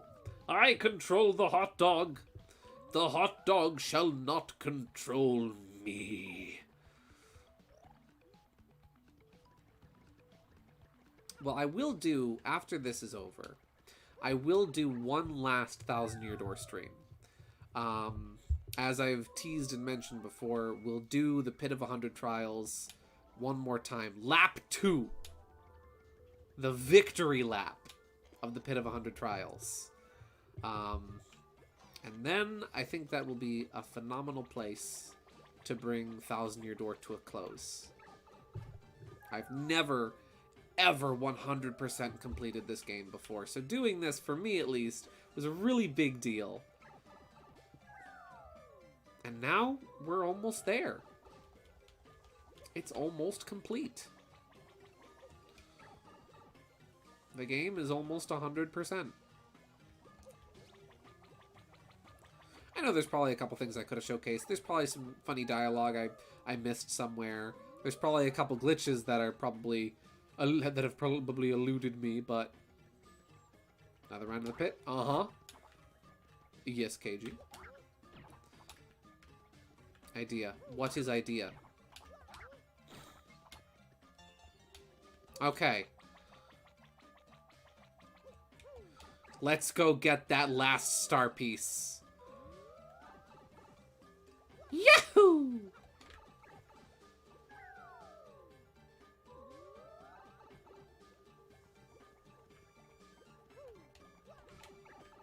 Hit me with that idea.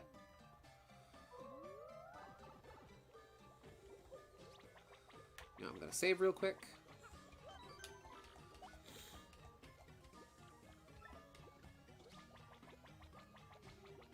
Last TTYD art,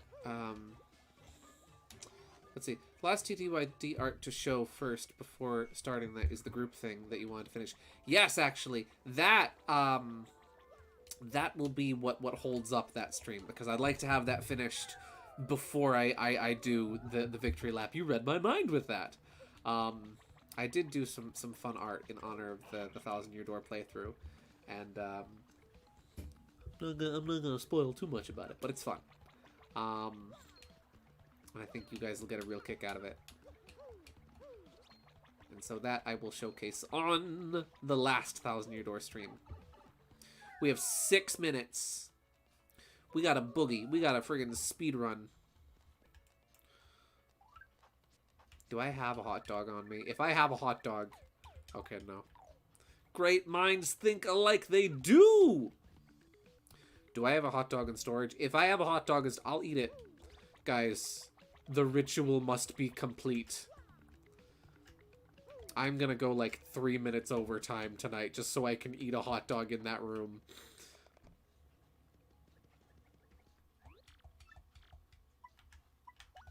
I'm gonna store Earthquake.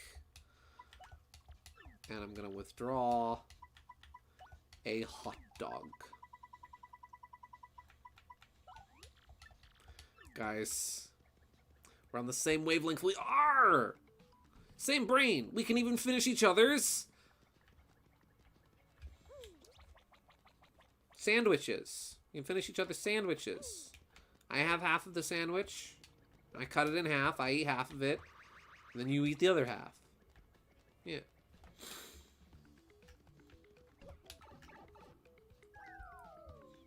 You know what?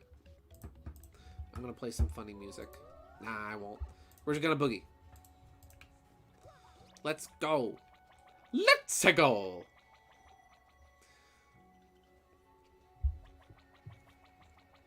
Gideon, could you say hot dog in a Mickey Mouse voice? Thanks. Hot dog! I don't really do Mickey very often. Mickey's a voice I haven't really ever practiced before. I don't know what the name of the voice actor is, but I love... Oh, no, I forget. I love the sound of Mickey's voice in, like, all those newer shorts they've made the past few years. I think it's the Paul Rudd Mickey Mouse shorts. Whoever that voice actor is the best Mickey voice actor they've ever had. Well, thank you.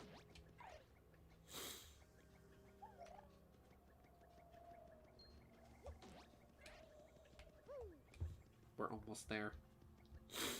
We're almost there.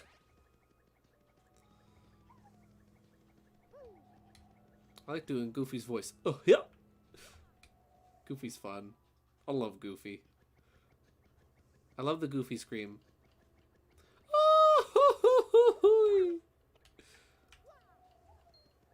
Hop.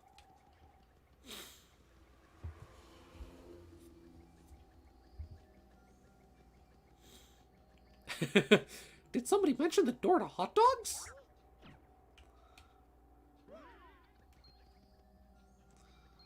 Ha! What? Wait, if I stand like right here. Oh. Say, fellas, did somebody mention the door to darkness? No, Mick. We were just talking about what to have for the barbecue tomorrow. Oh. Well, if you do mention the door to darkness, let me know. Mick, we're really not talking about that right now.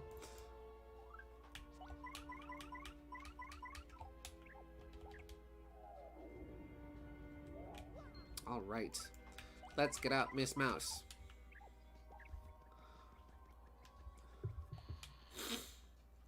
It's gonna start where it all began. With the hot dog.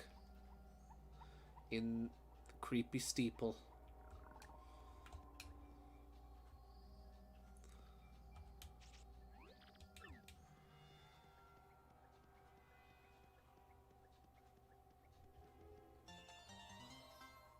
Guys, we have them all. We have now acquired every star piece. All of them. And now I shall eat a hot dog. That's gonna be the thumbnail right there. You know what? Wait. We can't stop before I use the star pieces, though. We gotta go buy. We gotta go buy the last 2 badges. And then it will be complete. Let's see. Oh, speaking of Goofy, his voice actor is going to be at Comic-Con in Meadowland Expo Center at July 7th to 9th. Might meet him soon. Is that, Bill Farmer? Or am I thinking of a different voice? I know Bill Farmer was the voice actor for Goofy. I don't know if he still does it, though. Woo! But no! Yeah. This has been... Streaming Thousand Year Door has been such a wonderful experience. Because this is, you know, this is my favorite video game of all time. And getting to share this experience with you guys and go from start to finish, from 0% completion to 100% completion, and have you guys along for the ride has just been... has really been something special. Because, like, I know this game like the back of my hand. I've played it countless times. But I've never done this before. I've never completed it. And so, this is a big deal to me, you know? And I would really like to thank all of you guys for joining me on this quest through Thousand Year Door. From start to finish, getting everything and doing everything and completing the story. KG, what did I forget? KG, what did I forego?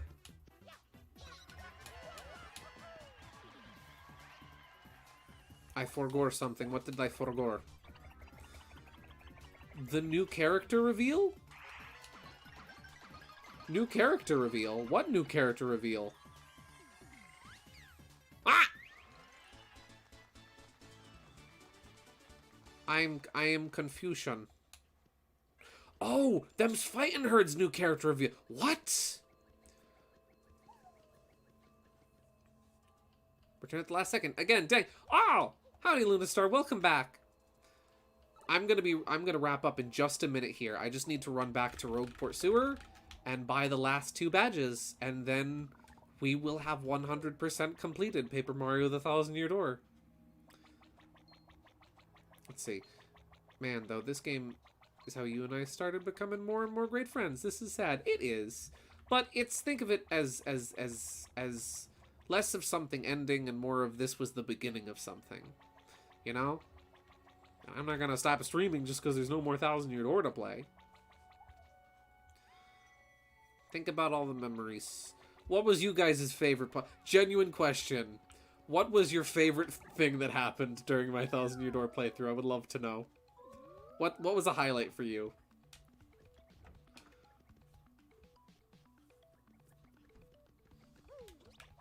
A highlight for me was getting 60 star points out of the frickin'... Was that the fight with Lord... Yeah, it was the fight with Lord Crump in Power Plus. It's also been a joy talking about my passion for this game and my artworks with you during the playthrough. Yeah, it has been. I'll trade Power Plus P for my sweet, sweet star pieces. That is 15 sound. Exactly. One of my favorite lines from Dr. Seuss. Don't cry because it's over. Smile because it happened. Yes, thanks to you, Guy. My star piece collection is even bigger now. Yes. Maybe we can trade again sometime, eh? Oh. Huh. Hot dogs and cursing at Bonetail. Nice. Snow Bunny. Love the part where you showered me with compliments. You know. Let's see. What does Merlee have to say? That's a funny. Will she tell me anything new? Collected all the star pieces?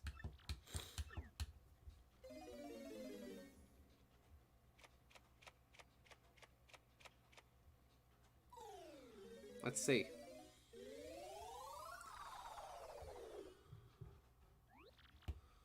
No, I'm terribly sorry. There aren't any star pieces you can get right now. Please, take your coins back. Please, return to me later. I don't think I'll ever have to return to you again. Huh. We did it. We 100% completed 1,000-Year Door. I want to go save at the train station. That's where I'd like to save. Let's see. Hot Dog Curse, your love of trains, the victory on the pit. Oh, and Teeter in chat saying, you better heal Mario Simpson's waifu. Ah, yes. That happened in the Pit of 100, in the Palace of Shadows. When Teeter was like, Gideon, you killed Mario Simpson's waifu. Well then. This has been an absolutely swell stream. We got some good art done. We finally 100% completed 1,000-Year Door. Favorite moment?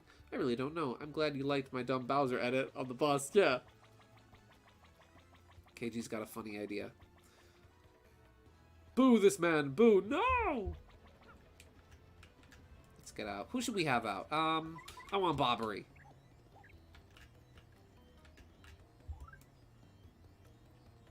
Man. And we did it with funny number badge points. 2 Pit of 100 trial runs. 2 in one night? Maybe. I mean, one more gambling run.